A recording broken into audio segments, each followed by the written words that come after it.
All right, good evening, everybody. System Chalk here, and I first of all apologize for the later start. I realize I do this a little more than I'd like to, but oh, and it looks like there's a new message in here, but I don't actually see anything. Let me just take a second here and make sure that this is working. Yep, there we go.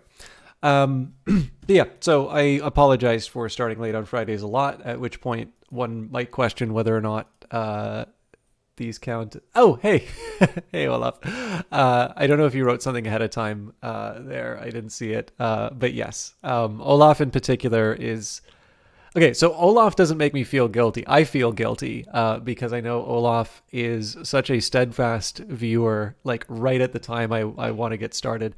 And I was really trying, in this case, I was more or less on track, and then I got pulled away at the last minute. And then it's actually been really hot later on today. And so I definitely felt sort of the energy zapped. So even half an hour after I said I was going to go live, I wound up sort of dragging my feet. But I have about half a thing of coffee.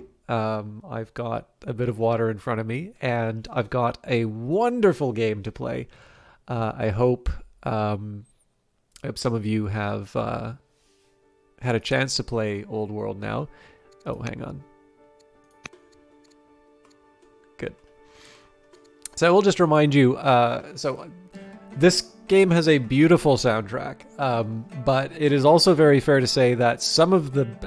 Okay, I don't want to say some of the best, because like there's lots that's really good. In fact, this particular track that's playing is from Christopher Tin, who...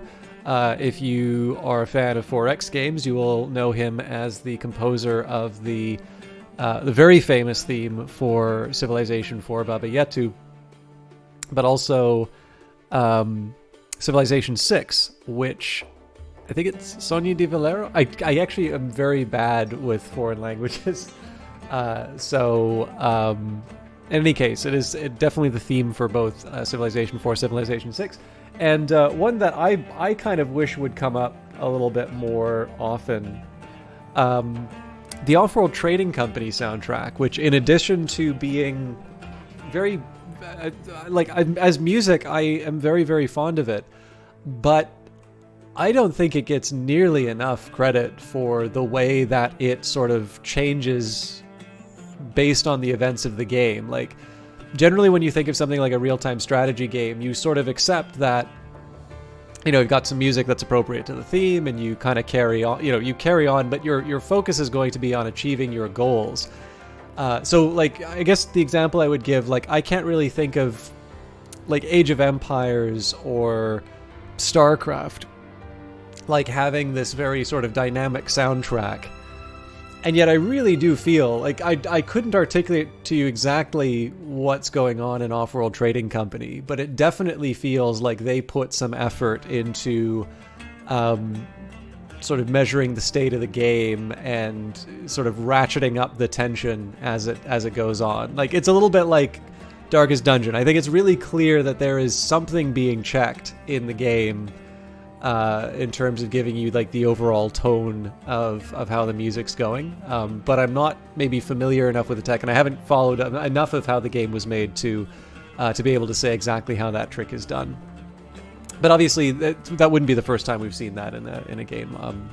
A game that's made after them, but a game that uses that to great effect is Phantom Brigade. So in any case, I do also want to take a second here and just say that I was given a key to this from Hooded Horse. It's actually one of the biggest reasons I'm doing this on Steam right now, because I did cover this when this was on Steam, but of course they didn't have the music, the Steam... Oh yeah, sorry. So the point I want to make here is that if you are playing this game on your own, this will be disabled. If you're streaming this, be sure to turn it on, otherwise you're going to get sort of a nasty... I don't think you get like a... I don't think there's like a legal... I don't think it's a proper DMCA strike, but you will have your videos muted, and unfortunately that can translate, especially in a game like this where there's a lot to talk about. I feel like you wind up missing out on so much of the of what you have to say about that if you're a broadcaster. So I definitely recommend enabling that. But for those of you who are just enjoying the game as players, go on and play with all of the music. I think, again, I don't want to say best tracks, because like, how do you rank them, right? But some of I think some of the really, really impactful ones to me are definitely behind it. Like, again, there's just some beautiful Byzantine chants inside of the game. But yeah, I also wanted to mention the Hooded Horse connection. So I just want to say I've read a little bit more about Hooded Horse. So I believe it's founded by sort of an ex-McKinsey consultant. So for those who don't know, McKinsey is sort of one of these very famous and very highly reputable management consulting firms. I actually have a book from them I thought was pretty good.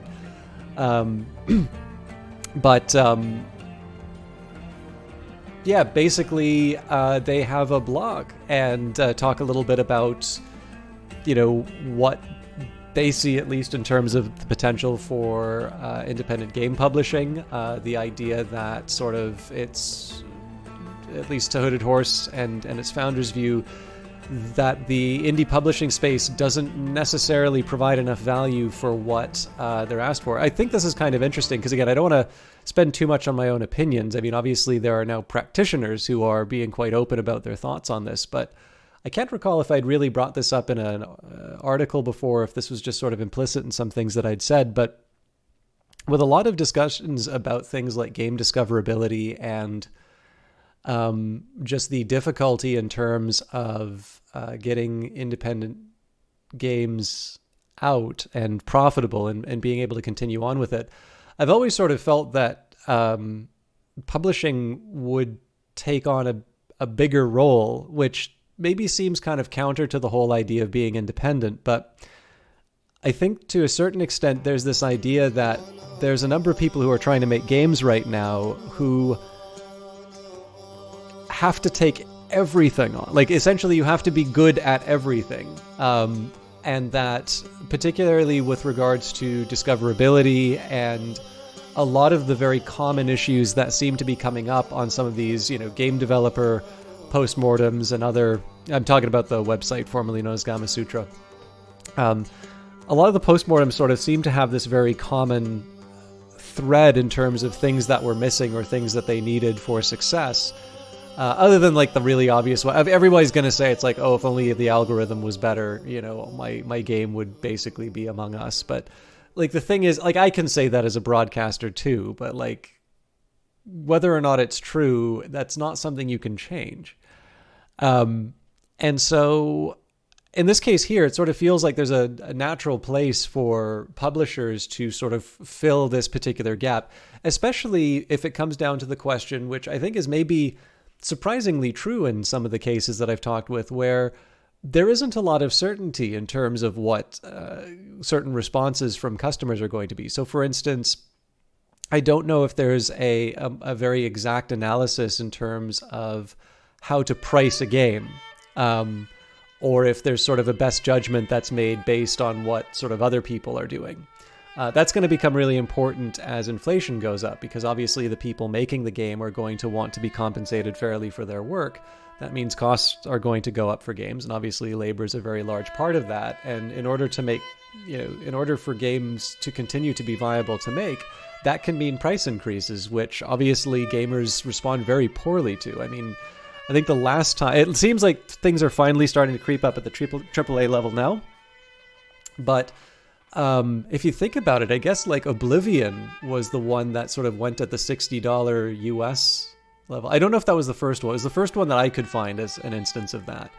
And it's kind of stuck around that same level. All that's really been changing is this idea of sort of deluxe editions with DLC. Like essentially, there's kind of been more that's pushed out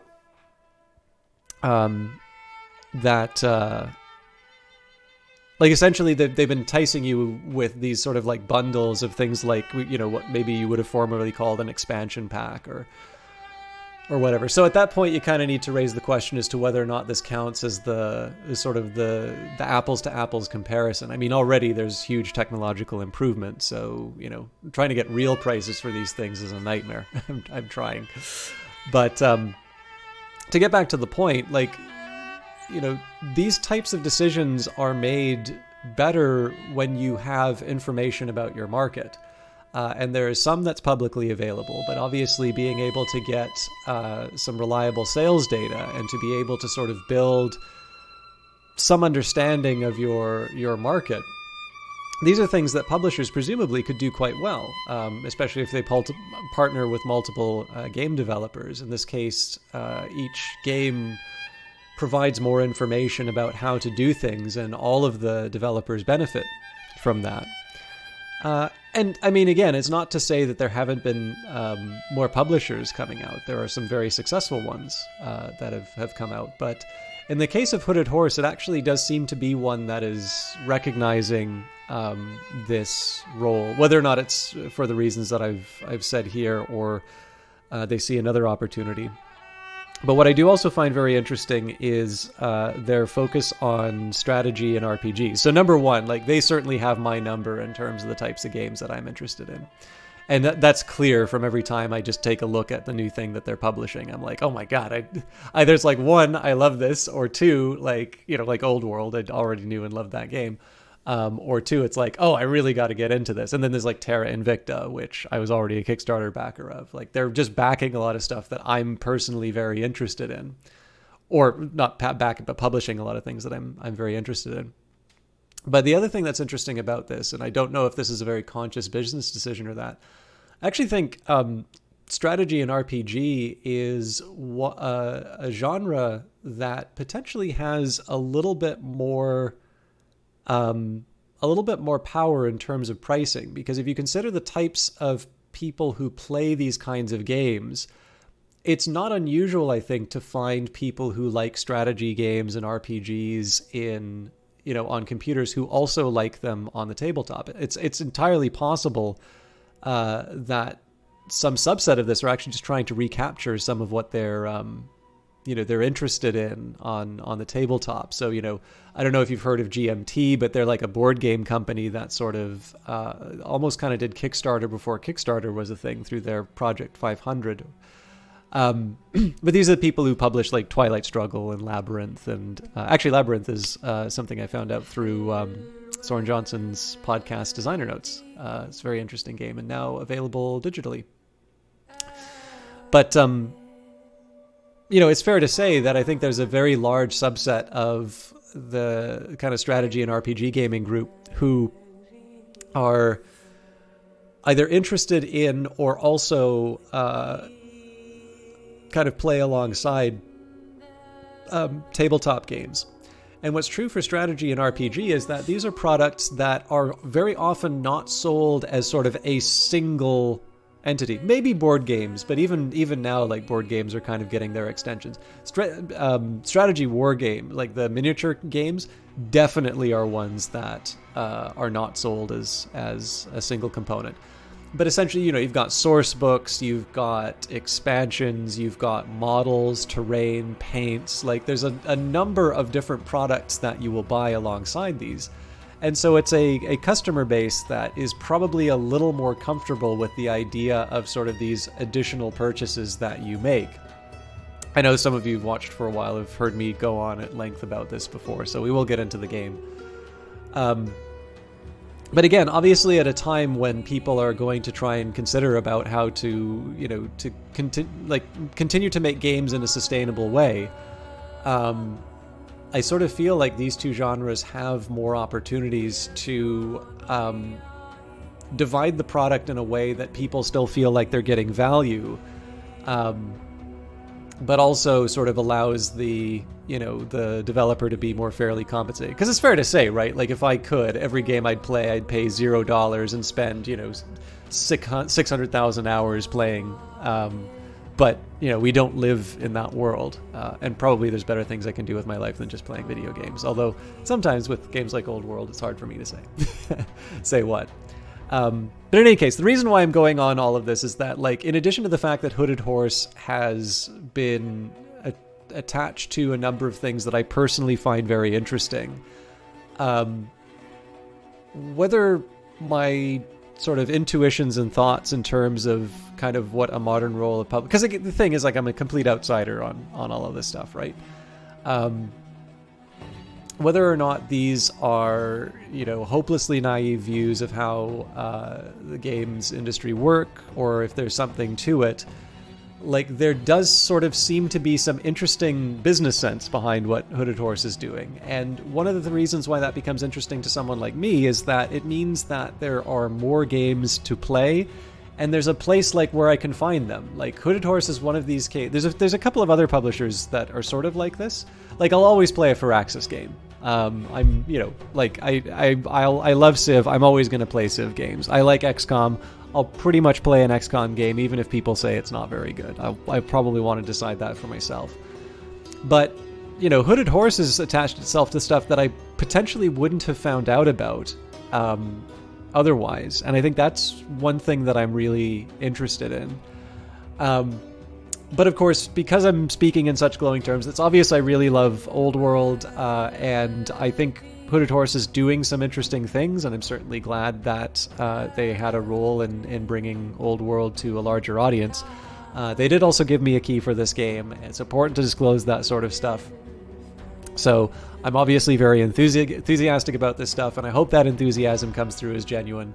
But do keep in mind I have been given a key for promotional purposes, and my babbling about the publisher is partly just out of an interest. It'd be neat to know like what the overall plan. I mean, I suppose we'll just see the plan in the end. But oh look, the save is 10 crowns. There's another thing I was going to say.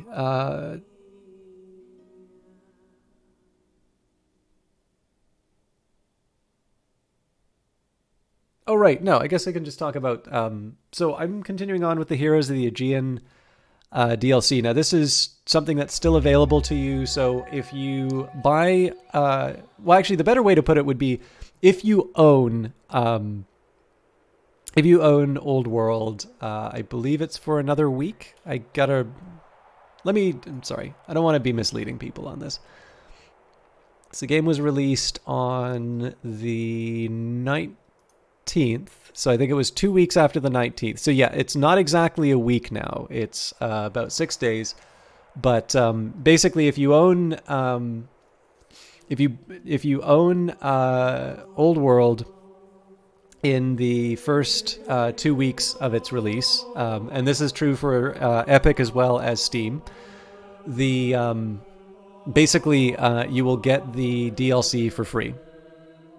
If you buy Old World later, again, presumably on discount or anywhere else, Heroes of the Aegean is still available to you, but it is a paid DLC. In this case, it's $11.99. So given the fact that the game is, I think, $49.99 right now.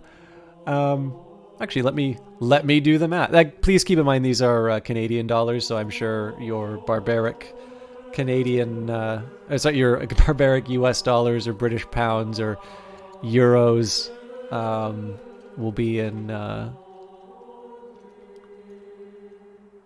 It'll be less, but yeah, so basically, if you like this game enough to play the DLC, you're basically going to be waiting for Old World to get about a 25% discount to like come out ahead. You'll come out ahead by about 2%. This is something I noticed that game developers are doing a little bit more often. And I think this makes sense, right? Like, I don't know if people sit down and work out exactly what the work out like exactly what the difference is, but I don't know how long it takes for a game to get 25% off. But I feel like basically a $12 Canadian DLC as sort of an incentive to buy in the first 2 weeks seems like a really it seems like a pretty decent incentive to like get people who would tend to wait for quote unquote a deal to maybe think a little bit about how much of a deal are you really getting if you wait. And certainly, I mean, like, to me, this is a game that I think is I'm happy to be part of the event of it being released. So we were talking about. So I mean, I suspect I am taking considerably longer than Philip of Macedon did. But essentially, we're playing Alexander the Great's dad. So we completed one of our goals, which was to capture two of the cities of the Thracians. We've renamed them to Philippi and Philopolis. And we have options of either declaring a truce or taking them out. I think I'm probably more inclined to sort of taking them out, but this is keeping me from being able to get other tasks done. So, for instance, we need to take all of the Thessalian cities. I believe that's only two. We have an optional goal, but it's one that I would like to follow up with, which is to get at least two Illyrian camps. That is a group that I would be willing to sort of have a truce with after the fact. And then when all is said and done, we need to capture at least 4 cities from the Athenian alliance. I have a feeling that the way I tend to play this stuff, I'll usually just like go hard and take everything. But if we can give the Athenians a bit of a bloody nose, there might be an event that comes up that makes it a little more convenient for me. So the thing that I'm going to do for the time being, I think it's just easier for me to take out all of the Thracian cities. And if nothing else, it'll give me an incentive to sort of build the right units and such. So I'm going to focus on taking these for myself. And in the meantime, I will try and take what I can from Illyria. Not, I want to be careful about how I do it, but I think I've got some opportunities that, will make it. I can see this generally working pretty well for me. And I'll try and talk a little bit about the different mechanics for the game. If you have any questions, feel free to ask. But in this case, I'm going to try and be a little speedier in terms of getting... Oh, hang on. I don't think those are Thracian. I think those are Athenian. General Attalus, the commander, has converted to Greek paganism. It is usually not clear how to best educate an heir. Some display particular aptitudes or interests, others do not. As Prince Alexander turns into a man, his future could not be more clear. He spends every day preparing for combat, and his ambitions are greater than to be a mere soldier. Alexander will begin to receive formal lessons in military tactics and strategy, and will continue to benefit from the wisdom of other tutors in our court as well. I hope the instructors are able to keep up with Alexander's passion.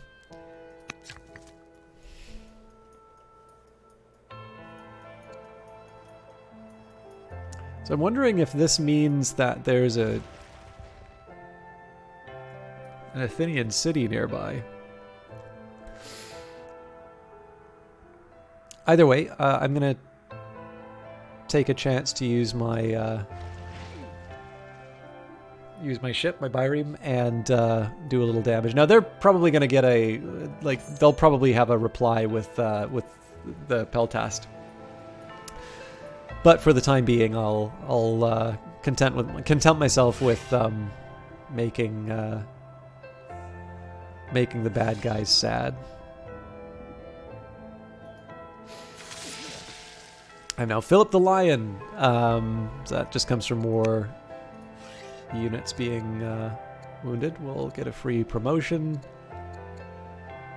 So if it's not clear from the context, this game has an order system. So in this case, you do actually need to make some rather specific decisions about what you try to accomplish in a given turn. What I'm going to be doing, again, I'd like to try and get some ranged units into a spot where they can start making a little bit of trouble for the bad guys. Ooh, that's nerve-wracking.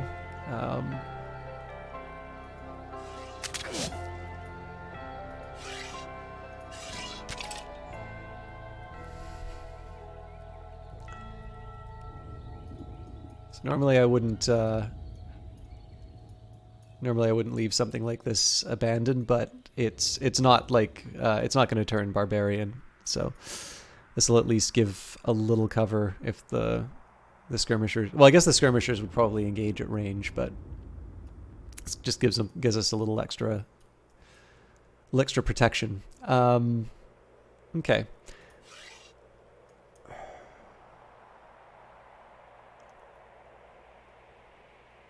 I don't quite know if I'm ready. I think I'm going to Yeah, so my question is whether or not I want to commit anything else to this area. I probably want to get working on this last settlement here first. So I think we'll save these archers for claiming Thassos. So let's just actually, sorry, before we go any further, let's see, what can I... Okay, so let's take a look at my, well, not my court, but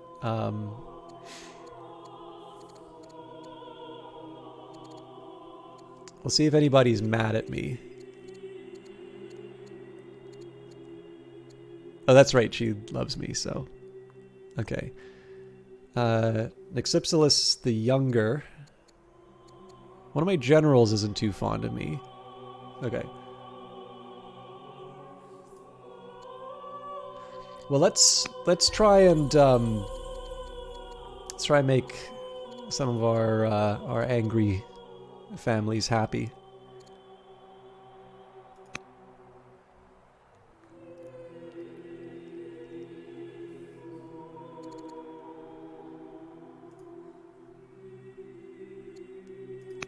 Let's try a trade mission with the Athenians. We'll see if we can get away with it. That does eat up a lot of our orders, actually. I maybe should have thought a little more carefully about that. Now, infiltrating a nation is kind of tempting here, but I think I am going to hold off for now.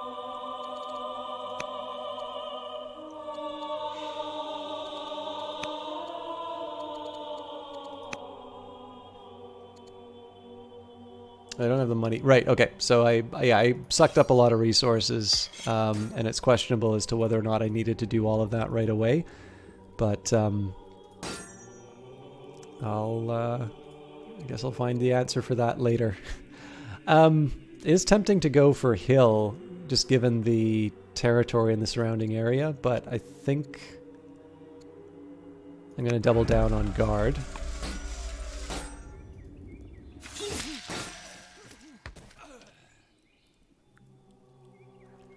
So this is a skirmisher. This is a peltat? No, javelineer. So the thing is, if once I start messing with the Illyrians, like, all hell's gonna break loose. Now this unit's not really gonna be able to heal outside of its current state. So here's what I'm gonna do. We'll get a promotion in, and I think.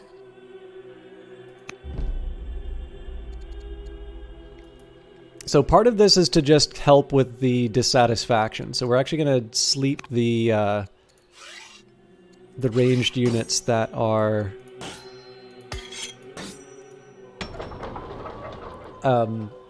like the ones that are basically of the same family in cities with walls. We'll just cool it for a little while.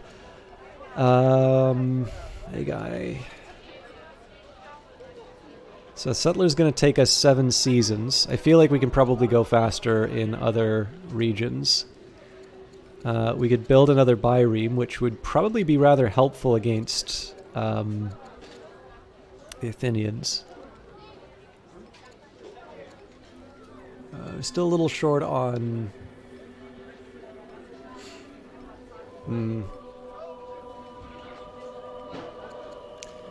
So I'm trying to resist using stone right now. Let's go for the Elder Scribe first. Now, Larissa, this is kind of on its own.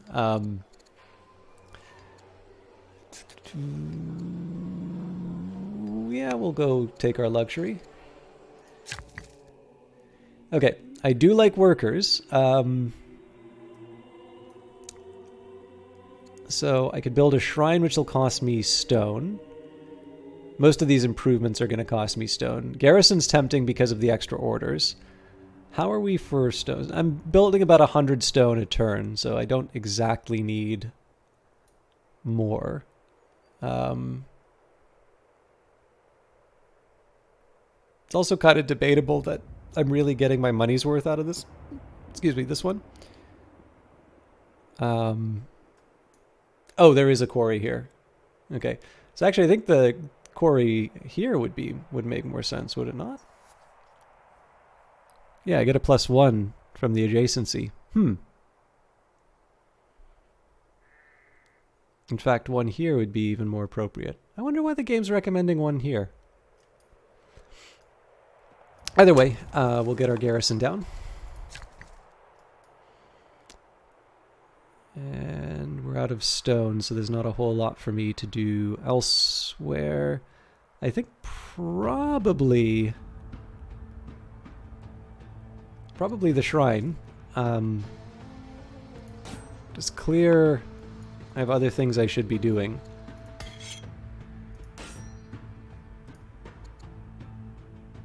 Yeah, so I mean, I'll admit, I think probably all the extra orders I gave were a bit much. I think I could have probably prioritized things a little bit better, but it does give me a chance to sort of move some more of my troops to deal with the Thracians. So I think next turn, though, I'll probably try moving more units into the region for the Illyrians, and I do need to start thinking about who's going to build settlers.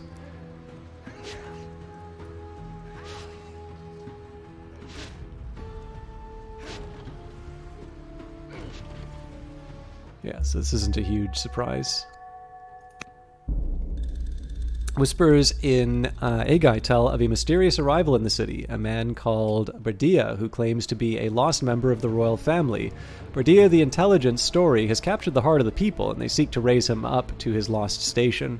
We should act quickly to get ahead of the news. So we can invite him to a private audience. This will reduce my legitimacy, which I'm pretty unhappy about. I can order the spy master to investigate, or ignore him and hope he goes away. Let's get the spy master to do their job. Okay, so again, remembering this idea of priorities, actually looking kind of grim for my my melee unit.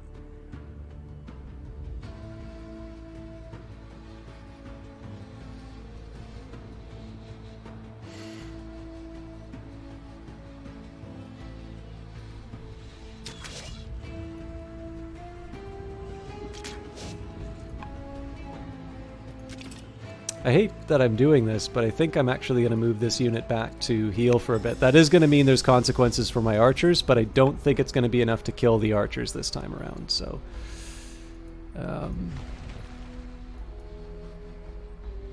Now, I think I did say I was going to try and push things with the Byrene, but I've changed my mind. I'm actually going to use this unit.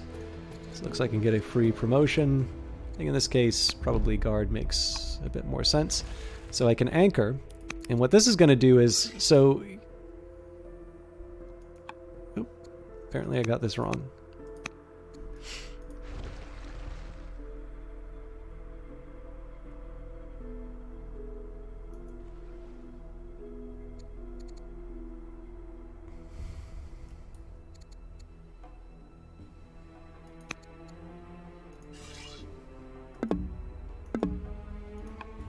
Okay, clearly I'm getting confused as how anchoring works.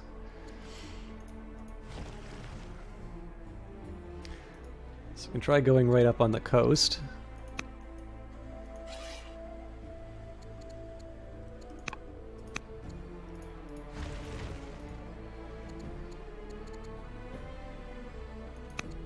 Oh, hang on, this takes the full turn, that's why. If I just bothered reading the tooltip. Alright. So, naval units can anchor and allow land units to move through water tiles within the naval unit's anchor range. Anchoring takes a full turn to complete, so land units cannot move through the tiles until the turn after anchoring. So we'll still do guard, still anchor. That'll give my archers something to do. Let's get this production down before I spend too much time on anything else. I think... Again, I'll be a little stingy on the stone until we start building those numbers up. So let's go for a stone cutter for starts. Philippi, I guess that was a worker that got produced. 6 seasons for a settler, so you know what? That's one settler to take care of this or that available settlement.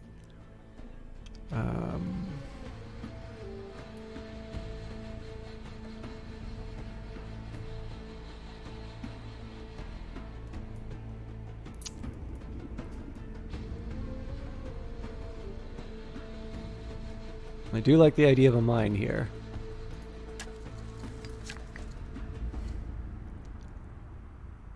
Courthouse.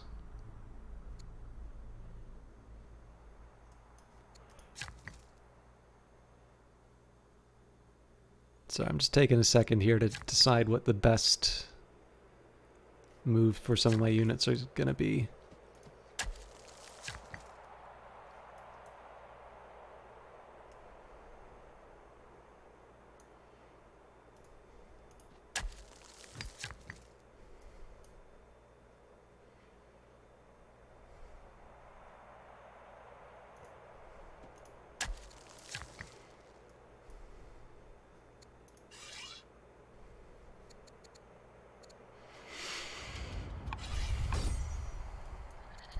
I do eventually want to start moving these units closer to our next site for combat. So again, I've put a little less focus on my military than I would like, and we are going to be using more actions pretty soon.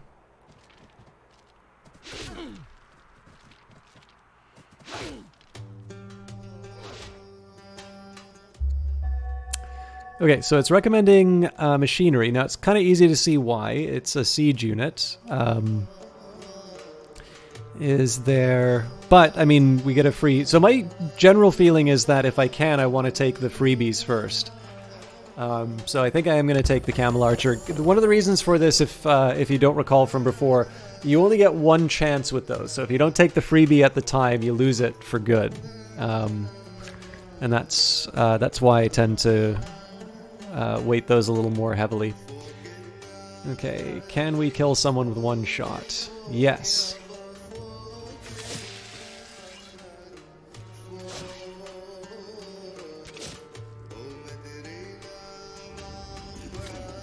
So, gives me a little extra gas in the tank.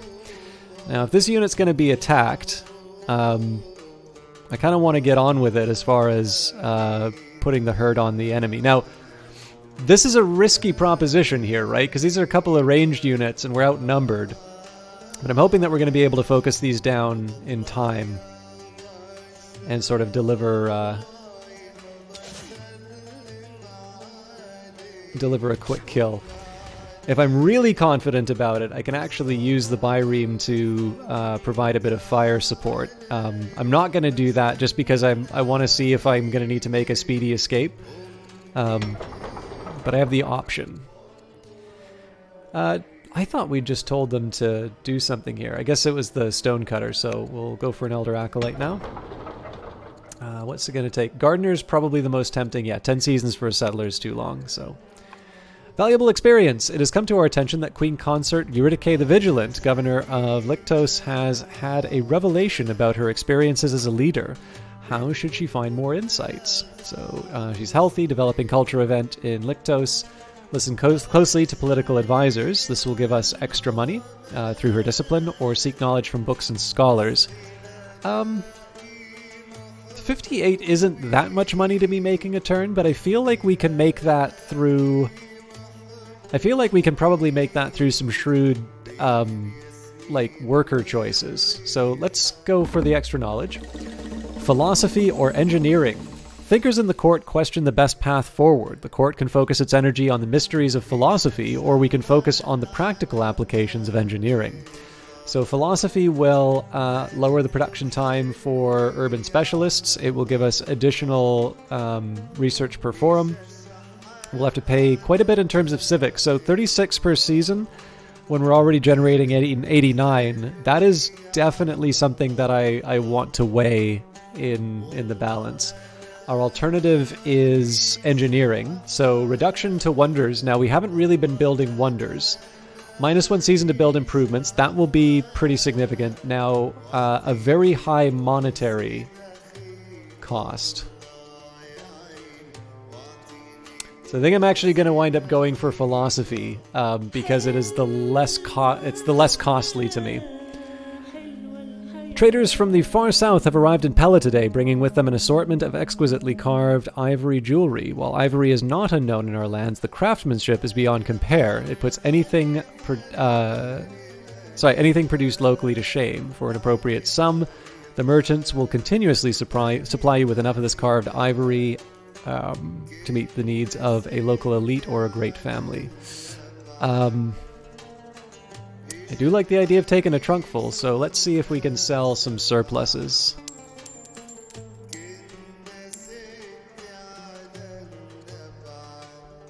It's really not a good rate for iron. I'll take a trunk full.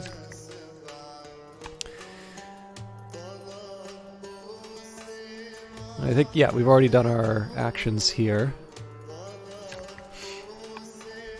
So I suppose I'm back to my old dilemma of how many actions do I want to dedicate to workers. But of course, the more actions I dedicate to workers, the wealthier I will be in the future. So I don't really want to avoid those opportunities.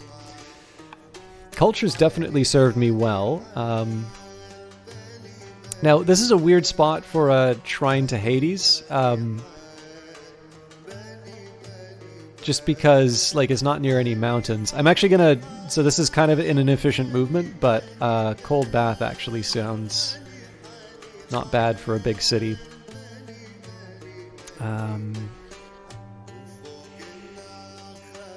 It's very hard for me to turn down lubber bills right now. I love the detail of the birds flying out. Okay, definitely need money, so Hamlet's hard to pass up.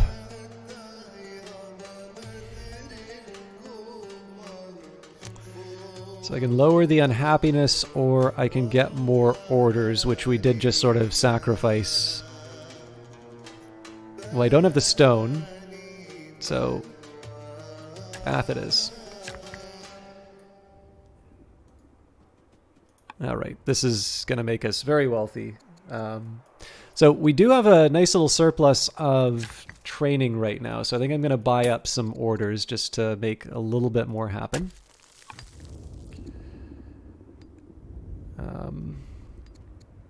I'm gonna buy another batch just to see what else I can get away with units.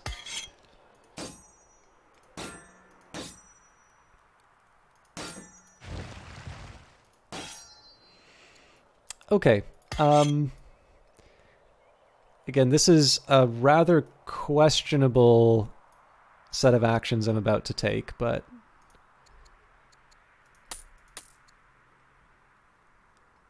I'm actually going to start moving. So, like, the reason why this is questionable is I'm spending training to move units that are currently training closer. But the thing is that we've had a few turns now where we haven't done anything with these guys. So at the very least, I'm getting a little bit of progress towards this particular objective. And we've got some nice matchups, right? We got a couple of people with pointy sticks against people on, who have 4 feet. And then we've got the maces, which can sort of sit on a hill. I think these ones get a bonus for adjacency. I mean, it says same unit adjacent, so I suspect probably this unit will not get the bonus. But anyways, in this case here, it's just kind of helping push me along towards a goal I've been trying to get for a while.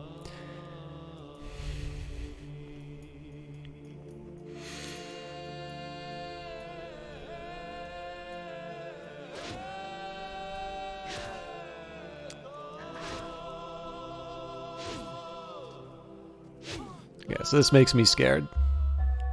Your vassal family appreciates the gift Chancellor Metrodona the Cruel brought for you. And Prince Alexander is now old enough to be tutored. Our ambassador, Simon, has completed his mission to establish a trade network with the Athenian alliance. The Athenians are willing to trade, but the terms are not generous. So we can trade civics for wood. We can trade training for wood. Can give orders for stone, or we would prefer not to trade. Interesting. So I definitely don't want to give them training. As valuable as wood is, that's just arming our enemy for the war that they're going to be engaging with us. I actually think the civics for wood's not a bad idea.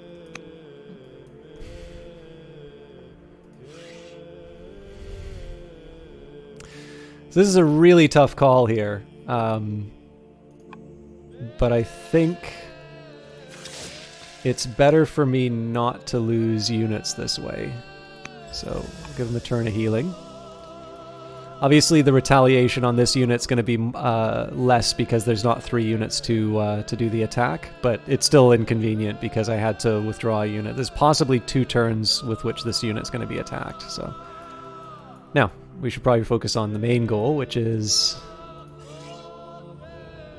taking things that aren't mine.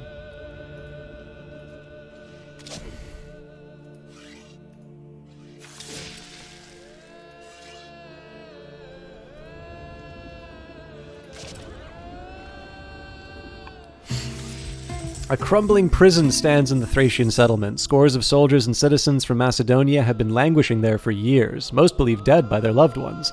Their release calls for celebration, so we could let them return to their families, in which case they'd go to Philoppolis, or arm them and put them at the front. Well, I definitely don't want to create discontent. So let them return to their families. We will eventually heal them up, but we are going to need some time to get a settler built. But what this does mean is that I can either redirect these archers towards the island of Thassos, or we can kind of aim them towards Illyria, or we can get them started on Thessaly. I'm not 100% sure which option I'm going to take yet. But for the time being, let's just... I think I'm at a point right now where I would like to focus on the workers first. Okay. I'm not crazy about the idea of 7 seasons to build something, but I'm going for it. I'm better with it than 11 seasons, so that's something, I guess. I think probably the stonecutter is the right call here. Halicarnassus, again, we'll start by building the specialist. And we don't have any citizens available for us, so we can build a forum, a treasury, walls. Walls is tempting, but the treasury is going to give me more gold as a lump sum as well as more per turn. So, and looks like we've got an interesting event coming up. From festival to powder keg. During the closing days of the festival in Nicaea, the captain of the city watch arrested and detained a trio of Illyrian children for petty thievery. This is not something that would normally warrant your attention, but when the parents attempted to get their children back, the situation escalated. Although no one was killed, blood was spilled, and now the situation has reached a boiling point, with the captain of the watch threatening to execute the children to send a message to Illyria. While many of the citizens of Nicaea support this action, there are others who are horrified by the prospects, which is how you are now aware of the issue. How do you want to handle this? So don't get involved, allow the captain of the watch to carry out the sentence, intervene and ransom the children back to their parents, or intervene, let the children go free to keep the peace. Okay, well, we definitely know we're going to be going to war with Illyria. This really just settled. So this is one of the funny things, right? We've quietly been planning this war for Illyria for a while. But as you can imagine, right, reading the history of this, kind of circumstance which suddenly plunged, the western part into sudden and unexpected conflict. I always I feel like Old World does this. Clearly, Old World is not the only game to do this, but I definitely feel like it does it particularly well. And I think it's maybe because it's had a very specific focus in terms of its history, that I tend to think in these lines a bit more. So yeah, in this case, we will allow the captain of the watch to carry out the sentence. You've been invited to Adelaia to participate in its grand celebration honoring the goddess of the hunt. Riders will race along a treacherous pass in the dark of night, passing torches. This is the city's first such competition, and they would like you to attend as the guest of honor. Review the riders and their steeds and place your wager. So, Sabat on Thunderhead, Puzzer Asher on Phoenix, or Ildash on Frogface. Ooh. I mean, Phoenix... So, I hear he has been on especially fine form this year. The best steed, but can Puzzer Asher control him? Or the underdog on this race, but I wouldn't count him out. Let's do Thunderhead. Or Philip on Champion. So unfortunately we're not equestrian. That would have been really cool to go for ourselves because we did win the Olympics, but Let's take Thunderhead. Your horse and rider have claimed victory in the grand celebration. It is time to claim your prize. Workers in Neapolis have discovered a rich vein of ore at a local mine which would increase production in the local area. However, expanding the operation will require significant investment. What? We don't have the money for that. Buy them the tools necessary, we get a free mine. And an assignment. A letter arrives by courier to Prince Alexander at the Academy. Dear Philip, as part of my instruction in the Academy, my tutors have directed me to write to you. All has been going well, and I have little to complain of. I miss Mother at times, but I must carry on. Your son, Alexander. Really? There's some story about Olympias and Alexander? Thank you. Please return to your duties, courier. As our treasuries fill with the finest luxuries, the Kaonian family has come to demand a cut of the wealth. They desire more of our collected olives, or they will make our job of governing difficult. What shall we tell them? So we can say they forget their place, or if it keeps them happy, yeah, we can send them olives. And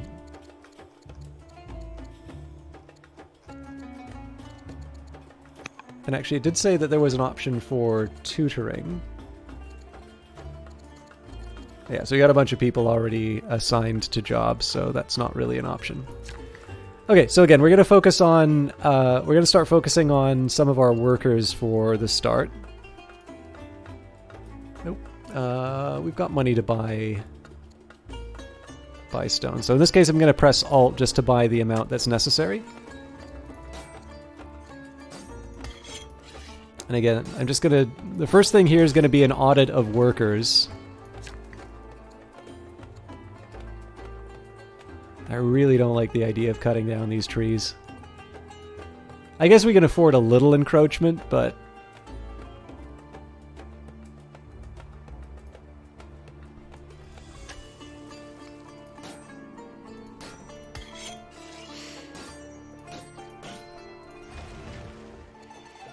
So if you take a look at my orders, like I generate 24.5 a turn, but 12 of that is going towards improvements. But again, that's going to be a bigger economic base from which I'm able to sort of perform more actions. So first thing I'm going to do is take the available troops and bring them, basically just bring them in closer. Well, I mean, if I want to... I'm going to have to spend training if I want to do anything else, so I think we'll just properly end the season. I didn't realize I had people free for...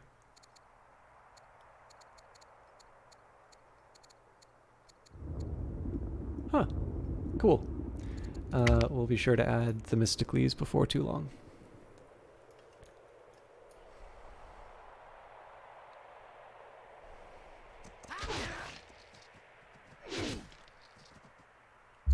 I think it's a pretty respectable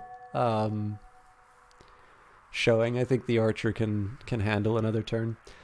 Training boost, again, it's not that we need it, but it's only one season. Okay, do I invest in the economy again? It's hard to turn down strongholds.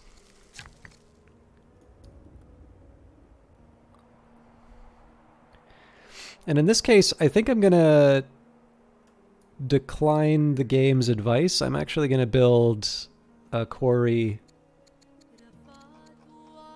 in a what I think is a slightly more appropriate location.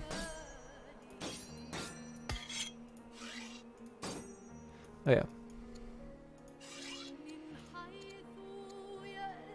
I do like Eagle Eye. I may not use it as a unit that's sort of garrisoning a city, but... Oh, there's my camel. Okay. Obviously, we need to make sure we've got the right priorities, so... Oh, we're so close to being able to take this out. Against my better judgment...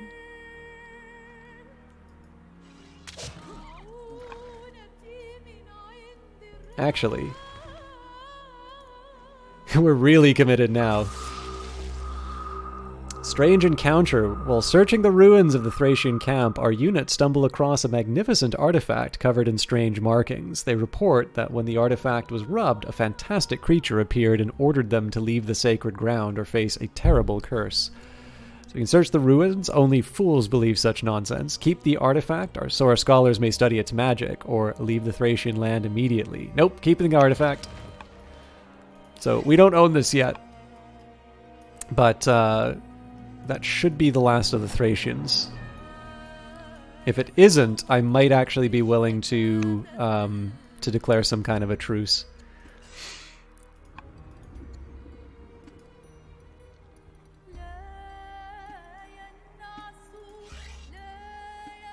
Okay, let's move folks in a spot where they can heal up.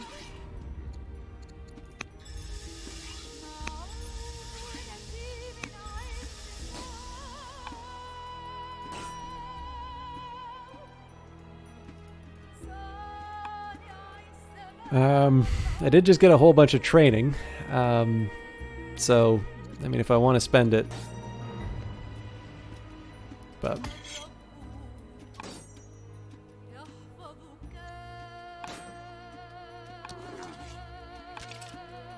I'll resist the urge for now. We'll hold it. Wow, okay. Ambassador Simon the diplomat rushes up to you, almost tripping over his own feet in his excitement. During a recent visit to Sparta, Simon managed to secure a deal with King Archidamus the Just of Sparta. The nation, in dire need of financing, is willing to part with some of their scientific findings in return for payment. Will you take up this offer? Absolutely, I will. So we've got a pretty good deal for iron, actually. Oh no, hang on. That's to buy, not to sell.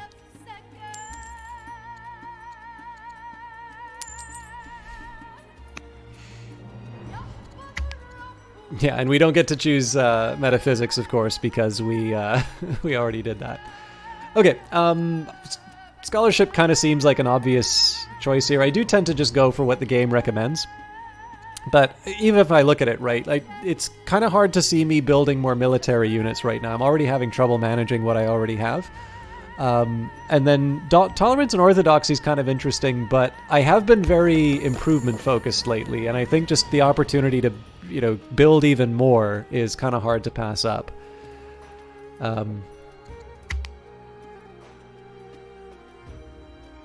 Although there will be a point where I'm like, okay, enough is enough. Like, I need to dedicate these orders to taking out the bad guys. King Philip the Lion is no longer ill. He's fully recovered. The nightmare returns. You find yourself in your bedchamber, surrounded by your guards. They say they heard you scream as if in combat and rush to help. Their words trigger a memory of the nightmare you saw mere minutes ago, but that was already slipping your mind. You remember crowds, the flash of iron weapons and familiar faces. Alexander, Olympias, even Pausanias, one of your lovers. It has been many years since you had a nightmare that felt real. The fates are reminding you that, unlike the great Heracles, you will not grow old. I never expected to die a peaceful death at 80. The scenario will end once Philip dies. His death is getting closer. So, for those of you who don't know, I mean, this is kind of a spoiler, I guess, but Philip was assassinated. This is such a tough call. I'm hoping that they don't do enough. Yeah, okay, so we can just cling on to life. Unless they, like, move closer, in which case I guess we lose the archer, but... But yeah, Philip was assassinated, and the game is definitely letting us know that's coming up. So I do need to kind of get the goals taken care of.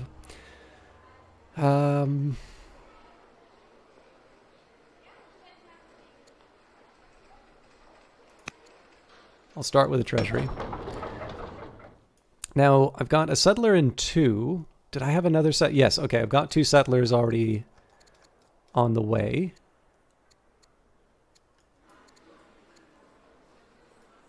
I think in this case I'm actually going to start building the walls for... I think there'll be at least one city per that gets walls and such. Okay.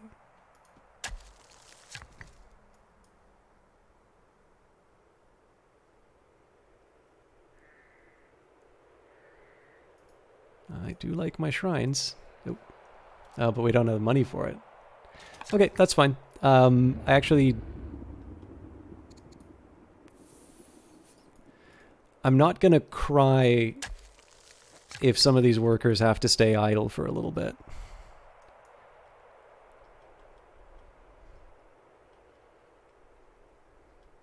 So I won't go out on my way to make them idle, but like if there's something that requires stone, I'm happy enough to let them wait. And of course, we don't need the archers for Thassos anymore. What we need are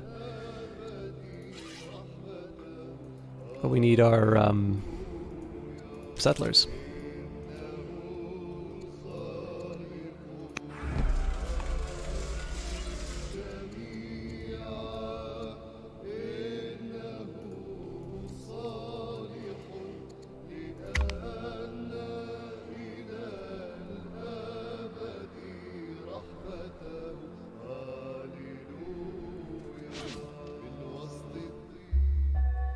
Which is Cleopatra is now old enough to be tutored by courtiers. A mercenary band of war elephant riders have arrived in the capital, offering its allegiance for a price. How shall we respond? Okay. I think I have taken too long to start being aggressive, so that changes today. I'll get my production down, but I'm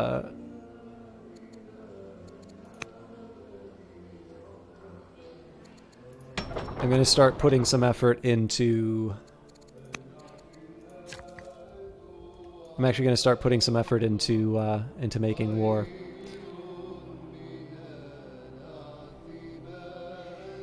In fact, this may be a little reckless.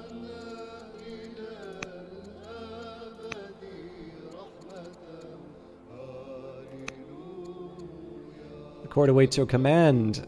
Shall we declare war on Illyria? Proceed with the preparations. Like I said, a bit reckless, but it's not a bad opportunity.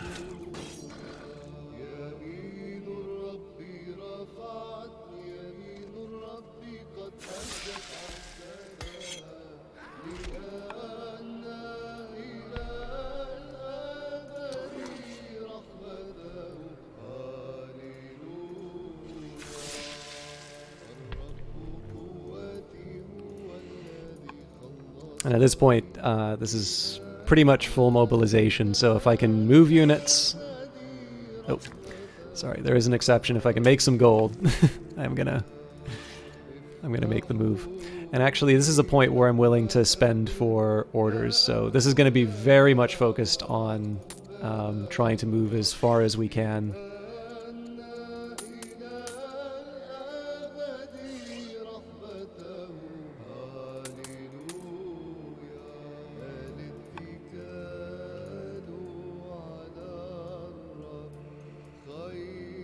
I don't want to... Sorry, I should be careful on that. I don't want to, like, wipe out my training, but I think this is manageable. I'm a little curious as to whether or not this unit's going to get the worst of it. I think we'll be fine. But like I said, this was a little rash because we don't have the settlers and all of that to kind of properly reinforce the material that... or the cities that we're capturing. The idea here is we're going to fulfill the goal, and then we'll declare a truce. Unless we feel like it's going really well, in which case I might get a little more aggressive. Yeah, like this is the sort of thing that I was a bit worried about.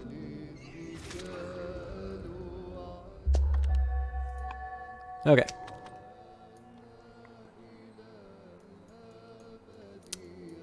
It pains me to do this, but I do need to move them. I need to move them here just because I cannot imagine moving a settler all the way over here. So let's start by cleaning out the riffraff.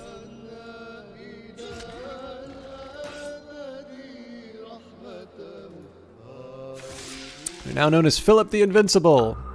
Scholars at the site of Illyria's defeat, discover shrines, carvings, and statues depicting the worship of fire. They believe these treasures are associated with the cult of flame, an ancient tribal religion still practiced by many of our subjects.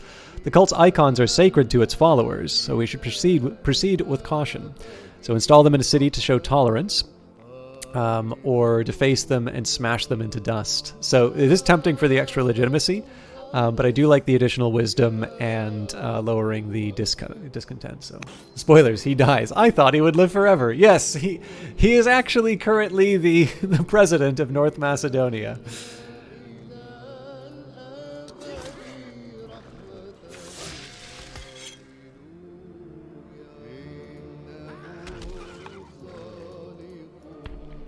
I suppose the spoiler would more so be the manner of his death.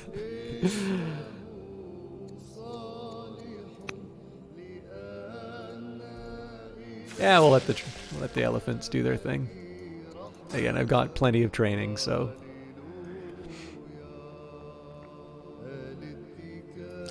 And I think in this case we're gonna move these folks to the border of Thessaly, and this is more so in preparation for when our archers show up.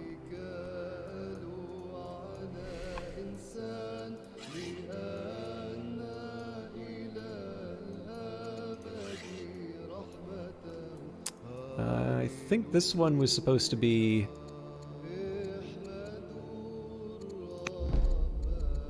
a guard for Neapolis, so I'm going to leave them be.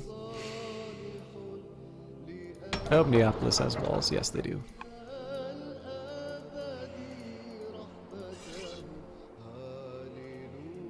Okay, I'm going to spend for a few moves.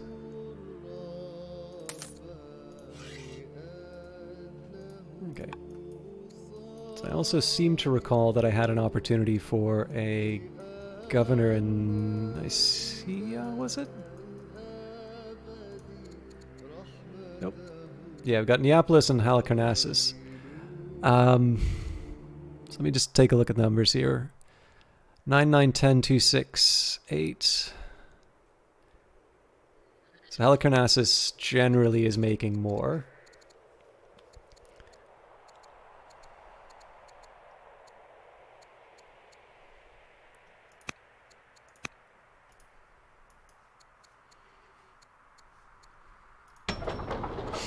Okay, let's go for a stonecutter for starters.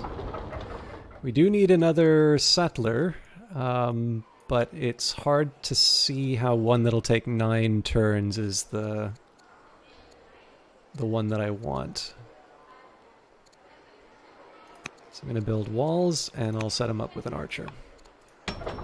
Philippi.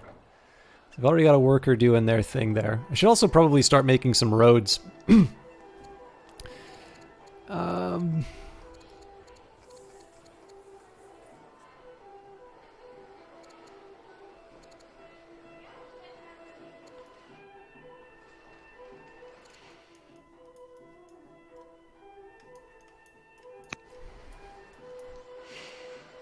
You know what? This is going to produce the settler. Okay. I didn't want to repair the damage, but I actually think the time has come. So I'm going to be changing the priorities a little bit. Actually... Okay, so this settler... Yeah, this settler's going here. The settler in Philippi is going to take this city site. And this settler's actually going to take the site in that was held by Illyria.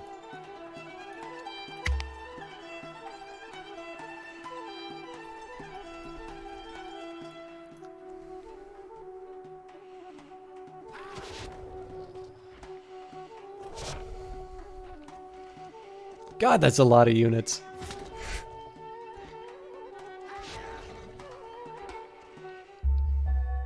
Duchess Thessalonica is now old enough to be tutored by courtiers, which, again, I'd love to be doing, but there's just so much that I need to do here. So we'll go for the onager. It both takes a short period of time, and then it also is the recommended item. Let's get closer to our city site. And I think priority needs to be given to the units that are currently fighting, so...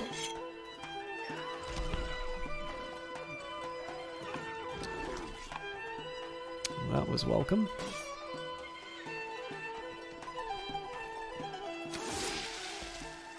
So my camels can finish the job. I will pay for the force march. Oh, come on.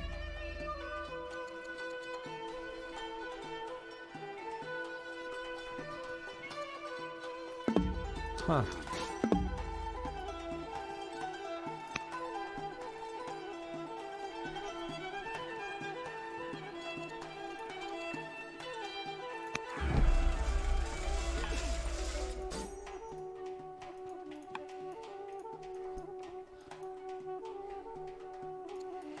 So I'd probably focus on my archers, because again, they're going to be the ones to help kick things off with Thessaly. And I'm already getting short on orders. Okay, I'm fine with you staying put. So these units I would like to move closer, but I feel like I might have better opportunities. And actually it's tab to take the next one. Okay, I'm actually fine. I'm going to let this unit sleep for a little while. This one... It's kind of hard for me to say I need to be promoting it right now, but...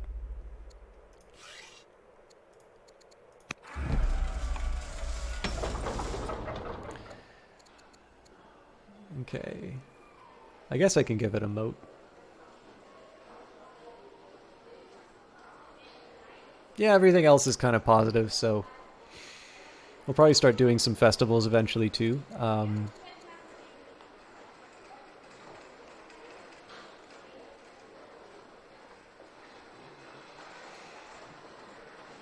Gee, I guess there's nothing that stops us from doing this festival now, so...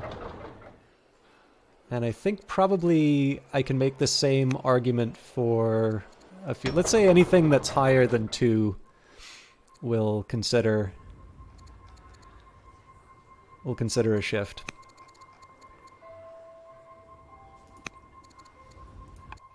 Seeking knowledge. Word of our knowledge of Portcullis has traveled far. An emissary representing King Archidamus the Good of Sparta arrives at court, humbly requesting that we share with Sparta what we know.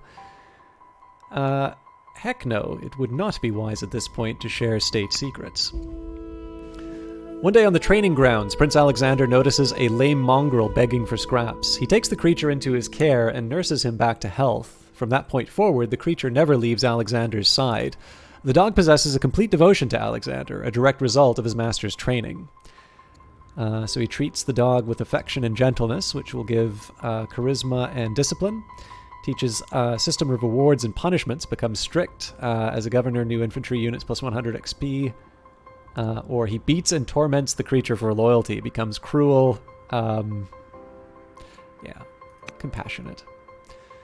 A trader by the name of Philinetius approaches you with an offer to buy Bucephalus, a massive horse of the very best Thessalian breed. You can easily tell that the animal is a strong and remarkable specimen, but it is not tame.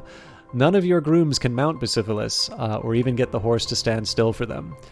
Philinetius demands a hefty price for the animal, as you marvel at the insolence of trying to sell an untamed horse that has more in common with the mares of Diomedes than with domesticated animals. Prince Alexander protests that you are about to lose a great horse just because none of your grooms have the skills or the courage to tame it.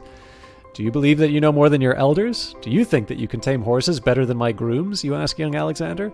I can tame this one, Alexander responds, and if I cannot, I will pay the price of the horse myself.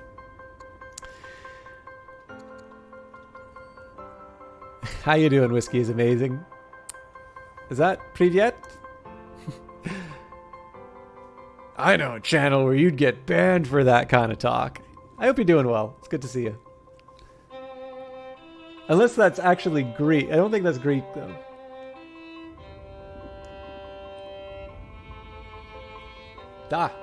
Okay, cool. So I apparently I know a thing or two. It's great to see you, Whiskey is Amazing. I can't remember. Have you seen me play? Yeah, I thought it was Russian. I don't think the backwards N means anything. Means anything in Greek, but I know there's also a difference between the very little Greek that I have engaged with and how it really is. So I didn't want to assume. But yeah, have you seen me do Old World before? I can't remember. And I don't know how many of you know the history of this, but Bucephalus is indeed Alexander's horse. So I believe it's criminal not to pay for it. So play what Phoenicius asks and let Alexander try.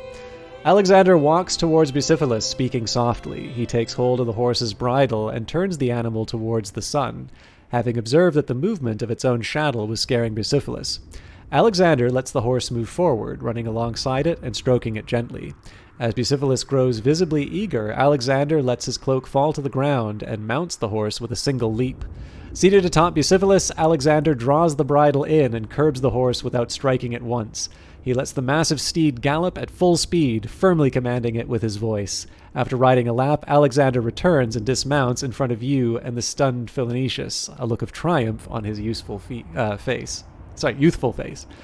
Macedonia is too small for my son. May he find a kingdom big enough for his ambitions. If anything, I just really wanted to read how how this event turns out. The writing in this is quite good, so I kind of wanted to see, especially okay, so everybody's going to come to these games with their own sort of interests and what really guides them or what holds their interest for them. So for some people, this game is just going to be, one of the finest 4X strategy games that you can play, that gives you a lot to think about and sort of kind of munch on for a turn to really think about how you're going to get what you need done. But one of the big things for me that has made 4X so rewarding for such a long time is the opportunity to either, there's still a lot for me to learn. I think that's going to be true until hopefully I meet a fate slightly kinder than Philip's. But at the very least, for my first moments with Civilization, to learn about things that I'd never really known. And of course now, because I do have, at the very least a little more knowledge than I did at the start, to sort of see how these moments from history get realized. To me, that is as interesting and sort of as important as the gameplay itself. That's not to say that I think, the gameplay is, second rate. It's obviously an incredibly talented team behind this game, and Soren Johnson, founder of Mohawk Games, certainly requires no introduction as far as 4X strategy is concerned.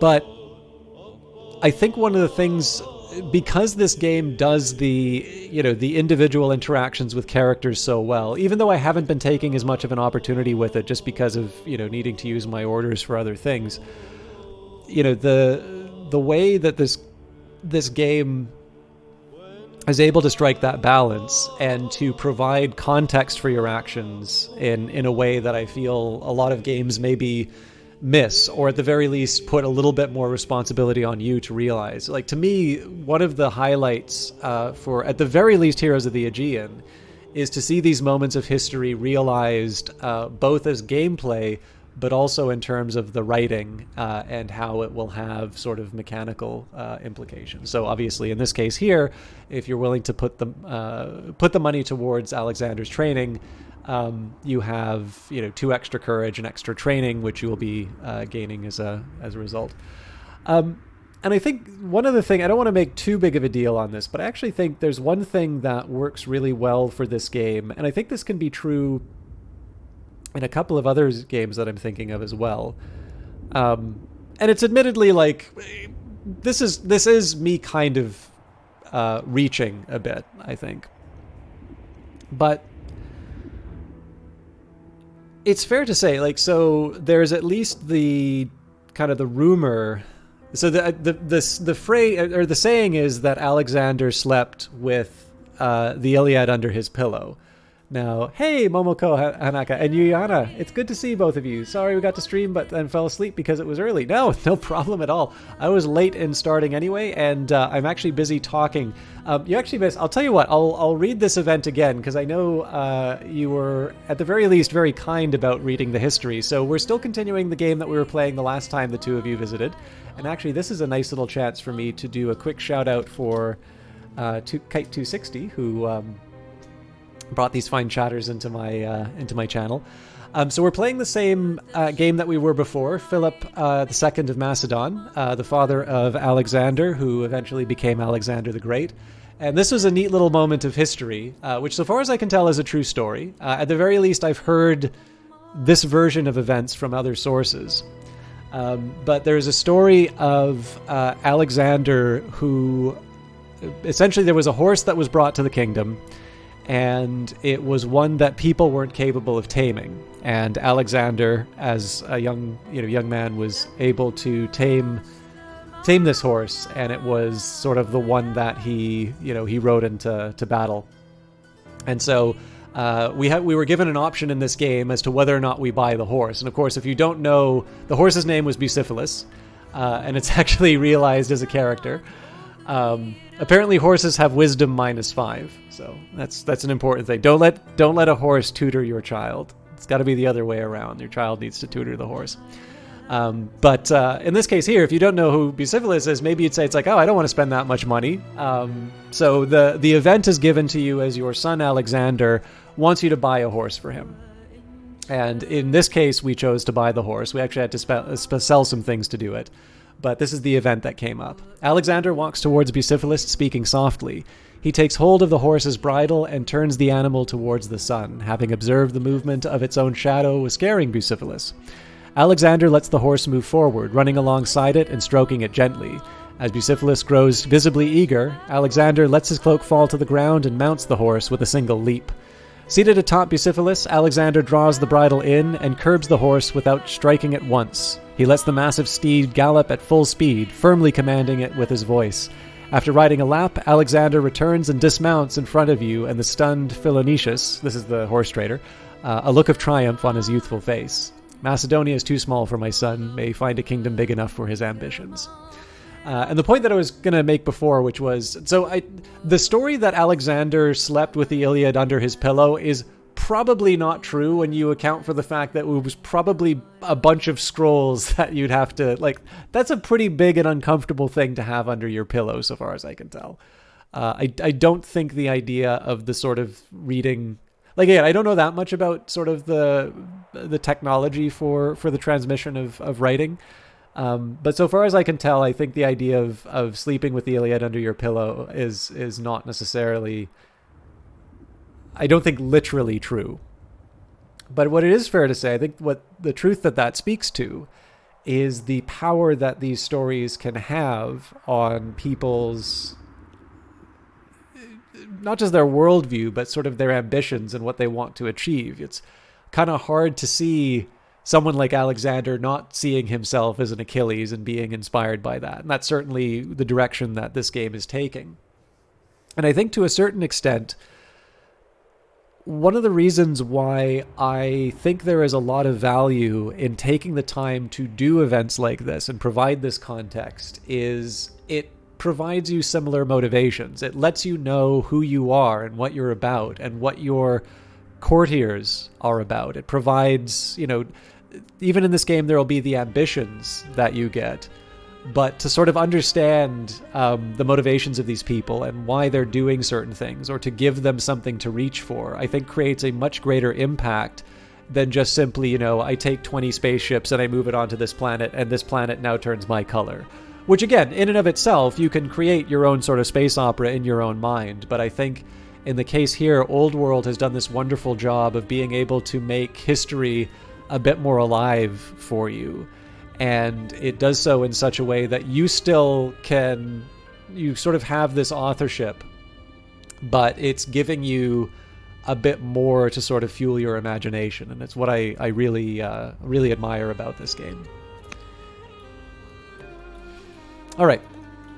So just as a reminder, we are very slowly going to be working on Thessaly, but we do need to sort of clear out the Illyrians first. If we keep in this region too long, we're going to suffer some casualties.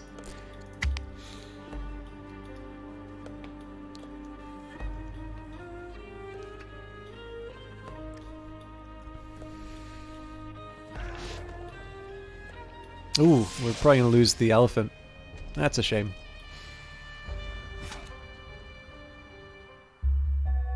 Reports of a tribal raid from Illyria, bastion near Dodona.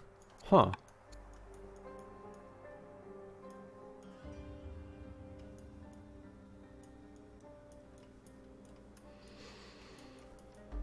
I think I'm just going to have to wait to see what happens.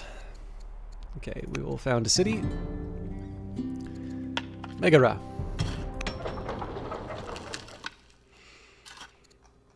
And as tradition, we will build a worker. So I'll probably do something with the spearmen, but let's worry about that a little bit later. Okay, how long would it take me to build a settler? 11? That's not good.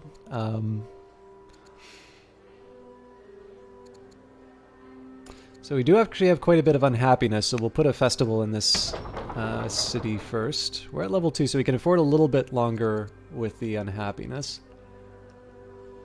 I think let's start building some archives. Okay, and if we're moving on to workers, let's start with the war.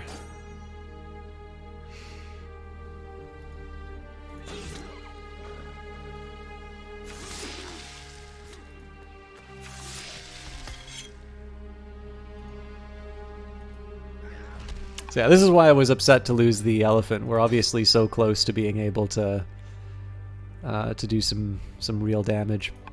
I'm gonna hold this this unit back just because this is more than enough to take the settlement. We don't need to rush, and I do need to keep something here to move on. What's the disadvantage of unhappiness? Excellent question. So I'm gonna take Pella as an example. This is my capital. So if you mouse over the level 4 of unhappiness, you'll see here that this will decrease the opinion of the family that sort of runs the city. It will lower the rate at which you acquire certain resources, and then it will actually also potentially cost you money. Either it will sort of increase, you can say either increase losses or decrease production. I believe there are rebellions inside the game. I don't quite know the mechanics of the rebellions, though, so I couldn't say offhand what that particular consequence is. But generally, your empire runs less efficiently when people are unhappy. I wonder. Oh yeah, here we go. So we can take a look at the current mood. So we've got the religion is. Religious-wise, we're okay. Not great, but not terrible. The Argead family likes me quite a bit. The Chaonian family likes me fair enough. And the Eludian family doesn't care for me that much. Now, there are some things that we can do to try and improve things.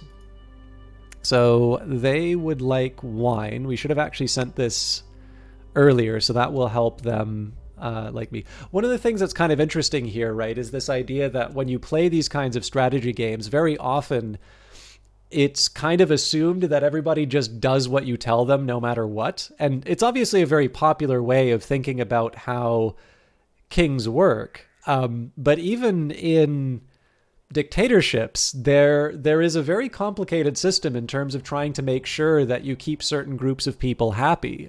Even in countries that you wouldn't necessarily consider to be free, you will have this situation where you kind of need to make sure that you have enough people on your side and who are benefiting from the system to kind of keep you in power.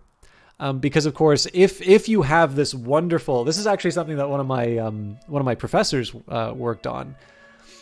if you have this, it's actually it's a kind of a, I think the paper's How Power is Shared in Africa.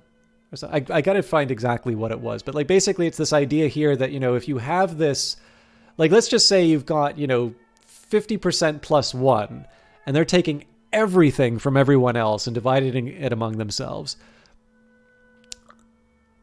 If you keep too many people out and you keep too much for yourself, you're creating this tremendous incentive for someone to sort of topple. Like there's the risk of that you're toppled. And of course you're making the reward so much higher and sort of the losses for attempting so much lower. And very often in games, because you want to keep things simpler, this sort of tension isn't always present. And so inside of Old World, you actually do have these families. You know, you don't just get to boss everyone around. People have their own priorities, and they may not just simply not like you very much. And so there is this whole other game about trying to basically make people work with you, either by giving them what they want, or at the very least being able to create conditions under which they're flourishing, and so are maybe a little bit more willing to sort of go along with what you're doing. And again, this isn't to fault other games. You know, other games have got other priorities, and you can't like make everything infinitely complicated, otherwise nothing would happen.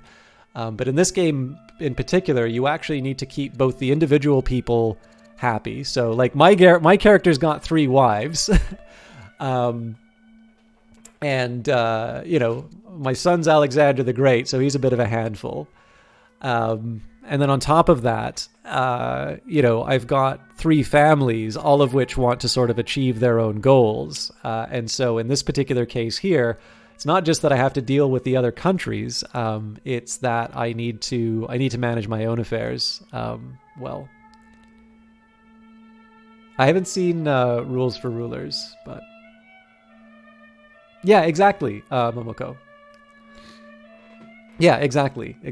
So again, it's not to suggest that this game's got, you know, an incredible, like it doesn't have this Baroque, you know, negotiation system where you're really trying to like fine tune every last element of the relationship. But it is definitely fair to say that in this game you do need to pay attention to the people in your kingdom and what they want. Otherwise, you're not going to be able to get as much done as you otherwise would. Okay, I'm willing to skip this one. Did I really move my archer? No, I feel like I should be moving my archers first. Ah!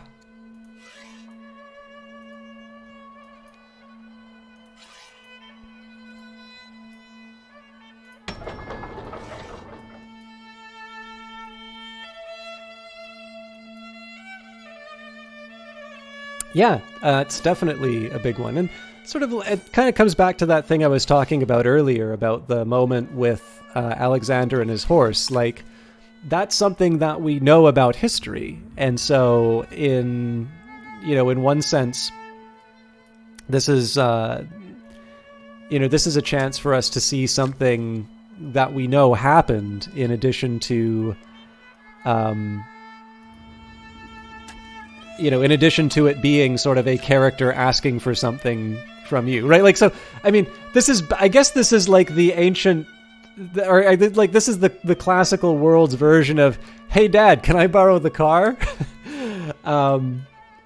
Okay, Alexander, but don't drive too fast. But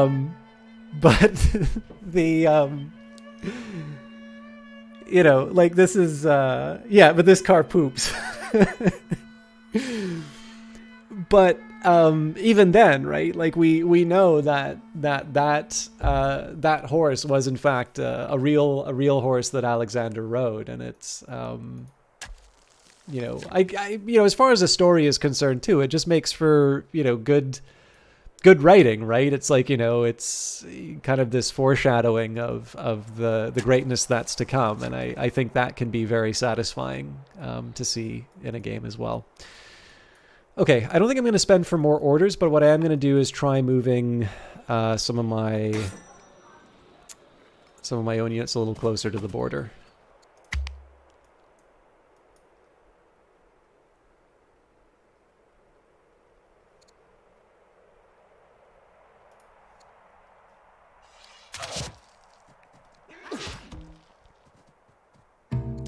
During training, Prince Alexander befriends young Aegis, a scion of the Aludean family, and the two become inseparable. Drills, lessons, leisure, they enjoy every waking moment together.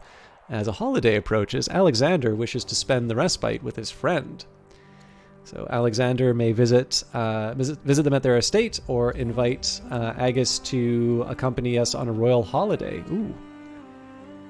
So this is an interesting one, right? So it's to my advantage to actually try and improve relations with this family.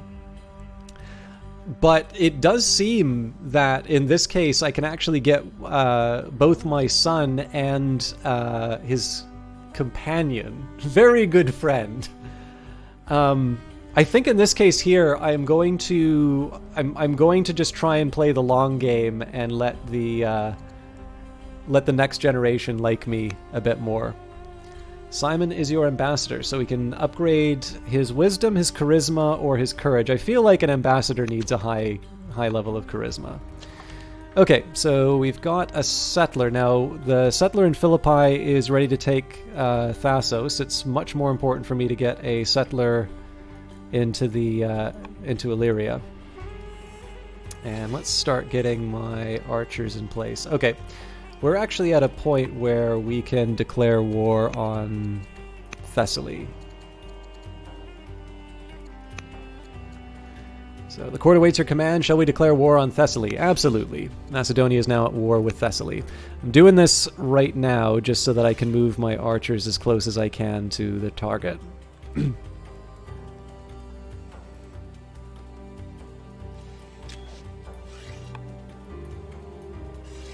And this is one I'm willing to sort of force march and spend extra orders on, because we want to hit him fast and hard.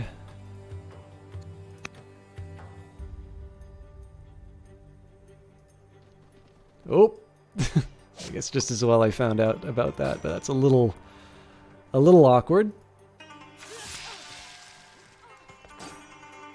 So what I want to do here, I was originally going to move this unit in to take out the slingers, but I think it might be better for... Oh, nope, I don't have the orders. Okay, we'll go on the slingers. I definitely wanted to have these two together because of their defensive bonus. And again, it's, this may not have been the smartest choice, right? Because I've opened up a second front. My army's kind of divided, and I'm really struggling to manage all of my... resources, right? So the Thessalians are going to be able to come after Larissa, and I don't have that much in terms of defenses. But I do also know that I'm mortal, so I kind of need to... I need to get on with it. I need to get my conquests out of the way. So let's hit the archer with a heavy stick. And now we will poke the horse with a heavy stick. The core of the defeated Illyrian forces is made up of escaped gladiators, highly trained slaves, and former soldiers. King Bardalus is the gladiators' leader, and while vulgar, he knows power when he sees it. He bows to the throne. Let us fight for you. Very well, your swords are ours, so we will gain an axeman and additional charisma. You are more valuable to us as labor. We gain legitimacy and citizens and border tiles, or such leadership should not be wasted. So it is tempting to go for another, to get another individual, but I think in this case I'll take the additional legitimacy and workers. All right, now I don't want to get too greedy here. Oh, well, we're out of orders anyway, so let's get our production done. Okay, I should also just double check where my settlers are going. So we've got one settler for Thassos. We've got one settler on its way to the city site. We need one more, so we'll grab one here, Dodona. We could build a moat. No, I think I said I was going to do festivals if it was discontent to level 3. We'll start building archives, and that's it for the season.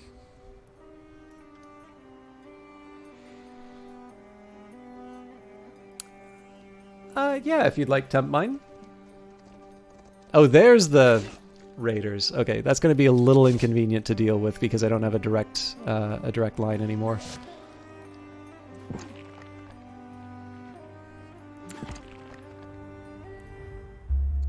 The Colossus is completed by the Athenian Alliance. Okay, so again, I'd love to do coinage, which the game is recommending, but in this case, I'm going to go for the free onager.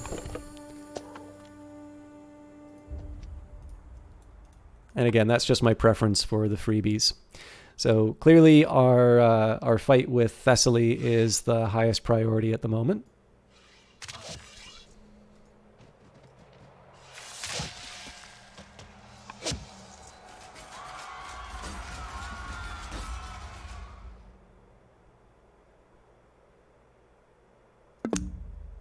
Okay, so yeah, zone of control doesn't allow me to... Well, it sort of does, but it takes a lot of effort. So in this case, we're just gonna...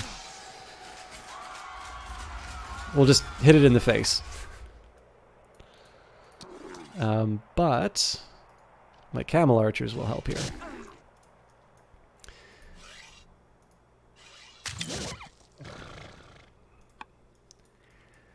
So it's tricky...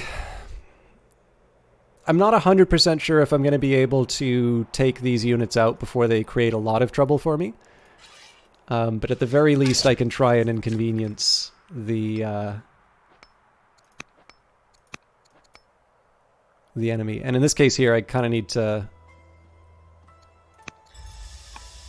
I need to run to safety.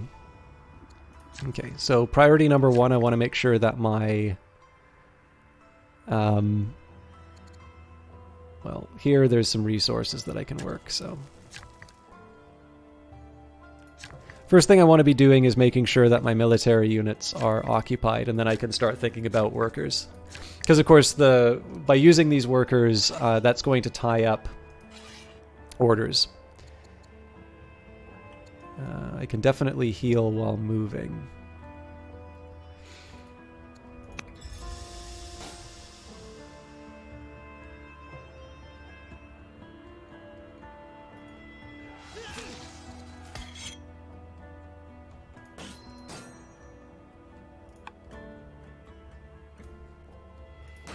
I think we should probably just...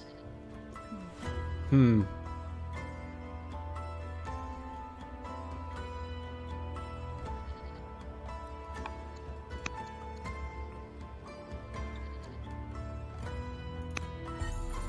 we'll try going for the truce. I'm going to assume that we succeed and redirect...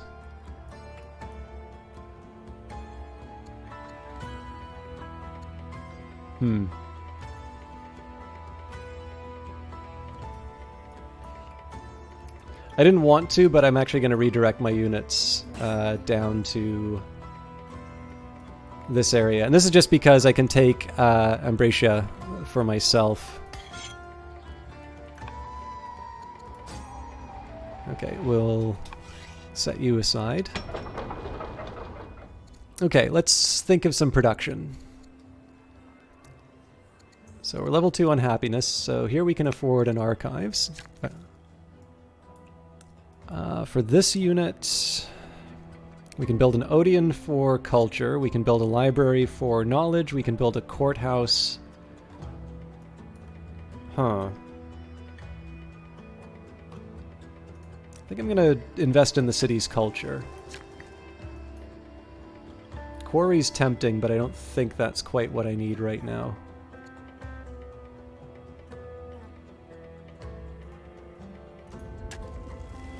So yeah, this is really just taking the opportunities I have in front of me. So we'll end the turn. So one thing I need to keep in mind is once we do go to war with the Athenian Alliance, there's 2 naval units that are going to cause me trouble.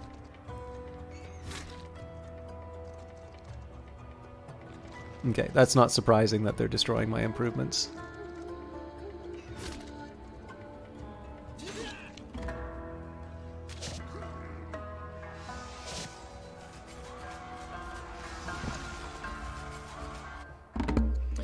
Alexander has been working on his physical refinement, practicing athletics in the gymnasium each day in a wide range of sports from boxing to discus throwing. He regularly wins competitions in large towns and minor cities, and is now eager for a greater challenge. He asks you to sponsor games in Aigai, where the best athletes in Macedonia may compete, and furthermore that you select the nature of the competition. What sport shall the athletes of Macedonia compete in? So we can call the best archers in Greece. Wrestling and boxing will test Alexander. Horse and running races to find the swiftest among us, or Alexander's time would be better spent training. So there is something tempting to do horse and running races, because this lines up with sort of the image of Achilles, and of course also lines up with Alexander and Bucephalus. There is something tempting about going for wrestling and boxing because of tough, the bonus towards damage if they become stronger when fighting. But I don't know, the extra movement definitely seems pretty good, so we'll go for Swift. Over numerous encounters, you found yourself drawn to Governor Stratonis of Aigai.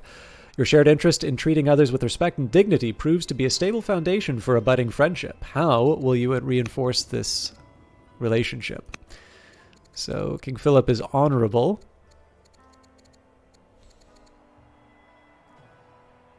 Okay, so this is a family that kind of already likes me, so I can learn all that I can from her, which will make me more disciplined, or I will place Stratonis in my confidence and bind her to me.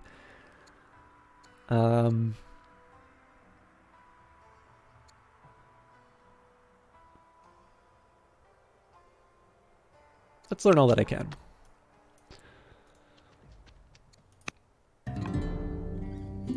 Okay.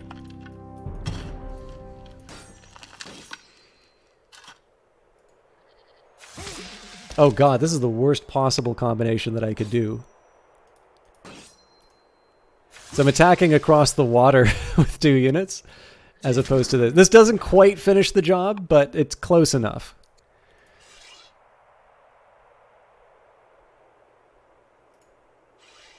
So I have a few turns before I can, I get this stuff back, or lose it permanently.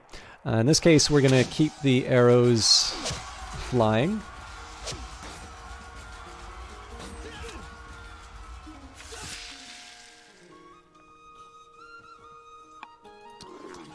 Camels haven't quite finished the job, but we're getting there.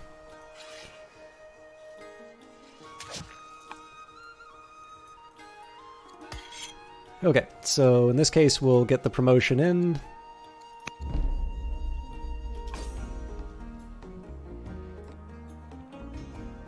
Let's get some healing in while I can. Oh, actually, I'll undo that. I want to move and then heal for this particular unit. Well, at least move within my borders. Okay, this unit still needs to wait. Okay, we completed a festival. Now, that didn't actually take us down to the level that I wanted. So, I guess the question is, do I want to do another festival so quickly? I guess I kind of have to. So, same story with Larissa. I can do another festival, but is that really the best I can hope for?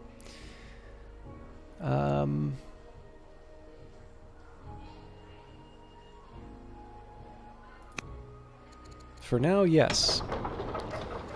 As usual, we will produce a worker for this city, and then eventually I want to be repairing my my destroyed buildings, but that's obviously not going to be happening right away. So let's skip that unit for now. This unit can heal. This unit... Let's start taking advantage of the natural resources first. At least as much as I can.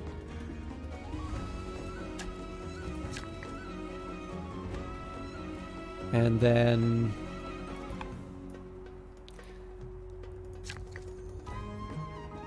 let's see what the game's recommending.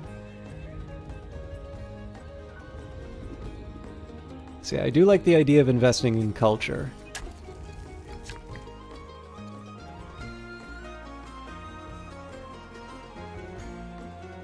It's so odd that we've got this, like, it's almost like there's 2 cities.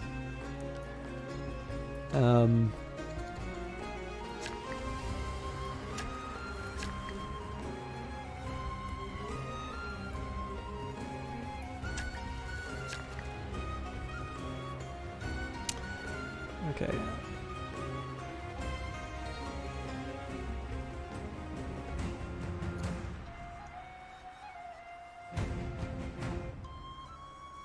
I'm debating about building roads to Philippi, but the thing is I don't actually have that many units I need to move out there right now, so I don't think that's a good use of a worker.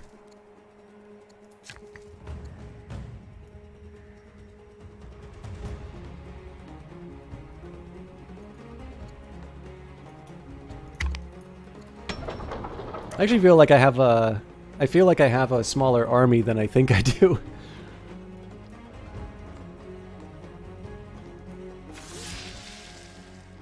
Eh. Guess the Athenian alliance is good for something.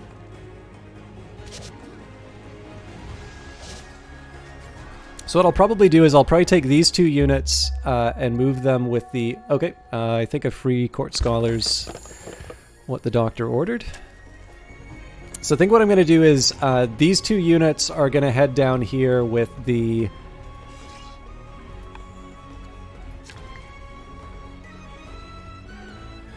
Oh, I got this wrong.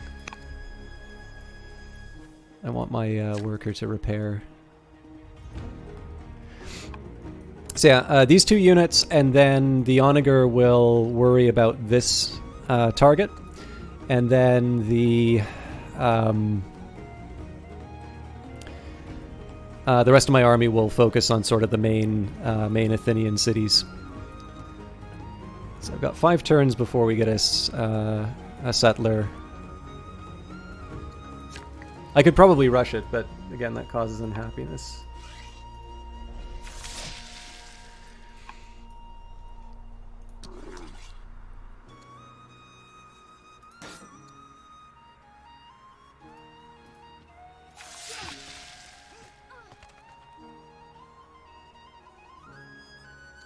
Actually, that's not the smartest thing I could have done.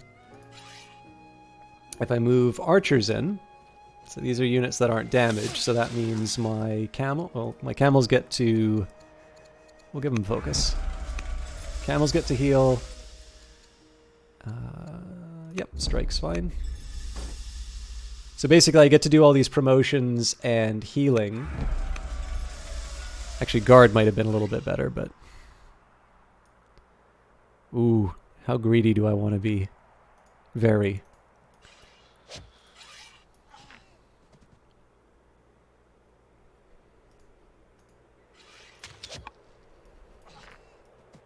But yeah, so this gave me a quick chance to get a little bit of healing in. I'm sure I'll regret it because I didn't, you know, obviously these 2 units are going to be facing down a pretty strong force, but as long as they don't die, I'll be pretty happy with it. Okay, I want to start moving them to this region. Yeah, we still need to mop up the bad guys. And we are out of orders. Oh! I want to change that, actually. We're not going to skip this unit. I'm going to pay for extra units so I can give them a heal. This is because I'm going to move them into combat once we have peace with the Illyrians. Okay. So we built walls. Normally what I do here is build an archer after I build walls. We'll hold another festival.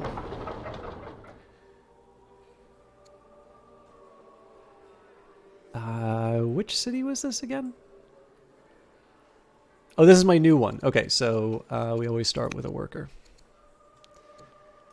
Visitor from the East. Courtiers gossip about the arrival of a noted scholar and philosopher from the Far East, a man who went into self-exile rather than serve a dishonorable Lord, this foreigner, Confucius, has asked for an audience with you. He wishes to expound on subjects of politics and morality. His ideas seem strange, but powerful.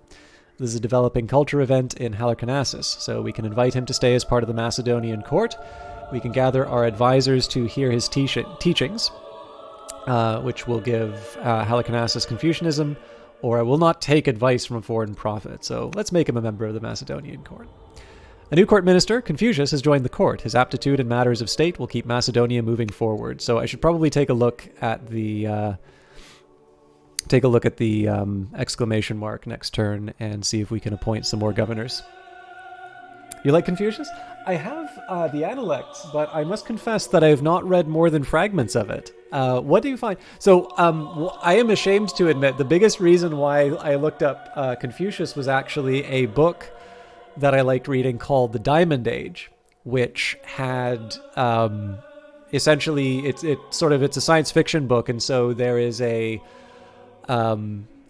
judge sort of applies those teachings to his court decisions, and that was sort of the gateway through which I became kind of interesting. So what spoke to you about Confucius, or was it something that you just you've always sort of known? Bredist asks, how complex would you say this game was compared to other games in a similar vein? So I got to admit, Bredist, I am probably not the best person to answer this question, because what I have noticed is that, to me, I consider Civilization a very approachable game. I am incredibly fond of it. It's been a part of my gaming life for pretty much my entire gaming life. I started playing it when I was quite young, and I've always loved that game. But what I do tend to notice is, for a lot of my friends, they actually consider Civilization to be an example of a very difficult game. And so it's the tricky business here is that I think you've given me some guidance as far as, I think you've given me some guidance in terms of when you say compared to other 4X games.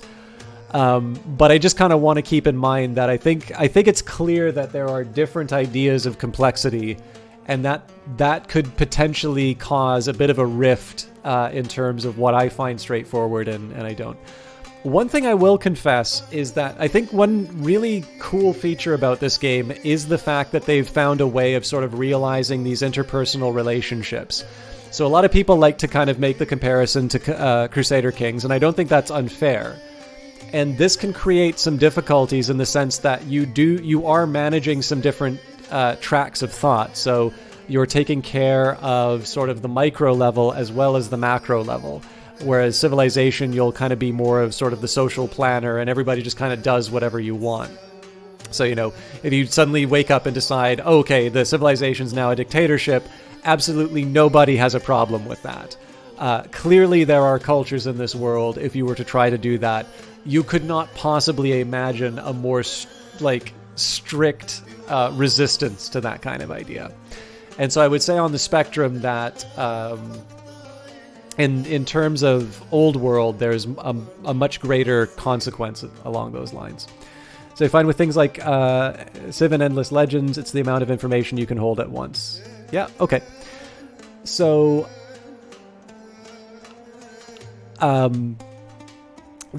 so I will say one of the big challenge I will say personally is that I do tend to find it easy to neglect the interpersonal side of things.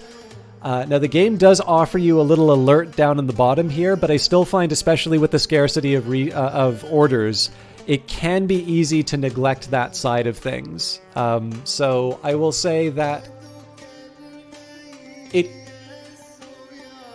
it's not that the game doesn't give you the information that you need, but I think a large part of Old World is unlearning what you know from an Endless Legend or Endless Space or Civilization.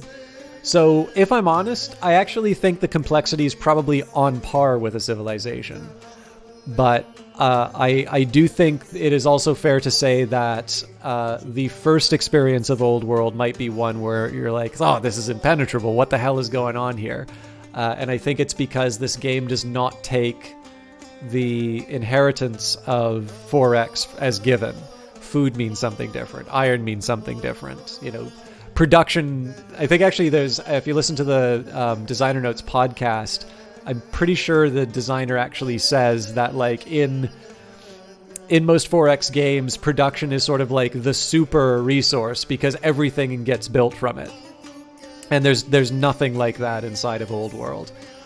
So I would say that it's more a question of differences as opposed to additional complexity. But my sort of the revelation through my play has definitely been that I've not necessarily made the best choices in the order in which I take certain actions, which matters, and also in terms of how I've managed my court. So, you know, I'm a little, if I seem a little guarded in my answer, it's just because I think that my play sometimes reveals something counter to what I'm advising here. And then Yu and Momoko. So Nini talked about Confucius to us. He likes how this philosopher related to his teaching to the Art of War. I have actually read The Art of War. I've got this wonderful edition from the Modern Library that includes Sun Tzu's The Art of War and some very good scholarship about those works. And it's also in a volume with the writings of Clausewitz, his work on war. He also likes to apply some of the philosophies to what he calls martial intelligence, how to apply these philosophies to martial arts and training. That's neat. I really do need to sit down and read. I mean, there's so much stuff I need to read. If you can all just give me a quick second here, I'm not going to get tea or anything like that, but I do need to get some more water, so I'm just going to be gone for a fraction, maybe not a fraction of a second. I'll be on like 30 seconds of that. And Brett, if I did ramble a little bit in my answer, so if you need something a little more cutting, just let me know, and I'll do my best to give you something maybe a little more succinct on the answer. But also, if you have some things that you want to see in terms of gameplay, like just ask, and I'll try and show it off. But I'll be back in just a second.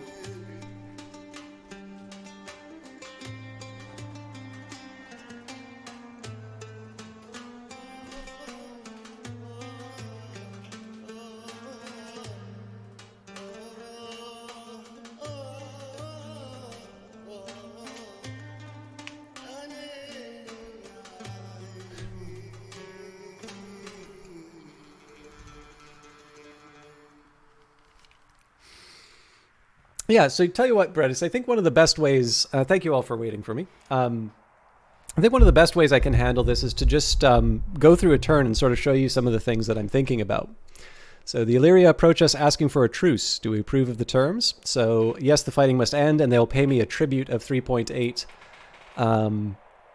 science for 40 seasons. So I not only do I want a truce, I actually want to try and get better relations with them. So I don't need to defend this border. Our only goal was to get the 2 cities, which we achieved. So I'm out of orders here. So what we're going to do is we're going to cross over into the next turn. And then we'll talk specifically about what we're going to try and achieve this turn and the resources that we have available to us.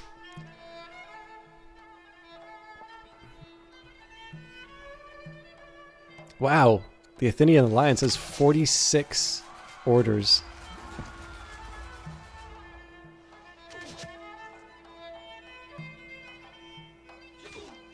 Man, these guys are tough. You are now known as Philip the Glorious. At the heart of any Greek child's education is the concept of paideia, the education of the child in the laws, social matters, and morality to become an ideal member of society. In striving for this ideal state, the best is encouraged and sought in all aspects of life, the arts, the body, and the mind. Alexander seeks your wisdom on how to improve himself. What advice shall you give? James Allard, 1975th of their name. Thank you very much for following. So, Know Thyself, fairly famous. Actually, I believe all of these are... I'm just trying to think where the good is hard to do might come from. I'm going to look it up.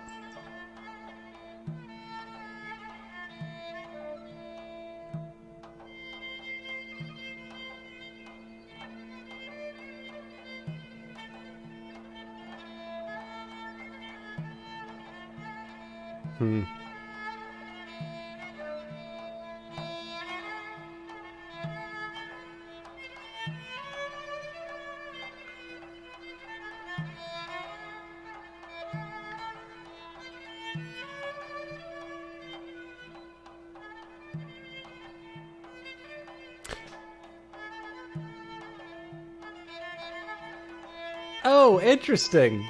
Okay, that's funny. So the most famous of these would be Know Thyself, which was written on the Oracle, Oracle at Delphi. But it actually turns out all three of these are the maxims at the Oracle of Delphi. That's actually why I had a bit of a challenge. So yes, all three of these. So we can do Know Thyself for additional research, additional or Nothing in Excess for additional discipline, or The Good is Hard to Do for additional courage. Alexander currently has Wisdom, Charisma, Courage, and Discipline. I think I might do Know Thyself just so he's a well-rounded ruler. I do think it's interesting that it gives you these events and you cannot hover over them to see... Oh no, you definitely can. So if you just notice down below here, in fact, this is an important point. So not only can you do that, but if you hold down the Shift button, or is it Control in this case? Normally this works. You can actually hold Shift. So in this case, it's Wisdom for leaders in general. Weird.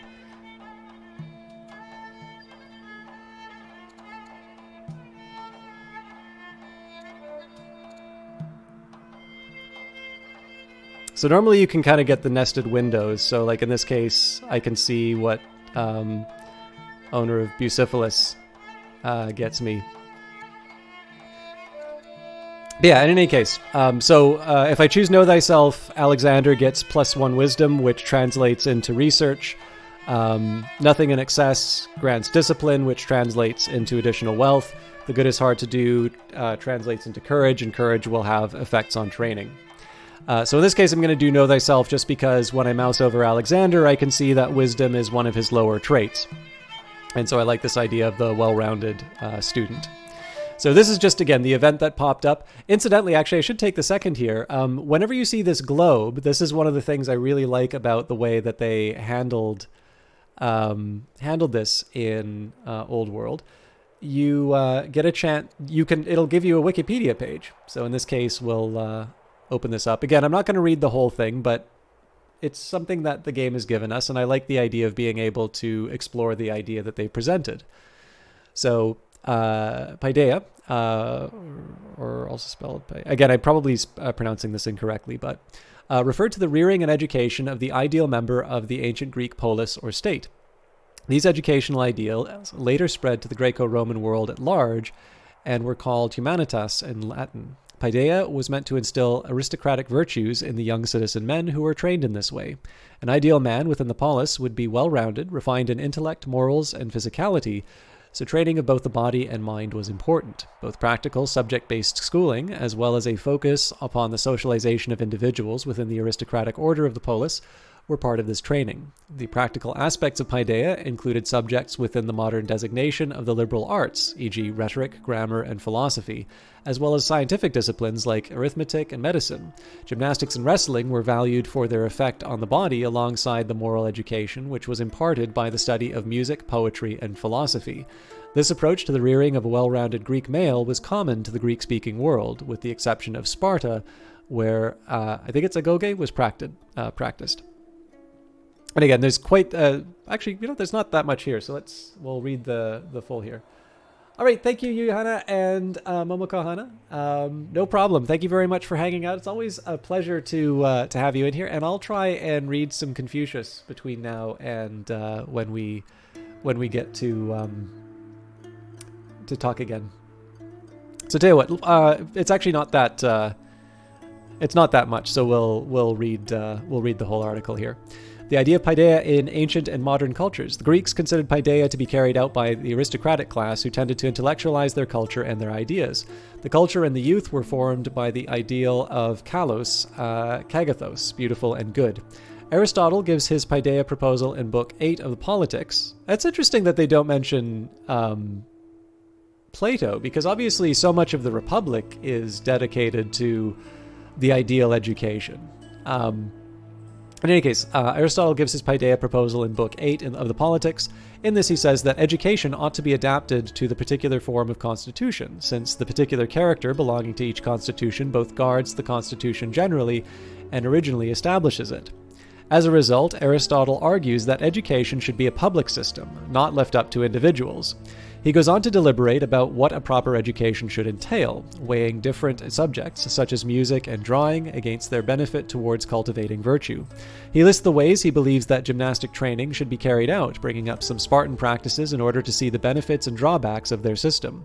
He talks extensively about music and its place in education, ultimately concluding that it should be included, but there should be there should be specific instruction in what times and what rhythms they should take part, and also what kinds of instruments should be used in their studies, as this naturally makes a difference. In modern discourse, the German-American classicist Werner Jaeger wrote Paideia, The Ideals of Greek Culture, using the concept of paideia to trace the development of Greek thought and education from Homer to Demosthenes. Demosthenes is currently in the scenario that we're playing. Encyclopedist and Aristotelian philosopher Mortimer Adler gives the Paideia proposal in his criticism of contemporary Western educational systems. Lawrence A. Kremen did so in his Histories of American Education. Isocrates' influence. Isocrates' Paideia was quite influential, particularly in Athens. Isocrates' goal was to construct a practice of education and politics that brought validity in the democratic deliberative practice while remaining intellectually respectable. Isocrates sought to encourage a love of wisdom in his audience by making them apply a principle of intellectual consistency to their lives. The fundamental aspect of his Paideia was consistency on the individual, civic, and Panhellenic levels. Sayings and proverbs that defined Paideia: know thyself and nothing in excess, hard is the good. And both of these all three of these are, as we talked about on the Oracle at Delphi. So again, this is a slightly different way that I'm accustomed to the sort of educational content in these games, but it's still one that I admire, and I think it may be different from what I would have expected, but I don't necessarily think it's inferior. And if you do play a game like this, nuts.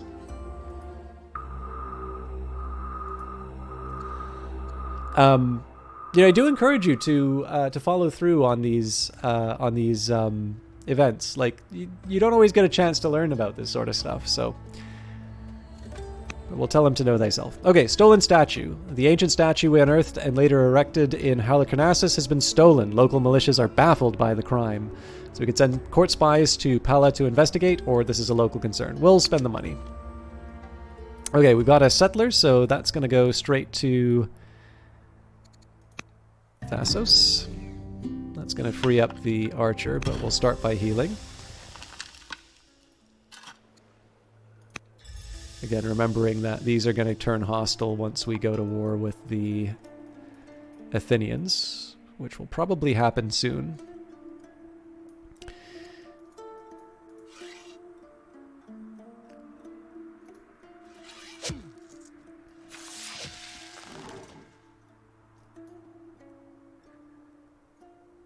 What's the range on this thing? Pretty sure if we unlimber... We'll give it a shot.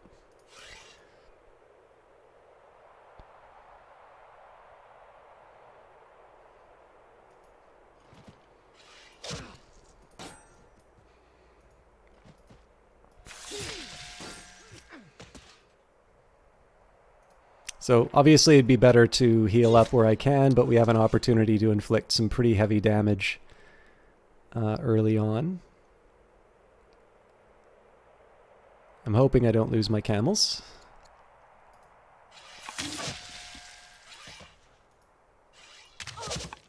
But of course the important thing is that we also need to take all the Thessalian cities. We only have one more left, and then that means we can start focusing on the Athenians, who it actually looks like they're getting a little stronger, so I want to be maybe a bit more careful. Oh, sorry, I went crashing into the events. Like, I've used up so many of my orders already, Bredis, and I spent the time talking about the history and not the game. So these are all, like, so in order to help you understand some of the actions that you can take, this game does provide the reminders. So some of these I don't necessarily need to worry about. Like, you don't always have to have your counselors out and doing things.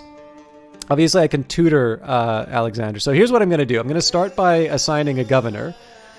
So it looks like Perdiceas is probably the best option. I think they're also... Yeah, okay, so we also have Seleucus of Philippi. Actually, we have a few... Okay, so yes, Confucius will be our first.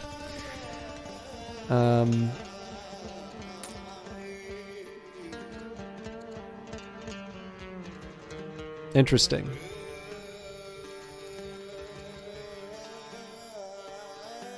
So I wonder why Alexander's not able to be tutored now. Oh, I guess they have to have certain traits. Okay. But I do have 2 orders. So one of the reasons why I feel like I'm running out of orders is just because I'm building improvements. So with 9 improvements under construction, this is translating into a fairly substantial amount of effort that's going towards sort of the construction of my empire over, achieving certain goals such as, taking out enemy units and such. Now, obviously, I spent a lot of effort already taking out enemy units. But one thing I'm doing here is building strongholds because they give me half an order per season. And in this case, this is a chance for me to, lay some foundations for something that that'll just make me more effective over time. I'm also getting someone in place to build another lumber mill because wood is always in short supply. So having sort of finished all of my orders, there's not a whole lot of options available to me in terms of things to build. So in this case, I'm going to build a worker. There's not a whole lot that I can build in Thassos, but I figure what this unit can maybe do is they can start moving. They can maybe start building roads between cities when the time comes. There's definitely an improvement that I can build here. But this is kind of something I keep at the end, just to be able to, get the I'm always going to be able to build something in a city no matter what, and I'll sort of know the state of play in terms of the overall strength of my units and such. So for instance, one thing that I might consider is I've got 2 Athenian biremes in my waters.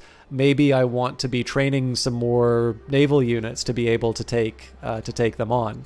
In this case here, that's not really an option, but maybe what I am going to do in Philippi is build a walls and then an archer to be able to draw back on some of the unhappiness that gets built. Okay, let's say for this city, we'll do another festival. I did say when we got to above 2 unhappiness, we would go for festivals. That's not a strict rule, but...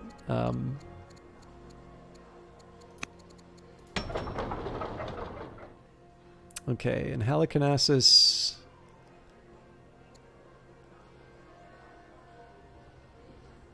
I'm already on my way to training up an archer, so I'm going to hold back for a bit, and we will... I'm actually going to build another treasury, because I think we're going to find ourselves short on gold for a bit.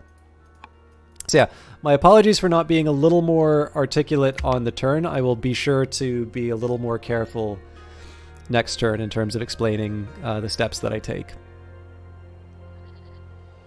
I notice the Athenian alliance is down to 20 now? It may be because they did a decree. Chancellor Metrodor the Cruel, our Chancellor, has died in office. Oligarch Lysander of Dodona is now head of the Chaonian family, so I believe that means I've lost someone who... I believe the Metrodona the Cruel was in love with me, so I need to make sure that... I'm able to keep good relations with this family. And Artemisa of Corcyra has converted to Greek paganism. New court scholar Lanike has joined the court. Her curiosity and insight will aid Macedonia in unraveling the mysteries of the world. Welcome, Lanike the scientist. So here's one way where I think Old World maybe simplifies technology a little bit. So in this particular case here, you're going to draw your tech from a deck. And if you've ever played Twilight Struggle, this might be a familiar system, where in Twilight Struggle you'll have different eras, and those cards get shuffled into the deck. But part of the strategy of Twilight Struggle is also sort of knowing when to play certain cards, because it can potentially mean that negative events will will come up sooner or later. Like, one of the things that's interesting about learning how to play Twilight Struggle is the idea that, like, playing an enemy's card and having, like, giving your enemy an advantage through the playing of a certain card, it's very counterintuitive until you realize that the alternative is that your opponent plays it at the most strategically convenient moment for them.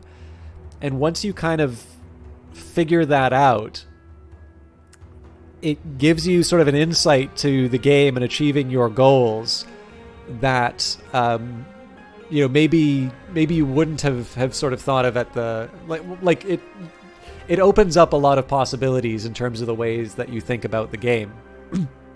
So this one, it's kind of hard to say that there are cards that necessarily give you negative results, but it does mean that basically when I pick one of these 4 cards, I'm not going to be able to research Doctrine, Jurisprudence, or Vaulting until all of the draw pile has been gone through. So Coinage, Battle Line, Cartography, Stirrups, and Hydraulics.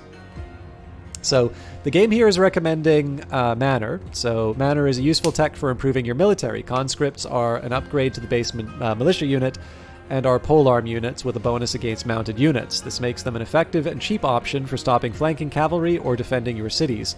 The choice will also open up between the professional army or volunteers laws, which provides alternative ways to increase your nation's training. So professional army will give me +2 training per season per treasury, but it will cost me 96 money per season. And the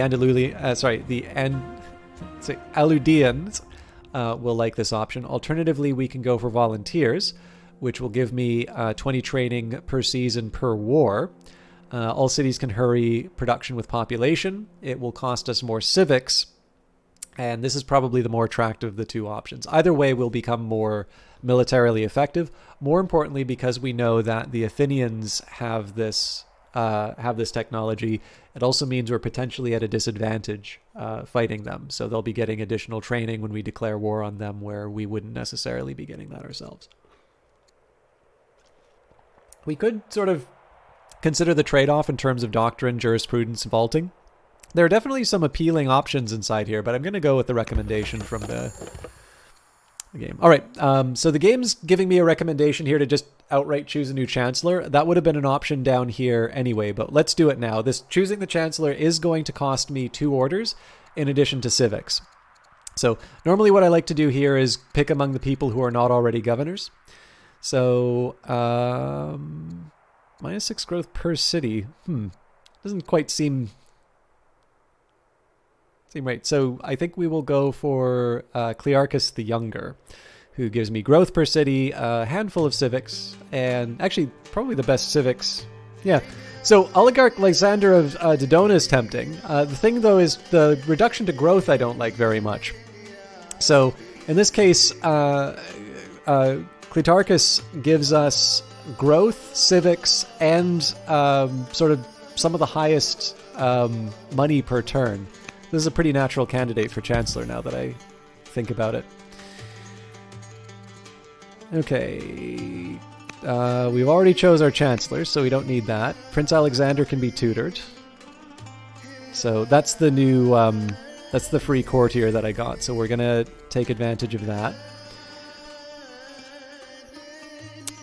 And what I'm going to do here is make sure that my relationships with the families are intact. So yeah, the Chaonians definitely have had quite a shift. So we don't have honey, but what we can do is give family gifts, and also I can start working on the head of that family. So Oligarch Diotima, she's bitter and loyal. I am bold, gracious, exotic, scarred, Basileus. All right. Oh, interesting. So why can't I... Oh, I've already influenced Diotima. Okay, so...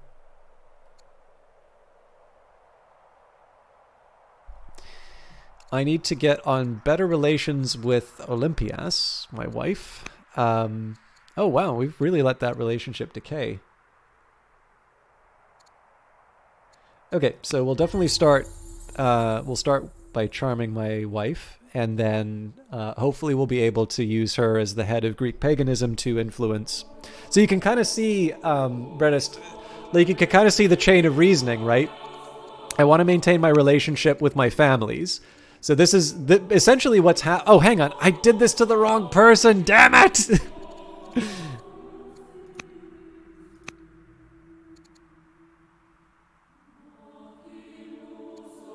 Actually, no. I don't want to change that much now that I think of it. But I am gonna run this. I'm still gonna run this. Hang on. So what else did I undo?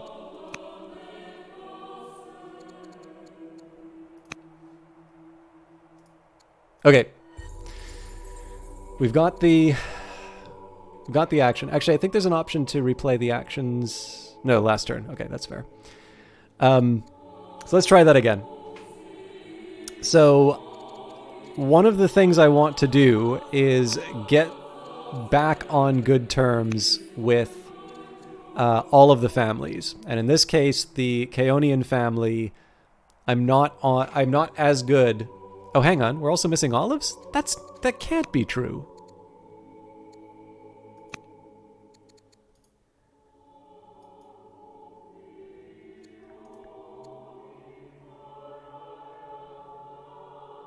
Huh. Okay. Anyways, so this is why we have a chancellor. So we're going to start by sending family gifts to them. So next up, I want to see if I can individually influence this character. Okay, I can influence them as King Philip the Glorious. Now, there may still be an argument for me trying to influence Olympias. In fact, I am going to do that because I think having a religious head in my pocket is still a little more effective. But the original reasoning I had was I wasn't able to directly influence a character, and so I wanted to try and find a character that I would be able to do that influence through. What I'll do after I've finished influencing Olympias is I will try to influence Oligarch Lysander, but of course by then the Chancellor will have sort of tried to butter up the family and so on and so forth. But you can kind of see how the chain of reasoning works. Like, I want to achieve this individual thing. This individual thing was not available to me, so I'm going to find another means of achieving that goal, etc., etc. Anyways, there are some other kind of other actions that I can take, but in this case, I don't necessarily want to. Like, I'm just sort of thinking there's not a whole lot of truces or anything I can do. Oh, interesting. I wonder if there's a way that I can... I'm trying to think if there's a way that I can make the Illyrians a little less angry at me. Could send them luxuries.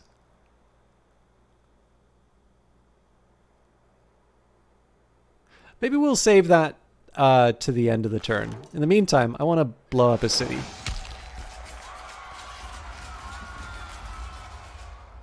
This is... It's actually a really good opportunity to get rid of an annoying unit. What I am going to do, though, is I'm actually going to take out the slingers first.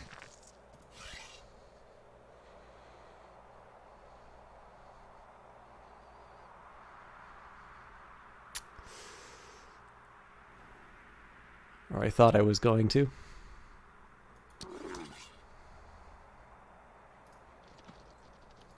The camel assassins come through again.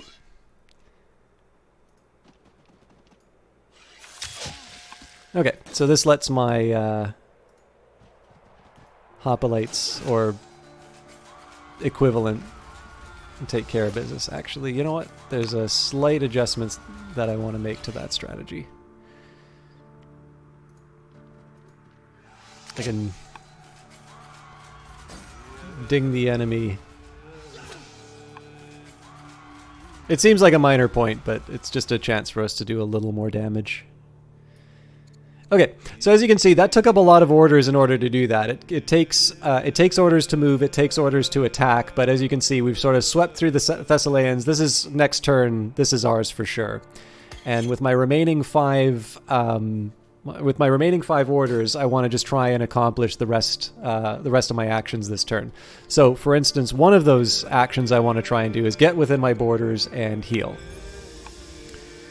Now, because I've got 1600 training, I'm actually going to use my training to get a few more orders.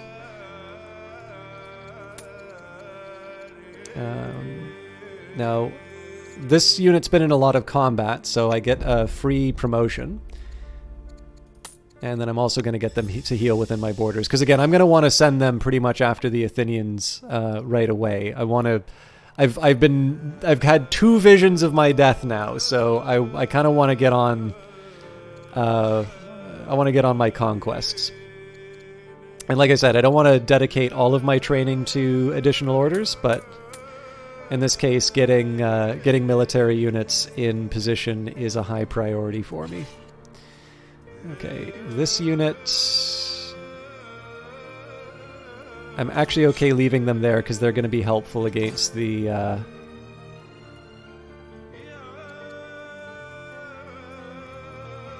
So this unit I also want to get into the region, but I don't think I want to spend any more training. So let's do our construction. We will build... Let's try a forum this time.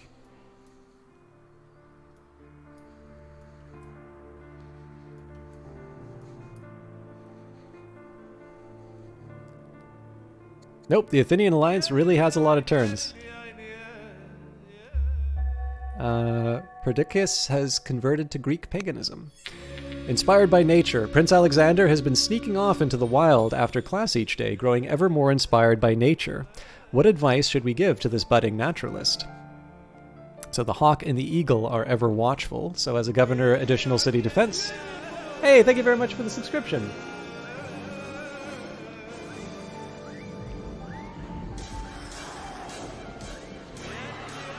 We'll let the Ark finish its business.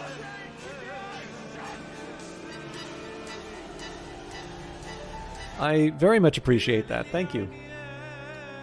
There is nothing quite like the windblown freedom of horse riding, so this will make Prince Alexander an equestrian, so new mounted units get additional experience. Now, the funny thing is, I tend not to build a lot of mounted units, and it's a bit of a defect in my strategy because the ability for like mounted units to just go crashing through wounded units is really powerful in this game. But let's see what... so Pathfinder, Governor, Camps and Nets, plus 100% output. It's kind of hard to see how Pathfinder has immediate military applications, though. So, there's nothing quite like the windblown freedom of horse riding. Okay. Now, I was originally building something here. Yeah, cold baths. So, we'll go back to building those. I am going to build... So, originally I was going to build a lumber mill here. I don't exactly need more wood, but it's hard to turn down the opportunity. I've got 33 orders left, so I'm going to turn my attention back to the war. And one of my priorities is going to be to move units that don't have damage. So one of the reasons for that is the more... Or, sorry, the less I dedicate to this particular battle, the more healing I can do for all my other units. Oh, right, but this doesn't count as friendly territory. Okay, well that actually has an advantage on its own, so I can move everybody to the edge of the territory. I'm still going to wind up doing a bunch of healing.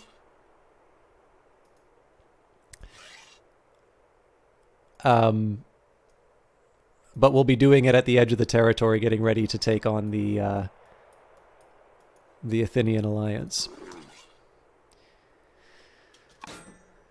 Okay. So I may be making some decisions with these units later, but let's focus on the task at hand, which is getting everybody in a... definitely skipping you. Basically, I want to get everybody in a state where they're ready to fight.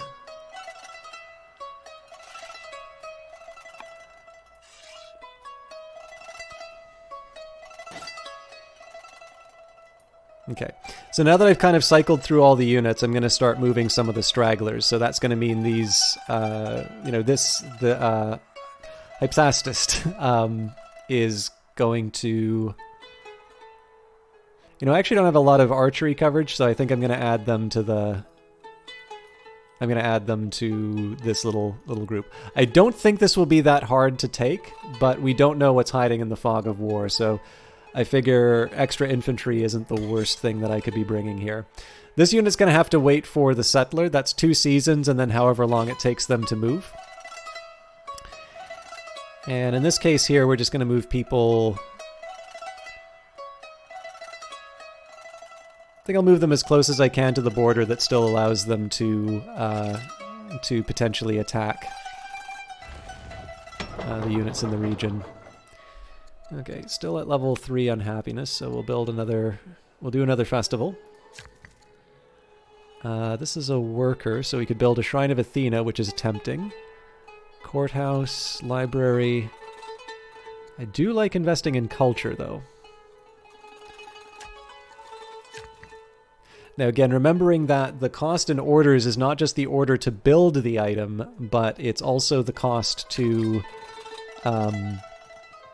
like, you lose 1 order for every turn that you're building something. So in this case, we're going to build the Shrine to Poseidon. This is a double-edged effect. One, it helps reduce my unhappiness, but it's also producing some commerce for me. Okay. And we've used up our orders, but I'm pretty happy with how this turn wound up. So we should have take all the Thessalian cities completed next turn. And I don't want to spend too much time healing everybody up, but I will kind of get myself in...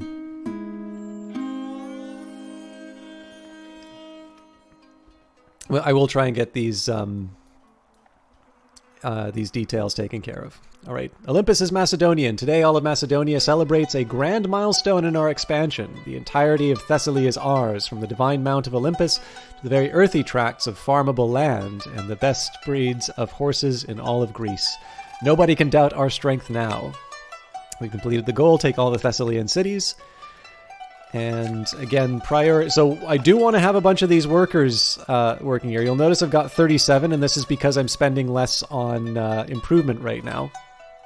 But first things first, I'm going to start by healing all of the units that I'm going to be sending into Athens. Well, not exactly Athens. We'll start with Thermopylae, but... There haven't been any kind of major military defeats for the Greeks around Thermopylae, have there? Is it some kind of an omen I should be worried about? I'm going to move up. One thing that's useful to remember about moving units in this game is you can move and heal as long as you're in your own territory. So there can be some value in moving to close to where you want to go and then doing the heal move as opposed to just sort of standing still and healing. I think that's different from Civilization, where basically you move or heal rather than being able to move and heal. Couldn't say, a few years before your time.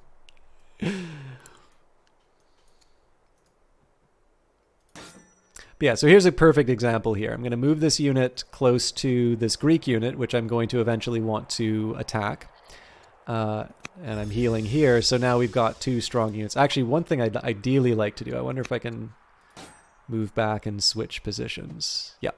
So the reason I'm moving this unit closer here is that this is a stronger Greek unit. Sorry, stronger Athenian unit. So again, I'm keeping this unit in the city for the simple reason that I want some support against the biremes.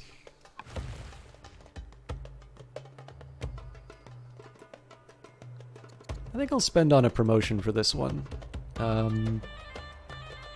I'll do guard. It's not the most exciting choice, but I am going to be facing against... I'm going to be facing 2 units, so... Okay, now if I follow my rules strictly, we have crossed into level 3 unhappiness, so I guess I'll do another festival. Trika is the new city that I've claimed, so as always we build a worker in this case. Megara has just built its workers, so we'll try and find something else to build for them. In this case, I think a treasury is in order, just taking a look at my financial situation. Also, Pella has finished, so we had a bunch of stuff that we built in Pella. We actually also have 8 citizens, but we don't have any buildings to sort of put those specialists into, it looks. Nope. Wow, I wonder how long I've been ignoring specialists here. Yikes. Okay, but we've got a very high amount of unhappiness, so I think we're going to be doing a few festivals. Unexpected connections. Unexpected personal connections have opened up a direct channel to the leaders of the Athenian Alliance or Sparta. The court seeks to improve relations with both nations, but we should proceed with caution. So we could try to improve relations with the Athenian Alliance. We could try and improve relations with Sparta. Or I think we'll just say not right now, because we're going to be going to war with both before long. All right, so I'm going to take one more pass at... So yeah, I think I am actually going to move this warrior unit up. So it's all workers at this point. And what I want to be thinking about is I did have a rule at one point of sort of like 1 worker per city. And what I'm noticing here is Adelea, for one reason or another, has 2 workers sitting around. So I kind of just want to make sure that... Yeah, it looks like the distribution's still roughly where it needs to be.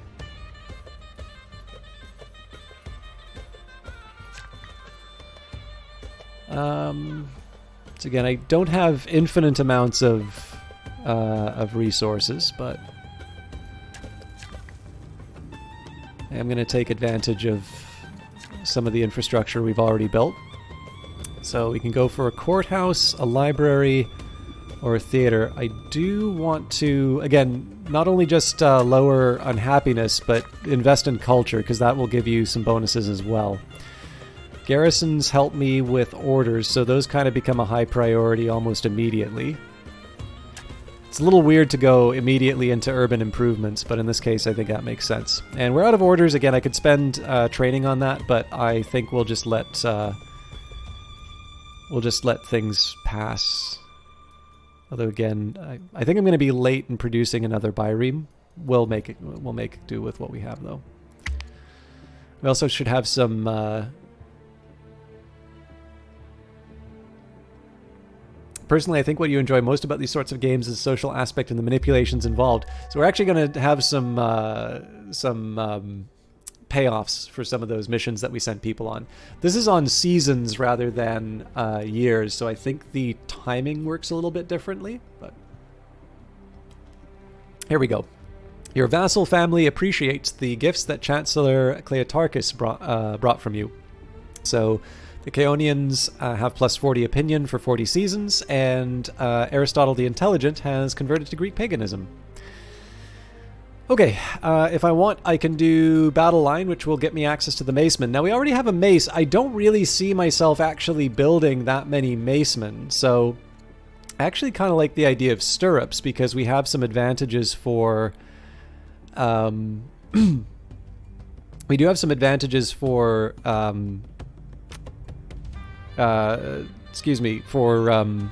cavalry.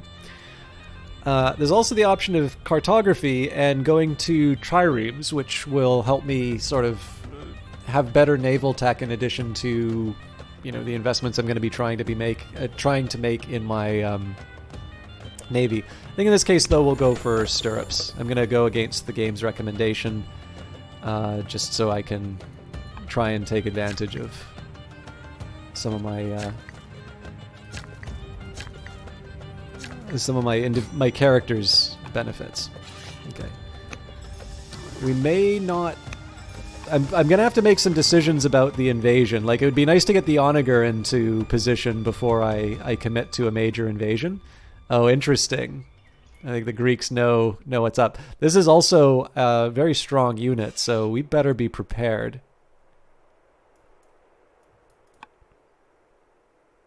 We'll see what they do. I don't think I'm going to have to worry too much about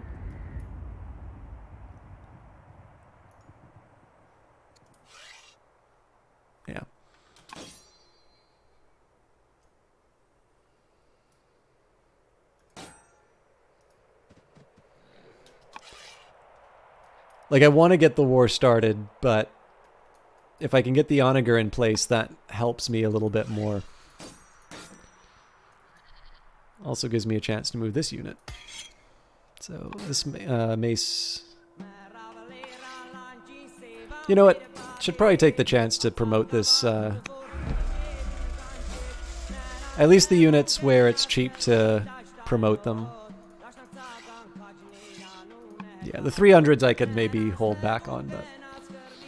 You suppose that sort of choice depends on the territories you need to defend through land and naval? Yeah, absolutely. Like, so the only thing I need to really worry about here is Chalkis. Chalkis has got an archer which is able to sort of support this Byreme.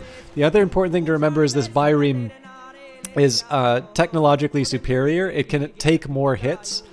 So even though it's kind of 2-on-1, like this unit is able to sort of take a punch. It's also able to sort of retreat to its own waters. So in this case, I'm not that worried about what's going on there. I'm trying to think if there's any reason why I would want to be building... I don't think I want to be building any settlers. Honestly, I have a feeling that I'm gonna need to build a bunch of specialists in some cities because I thought didn't have citizens available. Oh, but we're at Unhappiness 4, so in this case we'll put on some festivals. And Halicarnassus, we're at level 3, so same story here. And let's do the volunteers event. In an act of solidarity, citizens of Pella are volunteering in droves. They wish to show their local pride. We can command them to work or fight, so they should engage in hard labor. We'll get a worker in Pella. Now, I have been building a worker on basically in every city that I've conquered, but too many workers, and I'm spending all of my orders building things. So in this case, we'll take the Axeman. And an assignment. A letter arrives by courier from Prince Alexander at the Academy. Dearest father, I wish you well and send greetings from the Academy. My tutors have instructed the class to write letters home. I'm thinking of everyone and hope to be home for the spring festival. Your son always, Alexander. Yeah, I definitely agree, Bredis. Now, the catch is that I suspect that the Athenians are growing reasonably quickly, but I don't have an exact idea of what their growth is, and I know that we can do a more focused attack on their lands. So in this case, getting in position, I think, is more valuable to me. All right. Macedonia is in need of a decision regarding its military training. Some in court support the creation of a professional army, while others wish to rely on volunteers to fight. So in this case, we will do volunteers. We already kind of reviewed this when we had the options in front of us. So we'll say none fight like a man protecting his home, and we will pay in civics, but we could just try building more courthouses in response. So again, I want to make sure that I've moved all of my military units before I go too far down the path. I'll maybe move a little bit closer. We're not going to go like fully hostile, but okay, these axemen definitely need to get closer to the front.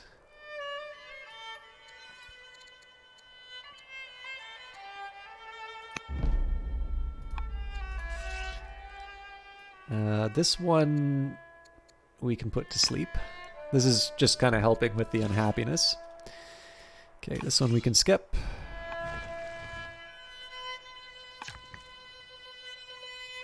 And I think we're at the point now where I'm only gonna be working with workers, which is fine, but I just want to double check that this is actually the state of play. Yeah. Okay, so I'm going to start with the garrison just because of the extra orders that it can give me. And it's also worth remembering that those are orders that are... Oh, we don't have the stone. I can spend money for the stone, though. Now, ideally, this worker is going to be working on improvements for Philippi. But that'll have to be next turn. We can build a... Oh, it's been a while since I've had to build a farm. I think I'm going to build a barracks first. Nope, don't have the stone for it, so... Farm it is.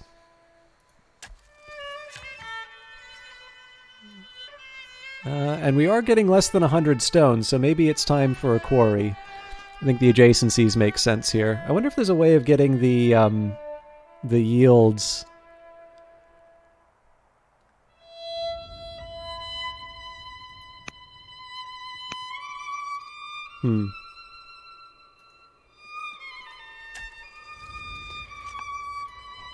Wow, we actually have 3 orders left over this time. That's unexpected. So, with that in mind, I'm going to do a little something extra. In this case, I am going to promote this bireme, because even though it's expensive, we have a lot of training.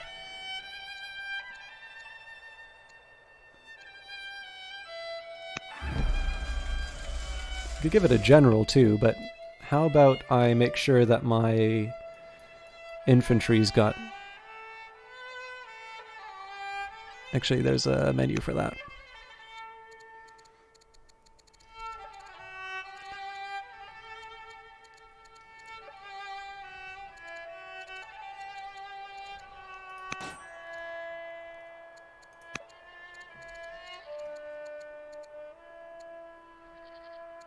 Wait, Philip isn't leading an army?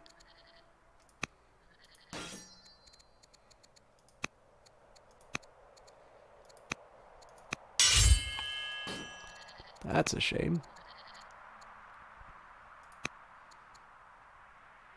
No, now I have too few.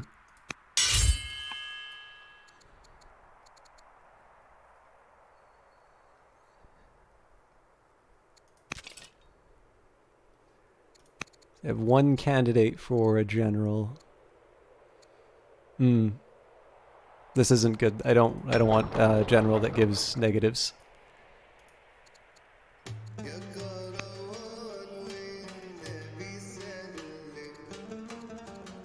Okay, we don't have money for it. Yeah, I think I'll leave this. Oop.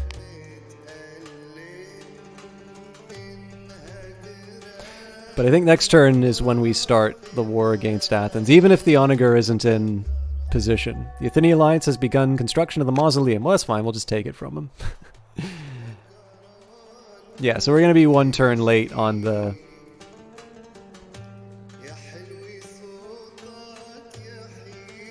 But I think in this case, we will... Oh, interesting. The court has reached an impasse. A decision is needed. Shall we break our peace with the Athenian Alliance? Yes.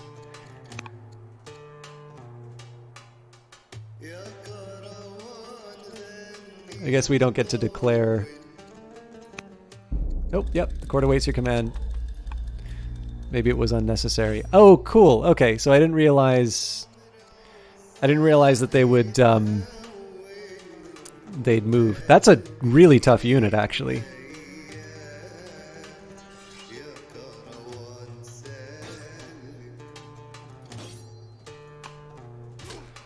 You've come face to face in battle with the famous sacred band of Thebes. This is the most respected and famous unit of the Theban army, consisting of 300 men, all pairs of lovers.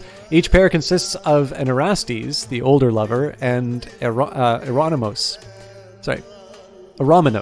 the younger beloved.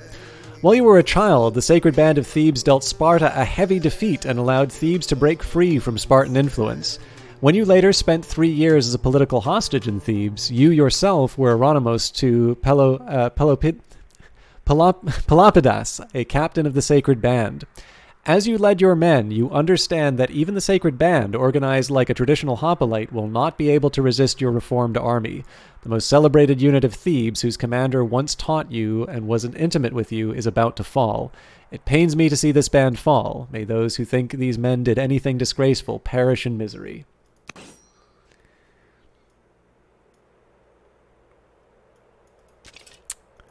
Yes, a considerably different attitude than a modern audience might have.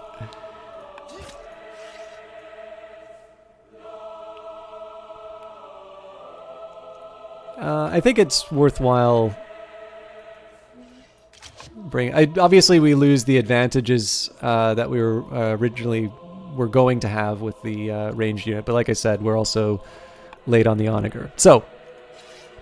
Obviously, one of the big worries is inflicting as much damage as we can to this unit. I guess this one's eagle-eyed. Yep. So where I can, I want to engage it at range. And then we let the...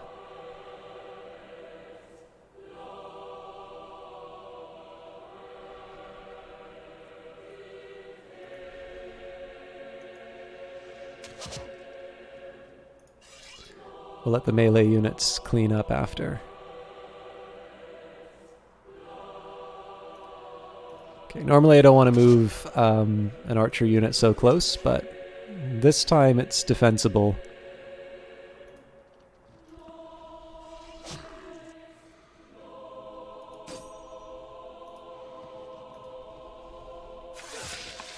So obviously that took a lot of effort on our part, but it did remove a hostile unit from our territory, and now we get to focus on Thermopylae.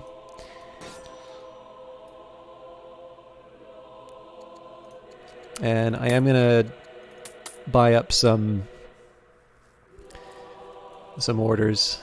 If nothing else, just so we can kind of see what we're up against.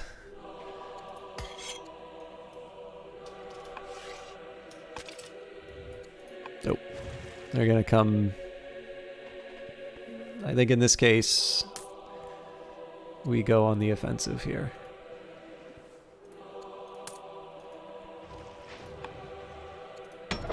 Okay, Dodona. Let's go Stonecutter first. Again, here I want to be focusing as much as I can on sort of improving my... Oh, actually, we'll do Stonecutter here as well because of the finances. But yeah, so because I've potentially I've got too many citizens in some of these cities, I want to be taking the time to build specialists. Let's go for a poet and then a miner. And we'll end the turn and see where it all goes. I always love when they acknowledge such things because you needed those sorts of things as a child. You know, it's actually really interesting you point that out because it's... actually, one of these stories I can't tell because it's like a disclosure thing. But I've noticed there's a few different ways. Like, I find there's a few different hooks. And one of the things that I've actually liked the most, wow, we just lost a really good unit because I got reckless.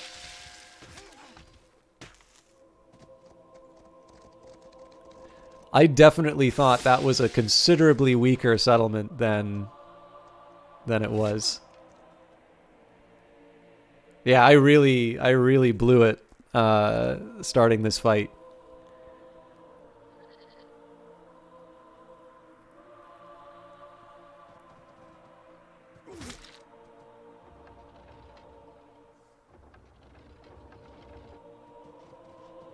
So much so I'm kind of tempted to like reverse the turn, but that's kind of lame. Like really should pull back my I really should pull back on my or like accept the consequences and fight my way out of the problem. But yeah, one of the things I think I find so interesting, at least in terms of the angle for classics, is it's a good exercise in empathy. So, like, obviously, you know, gay rights isn't one of the... Like, in my own background, I did grow up in a religious household. It wasn't too intolerant.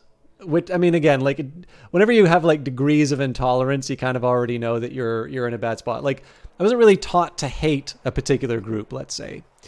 But there was definitely some unlearning that needed to be done, let's say.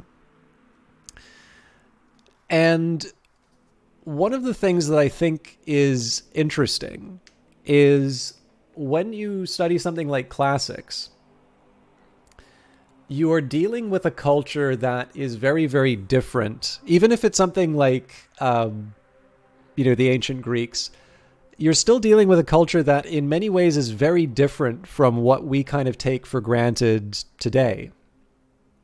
And that can, like, that can provide some opportunities as well as some misunderstanding. Like, obviously, there are some things that are utterly intolerable in history. But what I really find the value of that is, like, it's one of the things that my prof sort of said, that, you know, if you want to do cutting edge work on physics, you need to build a particle accelerator. But if you want to sort of be working at the frontiers in terms of the ancient world, you know, we all have access to the same fragments, you know, beyond maybe access to a particular archaeological find, or maybe understanding a particular ancient language. Like, we're left with these fragments of this other culture, and we do the best with what we have. And what I find really interesting about that, right, is that you can, you know, again, there's nothing stopping you from, like, just sitting down and thinking your own way on these things. But obviously the more rewarding way, and probably something that's closer to resembling the truth, is to sort of sit down and think a bit about these institutions, you know, why they were the way they were, you know, why history kind of turned out the way that it was. And of course, in some ways, you get to maybe find out that some things, particularly our own intolerances today, definitely you get to see them in a very different light. And hopefully, you know, maybe, hopefully you don't make the same mistakes as the past, although, you know, it's a journey. But you raise another more important point, which is, you know, for myself, you know, in terms of my background, I think I've sort of largely been in a group that's more or less accepted for who they are. And so maybe the thing that I fail to appreciate is, because so much of history is so interesting, to also be able to see, you know, someone like yourself in history and see that celebrated, and see that as someone who's, you know, something other than someone who's different or shameful or whatever. I think in itself can be really encouraging, as you say,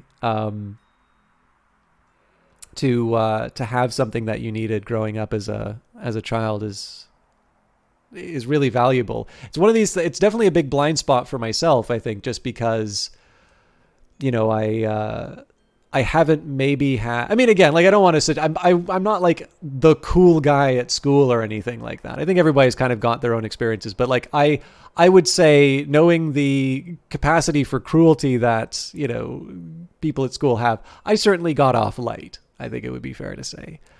And so in some of these cases, actually, it's oddly enough, as far as 4X games are concerned, the case where I really gained a good understanding of what representation can mean in games. I mean, obviously in the case here, we're really, you know, Old World's really just talking about history. But I think one of the cases, it's such a weird and almost like silly example, but is the inclusion of Canada in the Gathering Storm expansion for Civilization. And the fact that I was so happy about that, and the fact that I finally got to play Canada in my favorite game series after decades, you know, that's just one of these wonderful moments of clarity, you know. And again, like, I'm not going to be sitting there as like, oh, why is this main character a woman? Bah! Like, that's obviously ridiculous. But in order to, like, there's the difference between understanding something intellectually and like feeling it and knowing it. And in that particular case, it was actually the fact that I was, not just that fact, but like, there's this wonderful clarity that you gain in terms of something like, hey, I get to play, you know, Canada, and how, you know, how wonderful I feel about that. And there's also like such a wonderful version of the Canadian national anthem in that expansion. It's one of these things that goes from just sort of knowing that's a nice thing, knowing that that's something that makes people happy, to, you know, this is why this sort of stuff matters. And obviously, if I've got my minor example of that, to be able to take things that are maybe a little bit closer to the core of someone's identity, and particularly something that they might have sort of been encouraged to sort of hide about themselves, I think, you know, that becomes that much more important. So, Yeah, and I mean, like in the, I really like the what you had to say about that bread test, just because like in the end, obviously you don't necessarily, like, you don't choose where you come from, right? What matters is what what you do with your origins. So I definitely can know some of the stuff that I was taught where I'm like, now I'm like, oh, that's not a it's not a really good way of looking at the world. But I don't like. I guess the biggest thing is that I don't want to. I definitely know what it's like to. You just look on the news and you can find very hateful religious groups, and it would be difficult for me to completely condemn my upbringing. I think it's better to just articulate where I think they were in moral error, and to maybe take a marker for those times where I outgrew it. You have successfully exerted your influence upon Queen Consort Olympias the Dealmaker, but appear weak in the process. Queen Consort Olympias the Dealmaker becomes influenced by King Philip the Magnificent. So this is the payoff to me trying to influence my wife, the head of the Greek, the Greek paganism. The Prince of Ialsus. Ialsus. How much is Ialsus worth? A group of Spartan diplomats have arrived, offering to form an alliance or to enter the war with the Athenian alliance if you'd be willing to give up the city. Wow.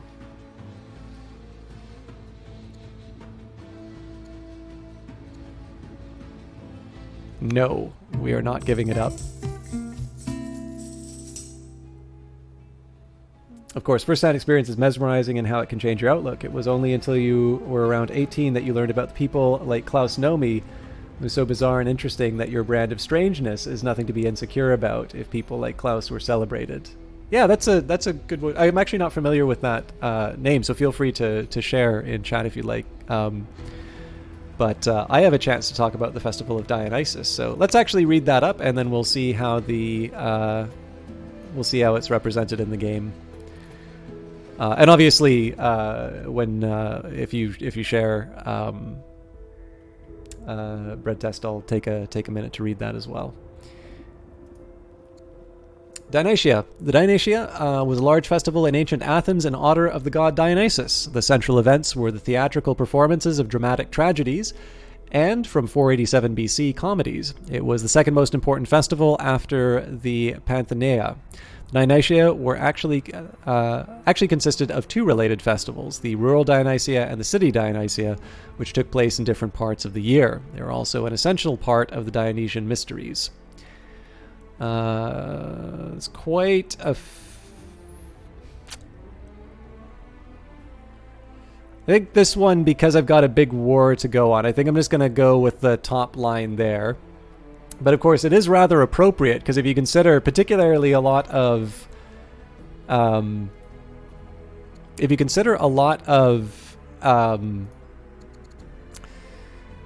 Aristophanes' plays, you have an example of... Oh, sorry, just a second. You have an example of a lot of plays that were sort of written in wartime. Actually, one of my favorites is The Frogs. And basically in The Frogs, you've got Dionysus going into the underworld, trying to bring back a poet to sort of inspire the city in its time of need. And he needs to choose between Euripides and Aeschylus. And at the end, they have this contest, which of course I am obligated to refer to as a rap battle. The frogs are the chorus, so there's like there's a fun little bit. I don't think I could bring myself to read it out, because I feel very weird reading out the frog passages. But like they do try to emulate the sound of frogs.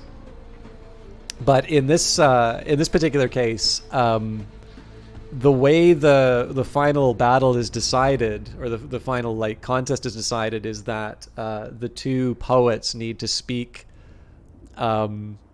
words into a scale, and the one who speaks words with the most weight is the one who's brought up to to the world of the living in order to sort of inspire the city.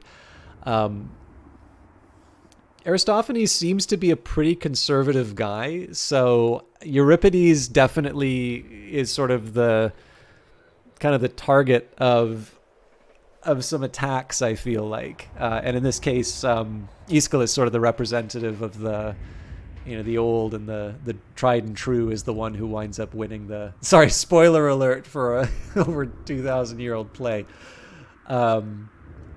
But what's interesting here, right, is we have the festival of Dionysus in a time of war.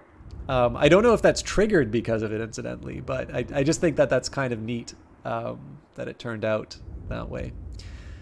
This year's Dionysia was, by all accounts, a remarkable festival, the best Philopolis has seen in living memory. The procession was huge, and the clothes of the choreogai bedazzled all onlookers. Sacrifices were made as songs and hymns filled the streets. The dramatic performances of the next day will surely go down in history among the best to ever grace a theater. The first place went to Agathon, whose skillful writing is now the talk of Philopolis. A developing culture event in Philopolis. So they'll erect the largest statue of Dionysus in Philopolis to commemorate this. If you're going to erect a statue, shouldn't it be to Priapus? Hey! Sorry. More people will surely visit the next rural Dionysia. Offer coin to those willing to settle outside Philopolis. We don't need another worker. And a good festival means great wine. Get me a barrel and a few more for the city. It requires that King Philip is carnal. Which, so yes, we'll spend the stone to get the statue of Dionysus.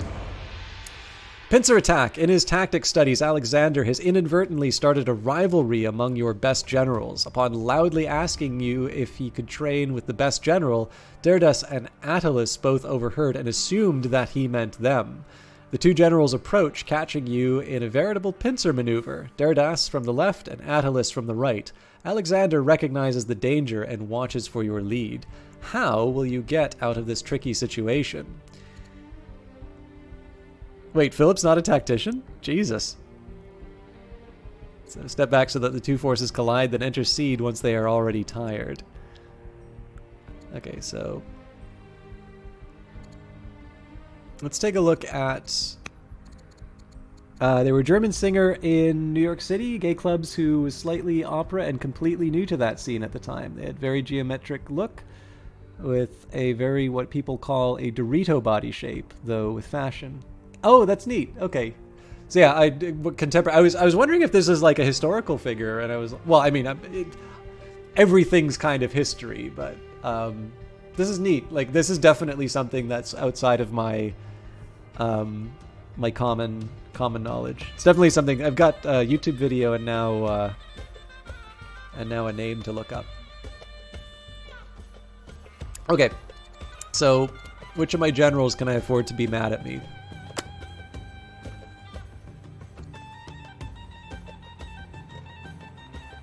So Attalus, it's not great that Attalus is mad at me, but I can live with it. So focus on the left flank. During a discussion with how to deal with the Athenian alliance, you make it clear that you wish someone would rid you of this turbulent Demosthenes. Unexpectedly, everyone is in agreement, and soon practical matters are being hammered out. The only question is which remains is should we focus on stealth or speed? Sooner he's dead the better, or let us try to remain undetected. Nope, sooner he's dead the better. Our spymaster has discovered valuable information about Bardia the Intelligent, the stranger claiming to share your royal blood. He is an honest man after all. His claims to the throne are valid, but the proof could be easily destroyed. Let's leave him alone and see what happens. Okay, we definitely need as many units as we can. So, completed the goal, settle cities in place of 2 Illyrian camps. Macedonia has settled large parts of Illyria, and for the foreseeable future, there should be no more threat from the entirety of Illyria. Their armies have been depleted along with the will to fight. With the will to fight Macedonia, now that it is plain that you are a much more capable ruler than your father was. Macedonia can continue with its northwestern expansion if you wish so, eliminating Illyria entirely. Further expansion in that direction is not necessary, but there is enough land and resources in the area to make it worth considering. I will consider whether that is in the interests of Macedonia. Oh, come on! If I'd known this was an option, I actually would have preferred doing that over starting this war with Greece, now that I know how strong they are. Okay, so let's think about how we're going to handle it. So one thing that might be to my advantage is to kind of run back to good defensive positions.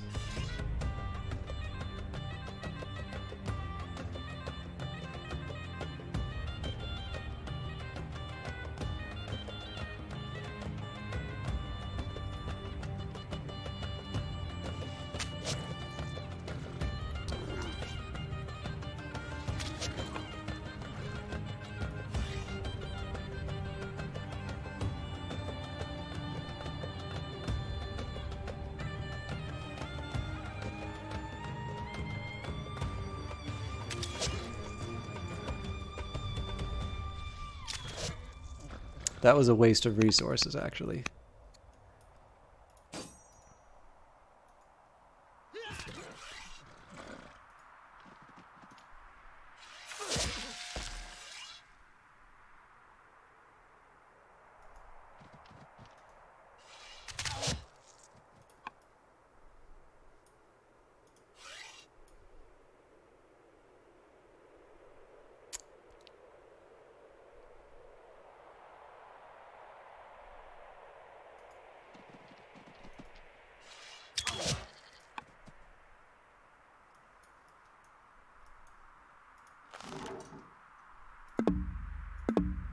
Oh, I gotta unlimber it. Damn it.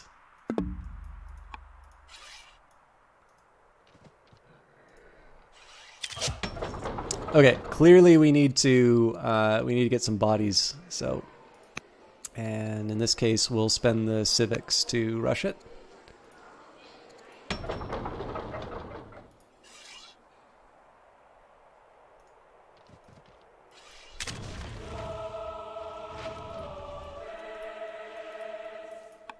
Yeah, this is going to be a scary, scary few turns.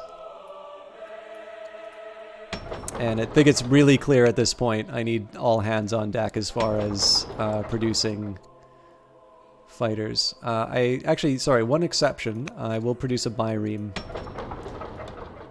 Now, these are a little harder to justify because they're really far from the fight. But everything kind of in the immediate area, I'm going to build as many military units as I can afford.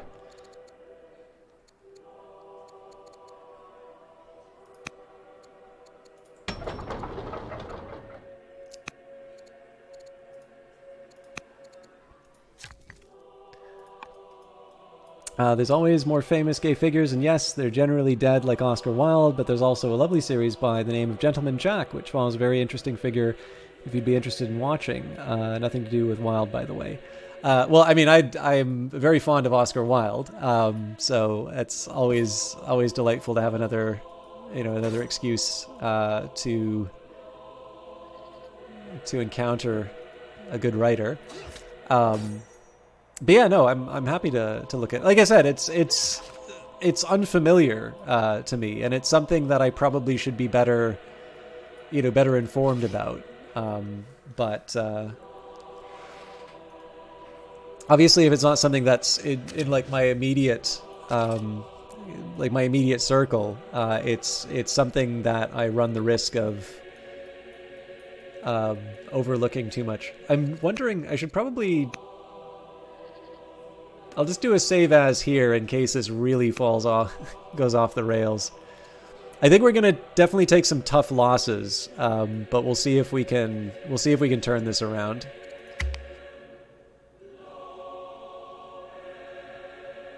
But we're definitely gonna go onto a big war footing here, and I'm gonna put as many infantry units as I can. Jesus, look at that damage.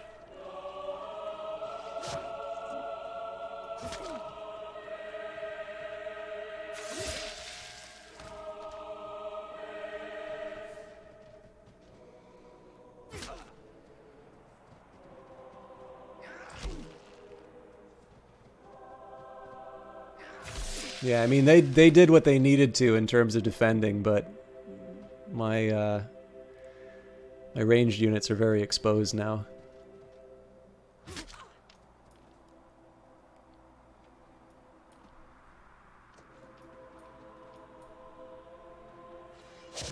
So that's 2 units that we lost in that, if that wasn't obvious.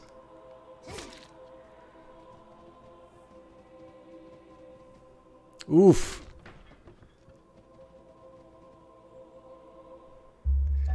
Lanky the scientist has tutored Prince Alexander, improving his wisdom. Prince Alexander has +1 wisdom. Okay, so I can get a horse archer or a horseman. I think I'm going to go for the horseman. Okay. So first things first, let's try and kill what we can.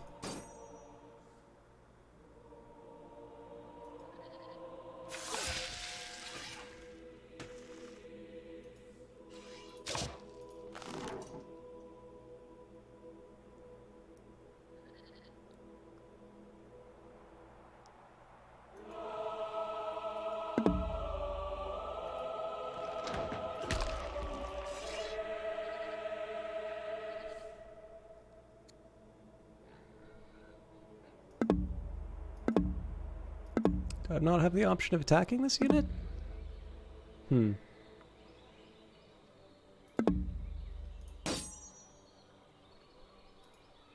Oh, because this unit's already attacked, that's why.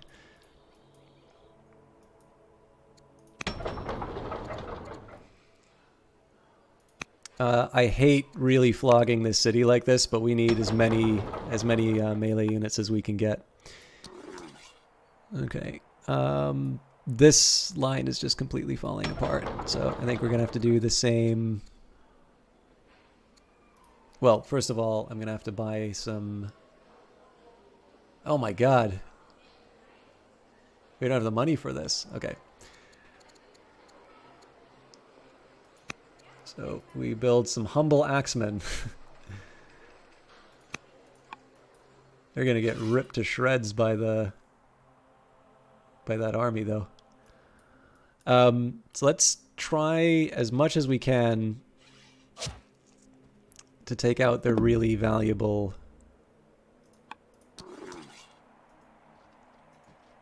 melee units.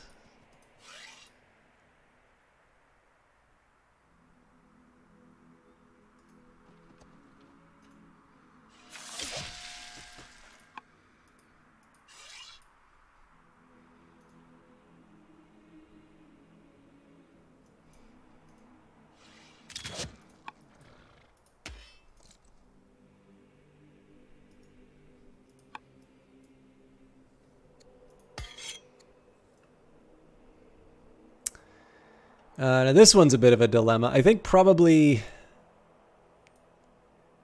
I gotta try and get them in this region, but also I need to heal them, so. Okay. And I think I probably should have tried this earlier. We should probably try and... yeah, we need 2 seasons before diplomacy. Okay, like I said, as much... Well, it's easy for me to say as much training as possible, but we're clearly... we're clearly short on resources. Okay, we've got 9 citizens. God. I need money.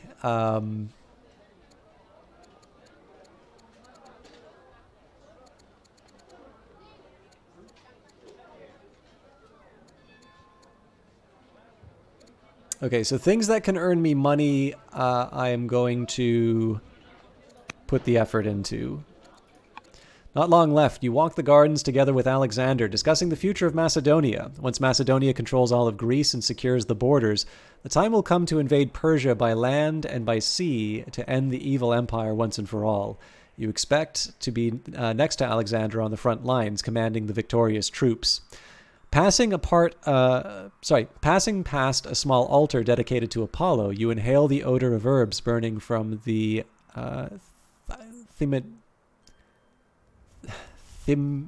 Thimiterian, and the world before your eyes grows distant and dark as you feel an overwhelming divine presence. You hear no words, see no Moira, but are filled with the certainty that your time on this mortal world is drawing to an end. Whatever else you seek to accomplish, you do not have much time left. The strange feeling passes, and Alexander does not seem to have noticed anything. He asks about the best naval routes to invade Persia, and you carry on with the conversation between a current conqueror and a future one. I will not fight my fate, but I will make the most of the time I still have. The scenario ends when Philip dies. His death is getting closer. All right.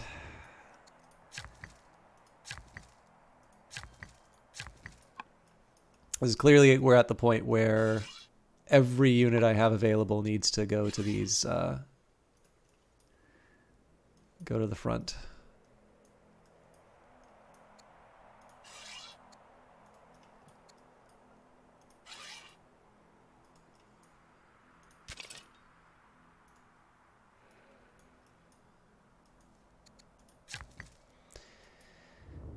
Okay, Hamlet will help me with the money. Let's leave the lumber mill for now. I do need the wood, but...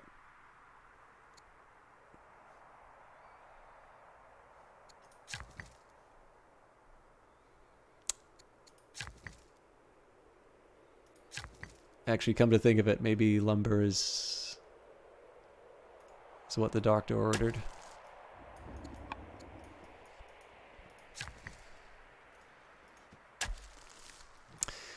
Okay, let's brace ourselves.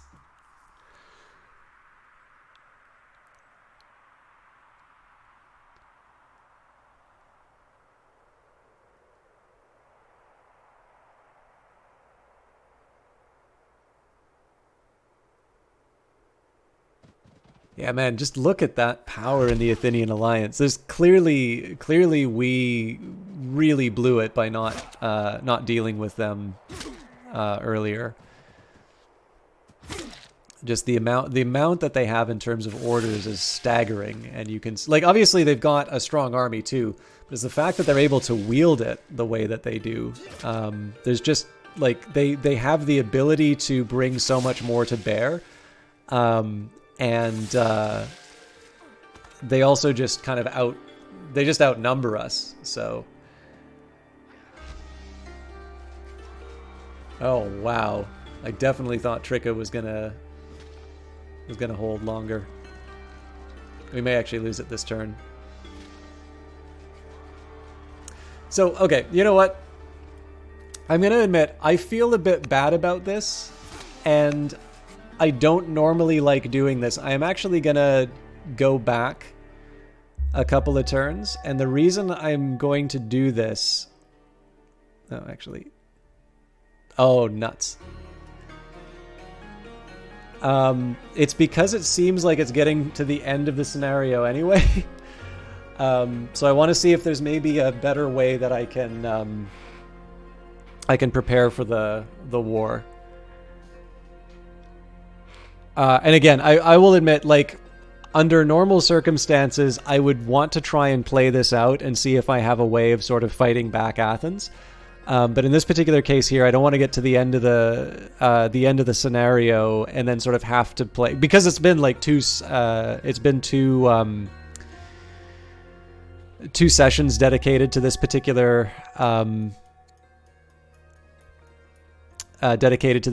ambition. I'd kind of like to wrap it up and wrap it up well.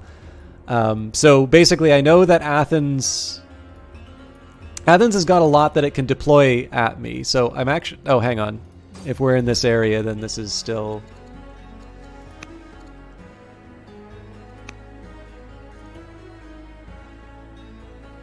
Maybe 2?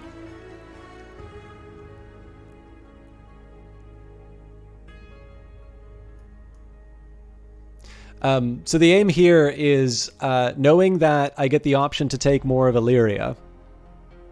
I get to do two things, which is, one, I get to invest a lot more in my military.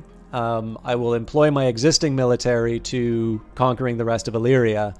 and then we'll be in a better position to take on Athens. And again, like, this is kind of lame because obviously I could have been better prepared and, you know, and put...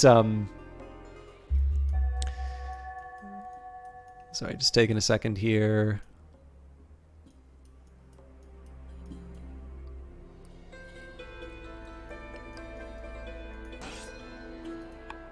Okay, yeah, I think I'll sell with this.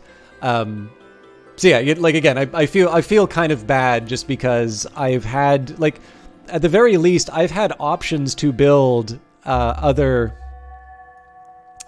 I've had options to build more military units and just haven't taken the chance to do so. Oh, interesting. Recommend. Oh, right. Okay, no, we'll do stirrups. But I don't know. Things being the way that they are, I'm going to learn my lesson. Actually, I also seem to recall I needed to...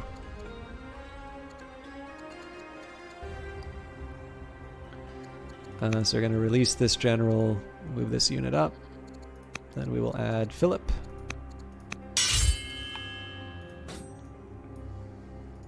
But yeah, so knowing what I know about Illyria now, we'll go focus on them, at least for a little bit. And I'm going to take the opportunity. I'm not going to change my... I'm not going to change too much in terms of the construction, but we are going to invest more in military units when the option presents itself.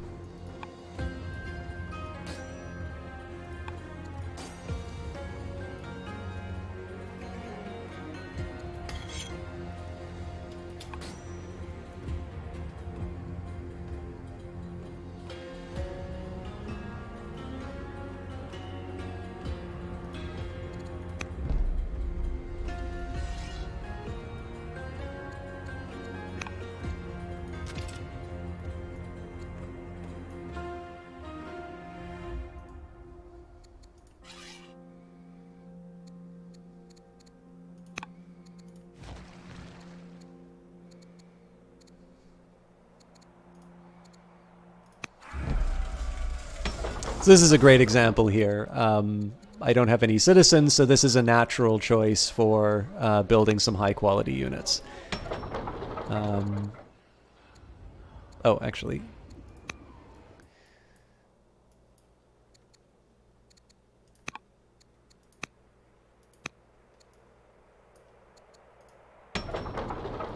This is the better of the two units. Volunteers. So here we'll take the Axeman. We read this one, so he's a fine young man. Oh, this is new though. No, it's not. Volunteers. And I only have one. So I'll definitely pay.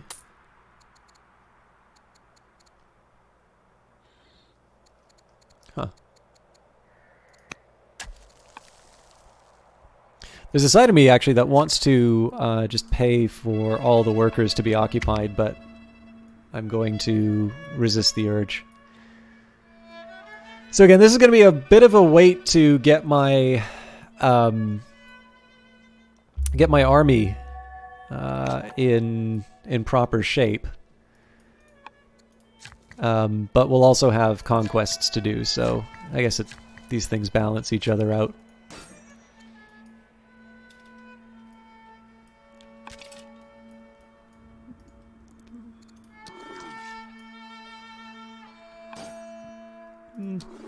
Should probably put a little bit more into training.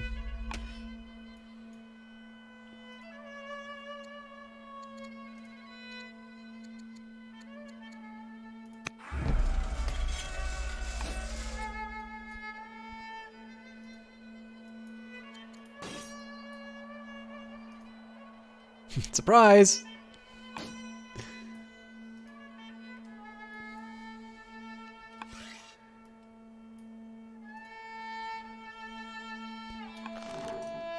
So this one we're going to prep for use against the Athenians.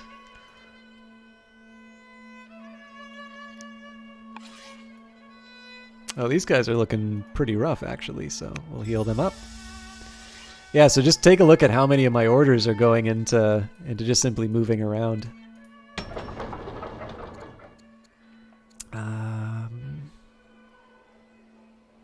I'll put a stone cutter and then... Okay, we don't have the... Yeah, we'll just do it one at a time.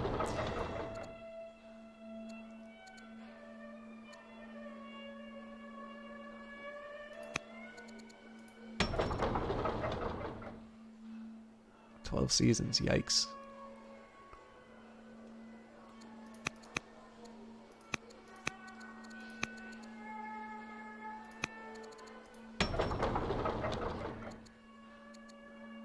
We're out of wood.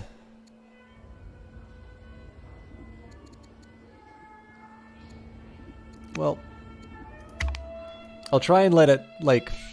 I don't want to force the issue too much, so...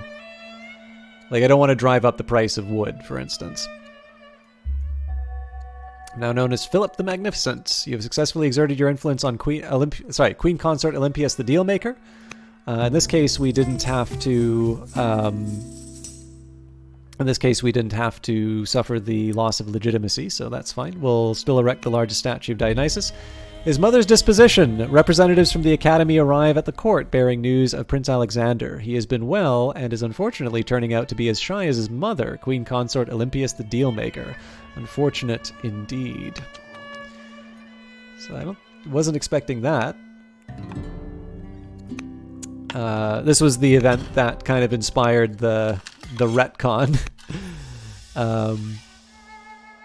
Okay, now, normally this would have been for defensive purposes, but in this case we're actually going to deploy it to the front. One approach I might want to take, actually, is to just put enough defense to be able to, like, hold this region, but we actually put the brunt of the force in this region here.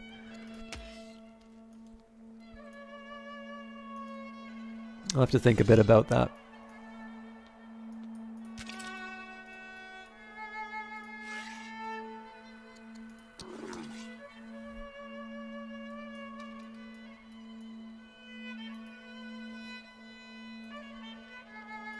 Wow.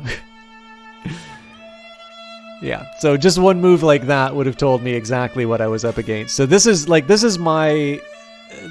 best possible unit that I can train at the maximum training level here. And of course they've got two of them here, so that there's some pretty substantial bonuses. The conscripts are like the good militia units. Spearman's not as big of a worry, but yeah, like this is clearly, like, looking forward at this is clearly far more than I can handle on my own. Like, I should not have just sent a small contingent to deal with it. Good news is, once I can take this out, I'm kind of laughing, so.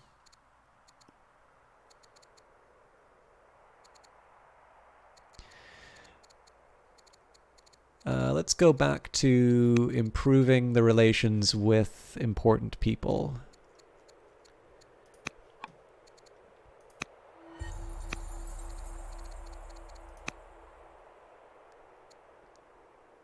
Wait, minus 15 or 40 now? Thought I tried to influence him.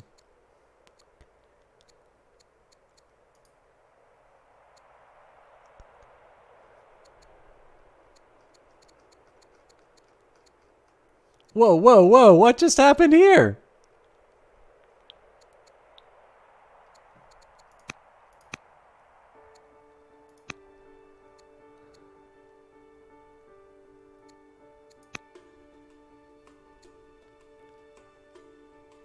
Abdicated? No, I didn't want to abdicate.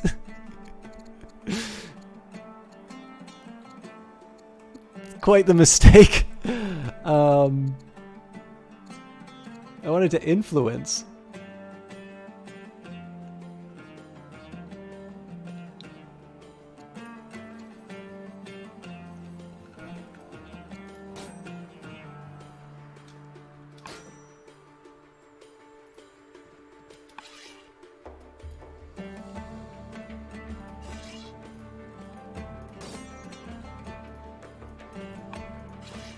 Okay, let's, again, we'll run in as close as we can.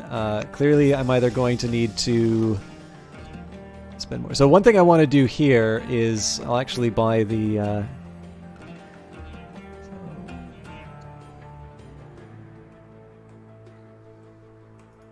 that should do it.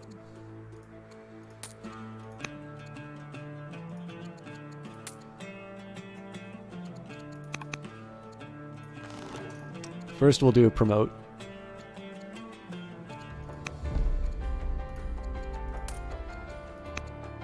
Wrong one. Oh, I can't unlimber it. Well, we'll see what the next unit can be.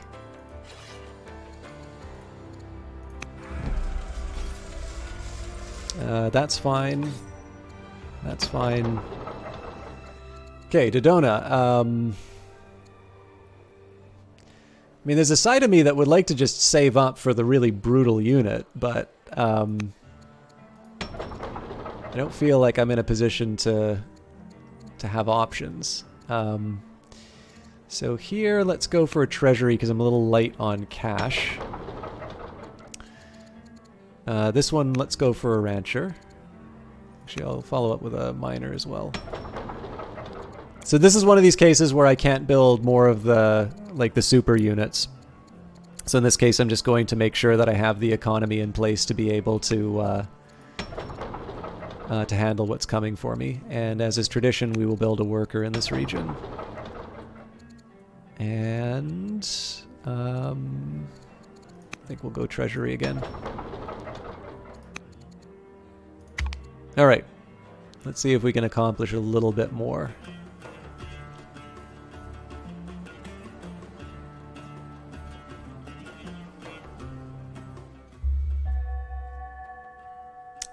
Lanky the scientist has tutored Prince Alexander, improving his wisdom.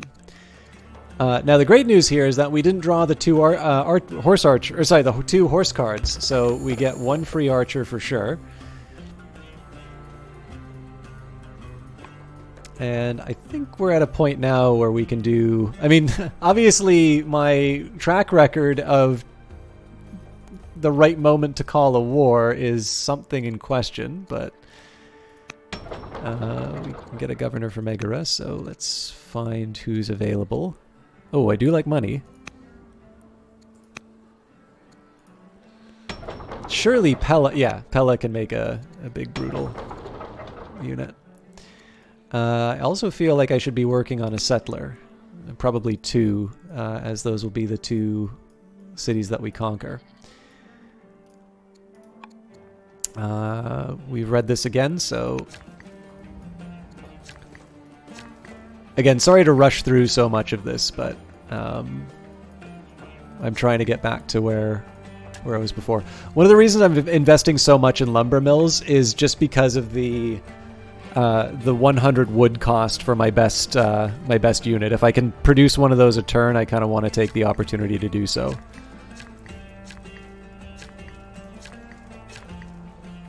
Gotta remember to start using tab. So again, it's not that I don't want to use my workers, it's just that right now I have an opportunity to do a bit better. So let's go to our tribal view.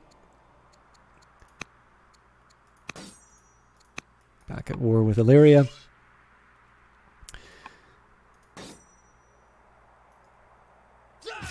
So this wasn't exactly how I was planning on doing it originally, but we'll definitely loot everything. We need the money. Where I can, I want to try and minimize the damage my units are going to be taking.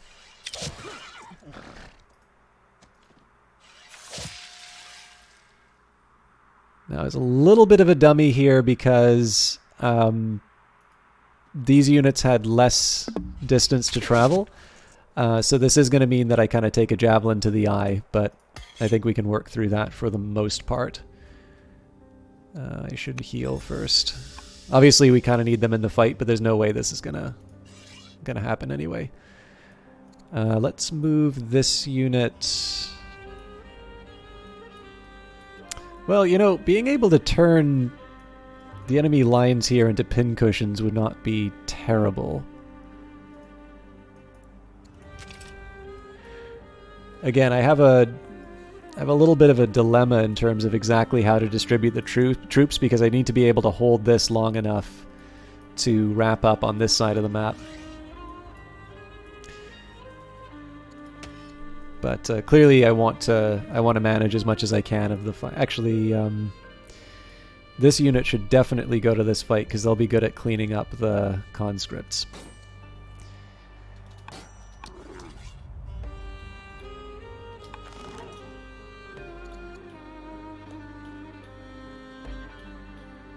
Yeah, this is exactly where it needs to be.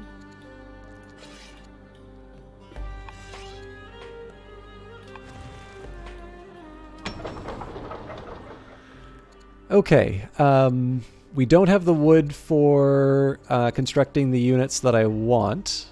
I mean, there is an argument for the mounted units, I suppose. Let's try and... I think I'm going to focus on things that can get me some extra money. So, again, I want to be kind of careful in terms of the priorities that I give. Orders are good, units are good, money is good, and that's kind of how I want to allocate some of my priorities. And I particularly want to do this in regions where there's sort of a very clear benefit.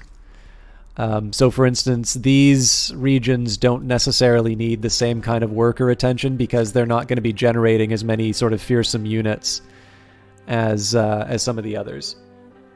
So actually what I should be doing is taking a look at so regions like Pella. I should be seeing if there's anything else that I can do. Yeah, so building a citadel is a perfect example here. Like, that's a high priority. Agai, similar story. Cold baths, maybe not as important. Shrine of Poseidon, definitely a high priority. Although, stone's in short supply.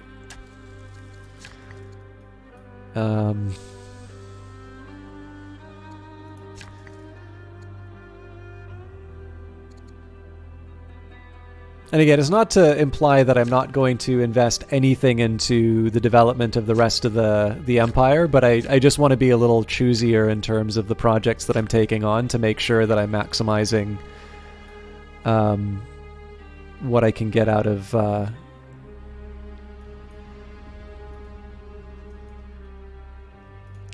given turn. I don't have the stone for the Odeon.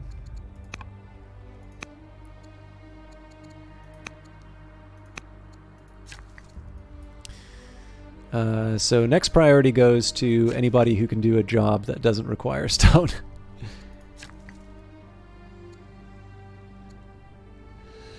Which is basically nobody. Oh, that's not true. We can build a farm. Oh, but that needs wood. That's even worse. Okay, well, we'll put people in the places that I would want them to be.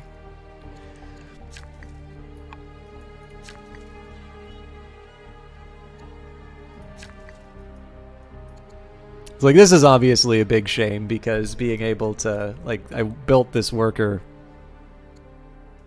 to be able to develop Chalkis.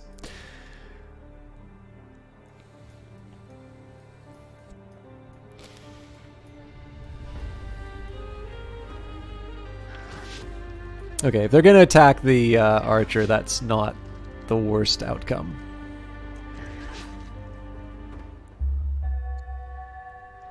General Derdas, the Illyrian general of the Hyplastus, has died in the field. Oh, today we grieve over the death of Derdas the Illyrian, a member of the Macedonian court. His spirit will be venerated and his deeds will be remembered. Macedonia enjoys an era of scholarship and learning, such as never been seen before in the history of our nation. Wisdom and knowledge flow freely throughout our cities, revealing understanding where before there was only superstition. We are a shining beacon of enlightenment in an ignorant and foolish world. How shall we further advance the cause of education and the observation of nature and humankind? So we can focus on educating the people, and we will lower discontent. We must continue to explore new frontiers of knowledge. This costs a ridiculous amount of money, but does give me extra discipline as well as science, or we are obligated to utilize the brightest minds on military matters. Oh man, Couple of extra siege units? I gotta do it. Our spy masters discover... Yeah, we'll leave them alone and see what happens. We did see that event before. So again, we'll focus on the war with Illyria before we go any further. Now, archers aren't really going to cut it here. So I'm going to start by... So it seems weird to counter cavalry with archers, but in this case, because they're out in the open, this is actually not a bad way of handling them. So there's a couple of other tricks that I'm gonna do here, but again, the focus is on trying to take advantage of a good position where I can.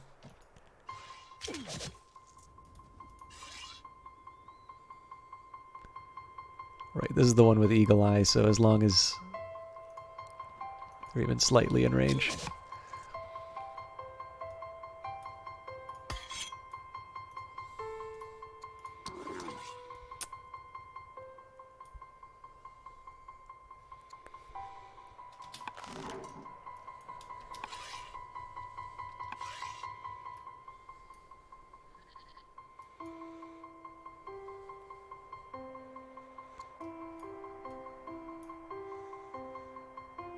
I mean, if they're fortified, that's not going to be that great of a position to fight from.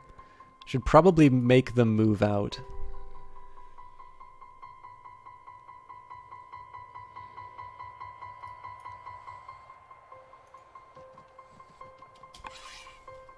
Oh wait, that doesn't make any sense.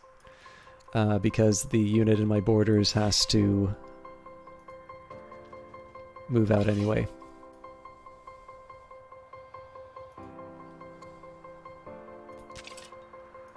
Okay, the long journey. I kind of like the idea of bombing the hell out of Ambrokia, so we'll continue on that path.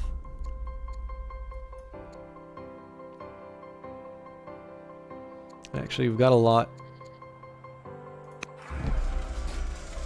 of points for promotion, so stick an extra one in there. Like I said, the Axemen should hopefully be running in and just really messing with the weak Athenian units. Whoops. Okay, again, skipping the workers until my military's been handled.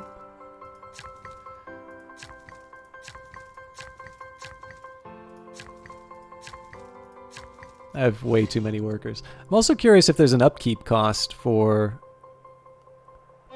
There is. I wonder if it'll give me a more detailed breakdown. Oh, no, not for... it's for laws, not for...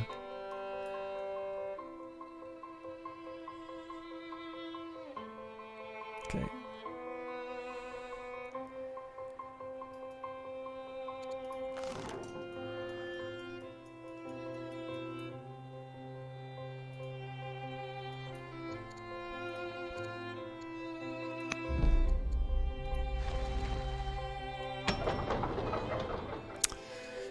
Okay. So I mean, there's something mildly tempting about building this unit. But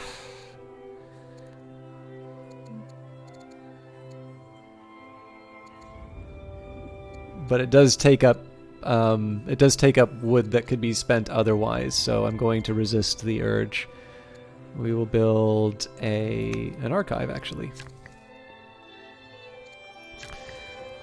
Okay, so I'm just going to verify that it's all workers again. So, wood... Right, again, so the priority should be any region that's building a high-quality unit. Following that... Yeah, so this is a good example. So if I can build up the culture here, that means that I'm going to have something... I'm going to be able to build better units over time. Looks like I'm already kind of tied up. Library, courthouse, theater's the good one here.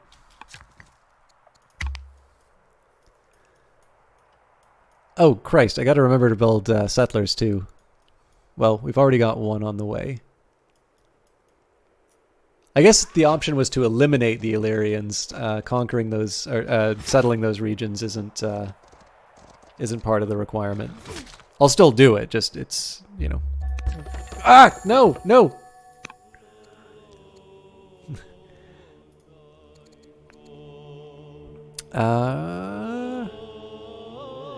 This game's recommending longbowmen. Hard to argue with that. Okay, so I want to move around the edge. Not only do I get to kill a unit that's a little bit deeper in, I get to do the little extra damage to the side. This is my eagle-eyed one, so this is an easy choice. This is enough to wipe out this unit.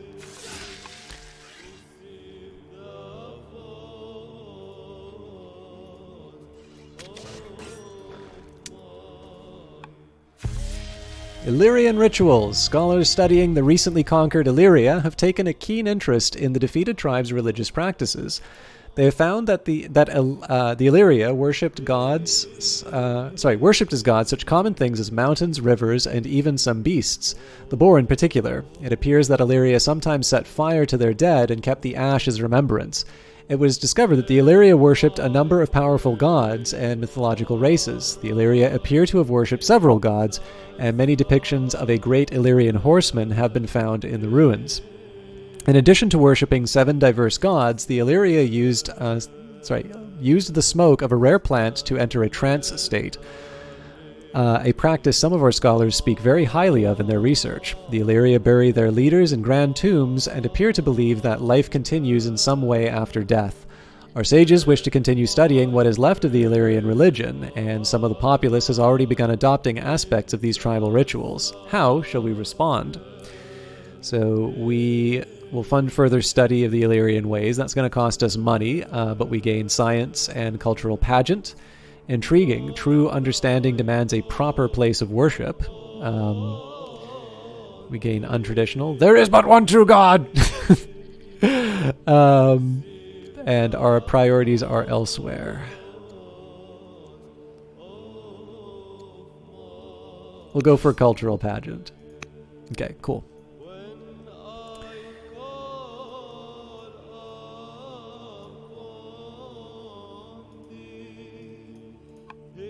Hang on, there's still Thracians around?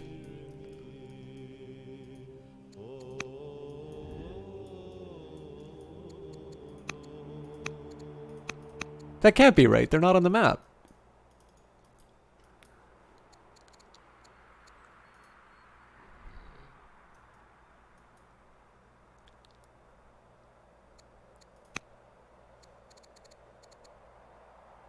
I guess that's the consequence for me reloading the save. That's a real shame, actually.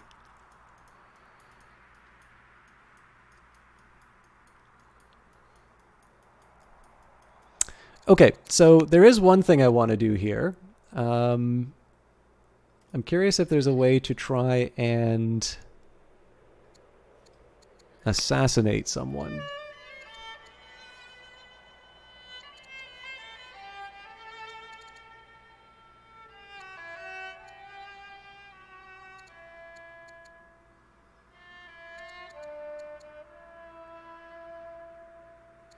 Let's start by infiltrating. I do wish that this trade item here would say... Oh, right, yeah, it's civics and wood.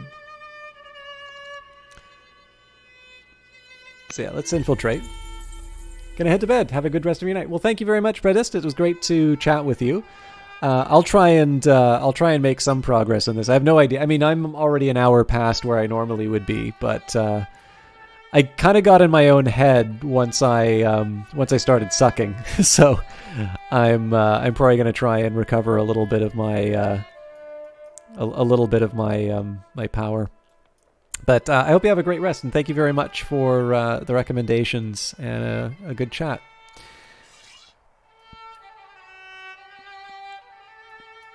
Okay. So of course now we gotta head back. I think. So one thing I need to kind of work out is the front lines. So I want to kind of have the same unit. So I've got 1, 2, 3, 4, 5, 6, 7 units here.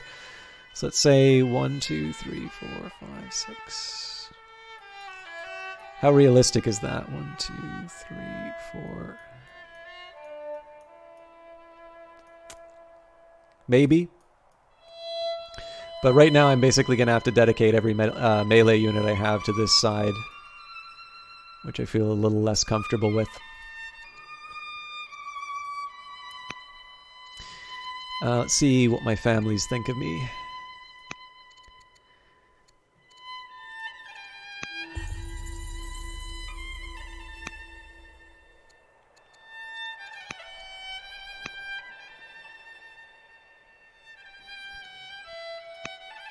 Olympias were on better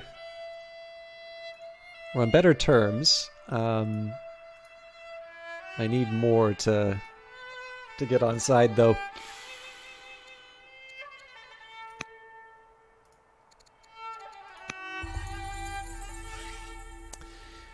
Okay. Again, I don't want to completely ignore this side of the map, but I just need to hold here as long as I can take this out over here.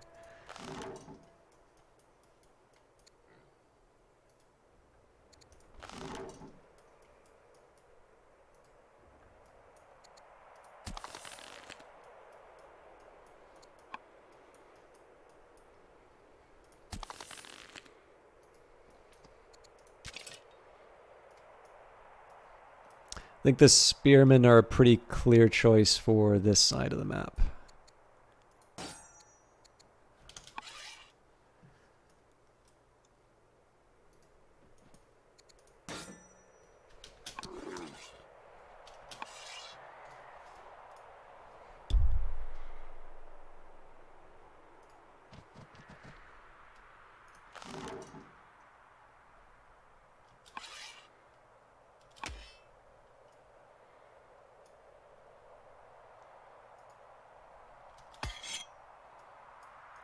So this mace unit's going to take the city site.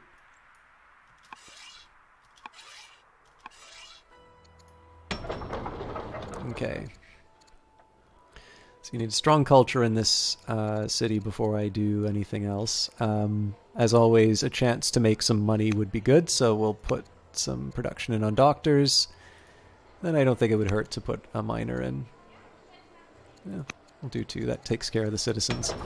Lictos, again, if I get a chance, so this one doesn't have strong culture, so this is the point where I would want to invest in culture, so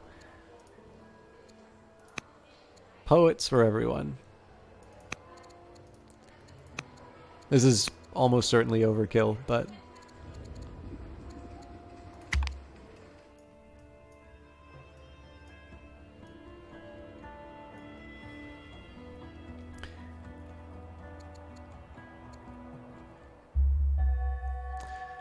our first Phalangite enters regular service. You look on in pride at your greatest military innovation. The Phalanx is a 16 by 16 square formation in which all men armed with a sarissa, a very long spear sharp enough to pierce enemy shields. The soldiers only wear a small shoulder shield as they need both hands to manage the heavy sarissa.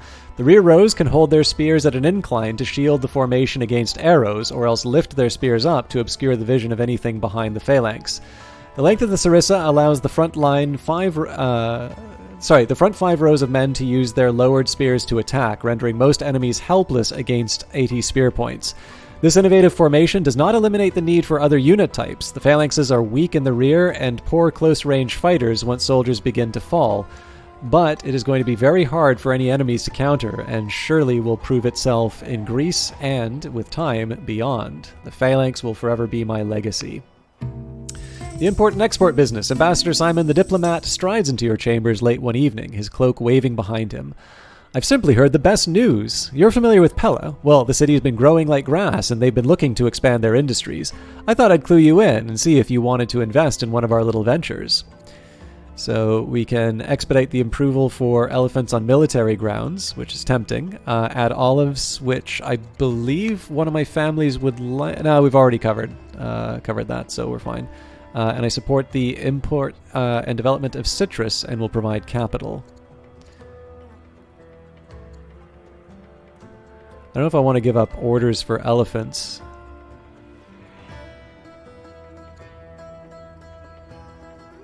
I think we'll go for the citrus. It comes to your attention that Alexander has excelled in his tactics training, winning numerous commendations from officers. Alexander is clearly taken to his studies. It is time he choose a vocation. We can focus on battlefield leadership or tactics. Immune to critical hits, minus 20 stuns target for 1 turn. Vision.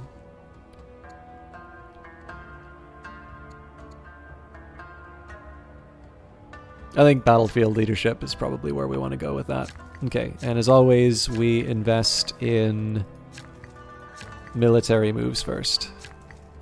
I will do worker moves, but not until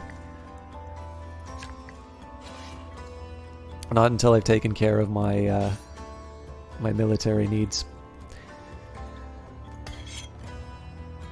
So I do need to take a second here. So infantry, bonus from urban, melee minus river, anti-infantry. Okay, so this would be not a bad one again. So one of the things I want to keep in mind here is that, so they've got the phalanx as well.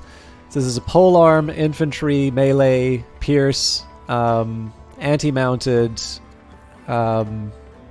formation. So what I want to try and do, if I can, is find an anti-polearm unit, which, of course... So this is the funny thing about how I was talking about the axe.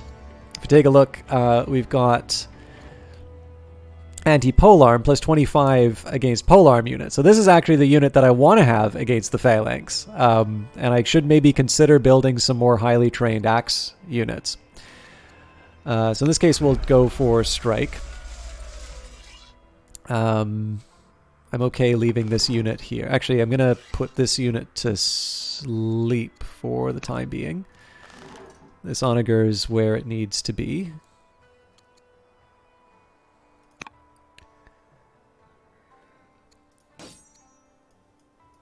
Actually, okay, I can't fortify it.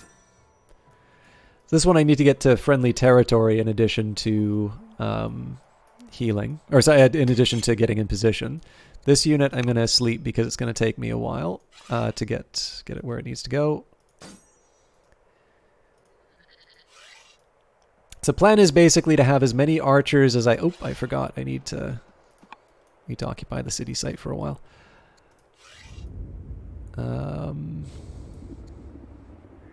Yep, still want to bring people to the fight where I can. Okay, now this definitely is a unit that's going to be dedicated to this region. Again, the sooner we can take these units out, the better. Conscripts are... So they've got a cleave, interesting. But they are also polearms. It's actually a whole bunch of axes would not be a terrible way to go here. So we'll put you to sleep.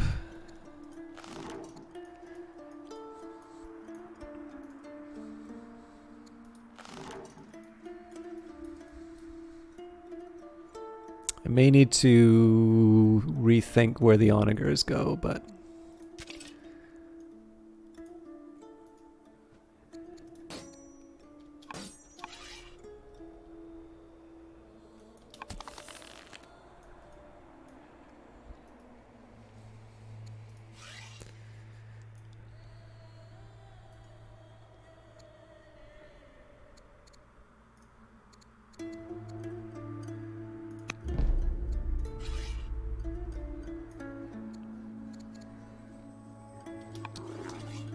Try not to be too wasteful with my training, but I also want to try and have like some solid units that can deliver. Okay, so this probably should get some repairs first. Following that, get him to build a rancher, I suppose. Philopolis. We need a stronghold and strong culture, so let's start with a rancher.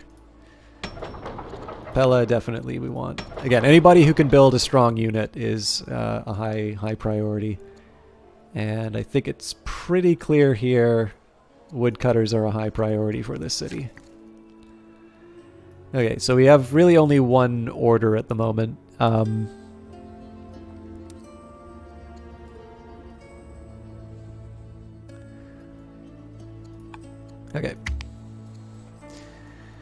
So right now, I don't consider these turns to be wasted because I'm getting units in position. But there is clearly going to be a point where I need to really decide like what I'm trying to accomplish. I've successfully exerted my influence upon Oligarch Lysander of Dodona. Oligarch Lysander of Dodona is influenced by King Philip the Magnificent. Queen Consort Olympias the Dealmaker is feeling ill, lightheaded, and weak. And Bardus of Aigai has converted to Greek paganism. Oh, struck down. You have been hard at work, fighting battles and negotiating alliances. The role of the king has been quite difficult, and not all of your goals have been accomplished yet. Today you're meeting diplomatic dignitaries from across Greece who have assembled in the theater of Aigai. As you walk forward to greet the diplomats, Pausanias, oh, this is it! One of your bodyguards plunges his knife into your ribs. As you collapse to the marble floor, you catch a glimpse of Alexander leading the chase after the fleeing Pausanias. Your assassin will not live long, as your other guards will kill him, but you will die without knowing that, or knowing what compelled Pausanias to do this. With your last breaths, you understand the visions you had seen. It is not surprising that your death is a violent one, but you had never expected a friend and former lover to deal you the fatal blow. I was so close. The court convenes one last time to discuss the tragedy of our defeat. We tried our best to serve and protect our nation, but Macedonia will go down as a minor footnote in the history of the old world. Perhaps next time. So, show me how history will remember these times. Oh, this is just the records. I probably should have gone for the replay. So yeah, that's a bit of a shame. I mean, I maybe isn't so surprising that failing to accomplish the goals, especially the ones related to taking out Athens, it's pretty clear why that would be a failure. So I mean, as it happens, unless I did something absolutely ridiculous in terms of just a massive fait accompli, I think it's pretty clear that I wasn't going to be winning this one. So definitely my tendency towards sort of empire building and building a solid economic base. I don't necessarily think that's a bad strategy, but it's not one that served me well, and particularly in the case of Philip II, who is sort of known for his conquests. We started off, I think, reasonably strong. Like, we had a fairly impossible position. Well, not impossible, but like it's a challenging position at the start. I think the big question for me is, do I want to try and do this scenario on stream again, or do I want to try and maybe do just a more like a standard game? And I'm kind of thinking both ways about it, because I think there's some value in me trying a scenario and trying it once and sort of failing, particularly in a game like this, which I'm still learning, like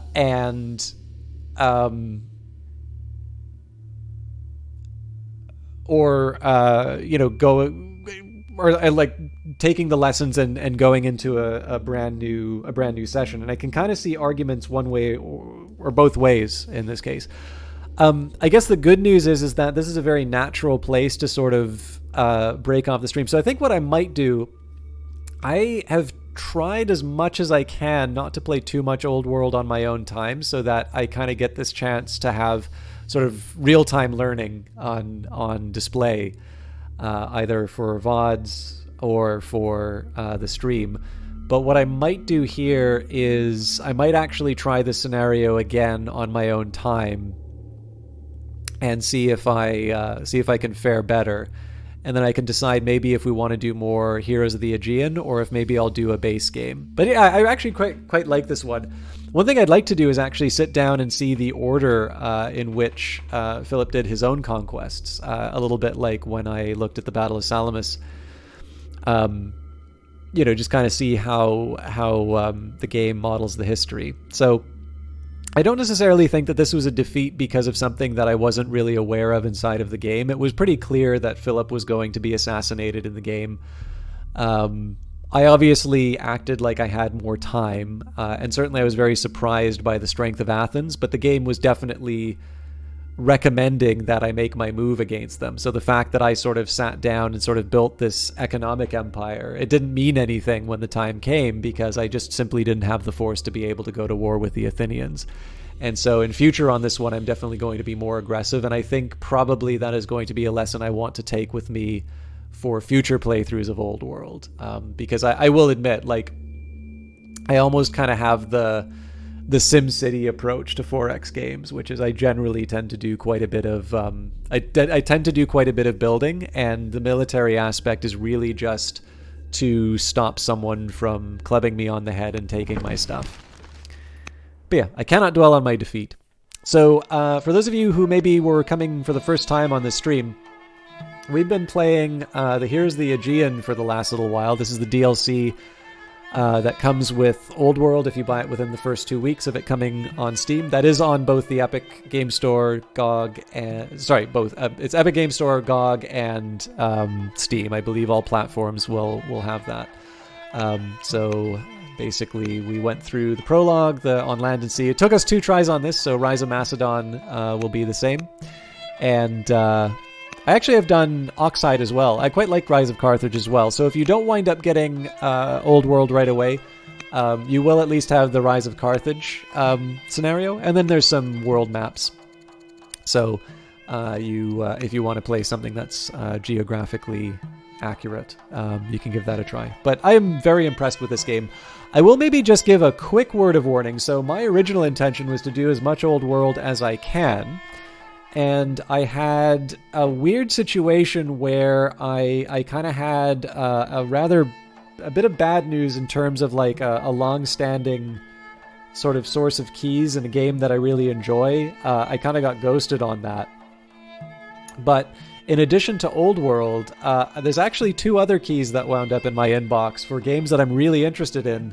So if anything, I'm actually getting a bit swamped in terms of material to cover right now. So I want to try and do and this is of course on top of the fact that we did both Starflight and Hand of Fate 2. So there's a lot.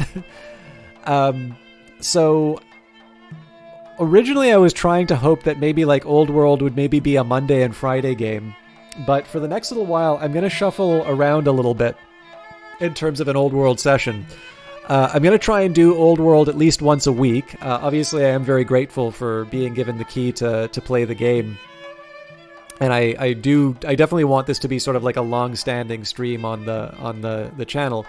But sort of kind of unexpectedly, I suppose, I've wound up with a little bit more on my plate than I was expecting. I will also mention that next Monday will be fine, but the Monday following, June the 6th, I will not be broadcasting. I've got another engagement, which when the time comes, I will, I'll announce it when I can. But this is, the good news is it's all good news. It's something cool that I get to do, but it's something that I can't quite talk about yet. But we'll hopefully. Hopefully it won't be too long. I got to try Game of the Week at some point too. But yeah, I'd definitely love to know what you're interested in, whether you're watching this on YouTube or I suspect by the time this winds up on YouTube, this might be a little late for people to have their influence. But if there's something you want to see, the Carthage scenario, more of Here's the Aegean, maybe what a base game looks like. I haven't tried any of the mods yet. Feel free to let me know. I can't promise that I'm going to satisfy everyone's wishes, but at the very least, I can get an indicator of what people are interested in, and I can sort of use that to guide the overall direction. But for my own part, I think I'm going to break my personal embargo on some Old World, and I'm going to play as Philip again and see if I can have a better showing that I did this time around. But again, I actually kind of like that the game's I like that I'm not winning all the time in the scenarios, because it means that clearly I've been able to get it the second time around, and that means that I'm able to learn the lessons from the game and do better. And I think that's a good place to be as far as playing a game is concerned. And clearly there's just a lot more that I need to learn. I'm definitely letting the game. I'm letting the game play me a bit too much. Like as far as the worker recommendations are concerned, I think I probably need to maybe put a little more thought in terms of how I handle that. But that's a conversation for another time. I'm gonna try and figure out what I'm doing on Monday, possibly Old World, but let me just figure out where I am with all my other commitments. Next Wednesday, I believe Industries of Titan is getting another update. So for those of you that like strategy-ish city builder style games, I hope you stick around for that. And then I'll put it to you this way: if I can't do Old World on Monday, I will do it on Friday. Oh, hang on. Jesus, I've got 3 games I need to cover now. Okay, I'll definitely make sure I do Old World, but I might actually wind up doing an extra game. Crap. Yeah, I got a lot to figure out. So Twitter's probably the best place to figure out where the next stuff is coming from. But most of it's strategy games, so hopefully that'll be in line. I need to shut up and find someone to host tonight. Sorry, I'm tired and I'm not making any sense. I will take a second just while I'm looking for someone to host. I will wish you all a big thank you for hanging out with me and sharing this game.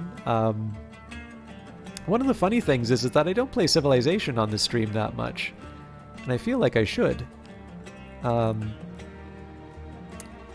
Sorry, Twitch is taking a minute to load.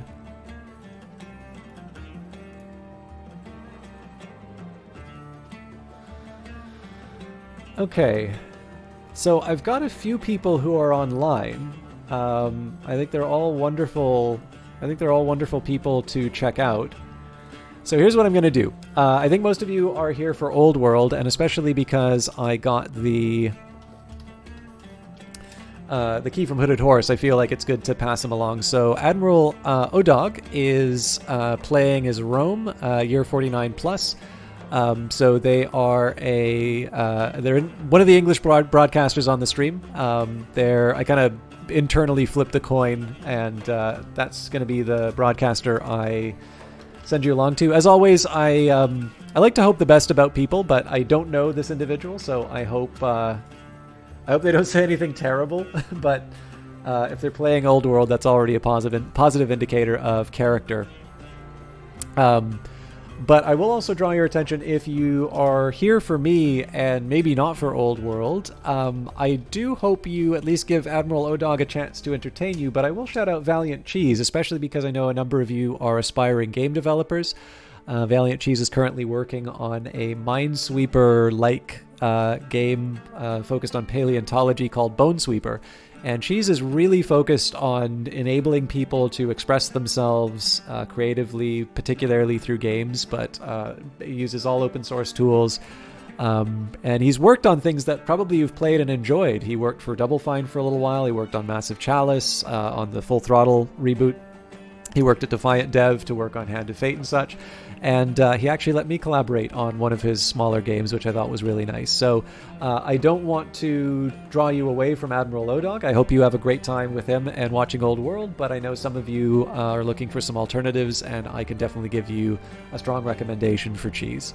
I'm going to do some recording, some videos over the weekend. I'll try to stream if I can. At the minimum, I will see you Monday, and if you want to know when I'm doing Old World next, just check Twitter. Until then, have a great night.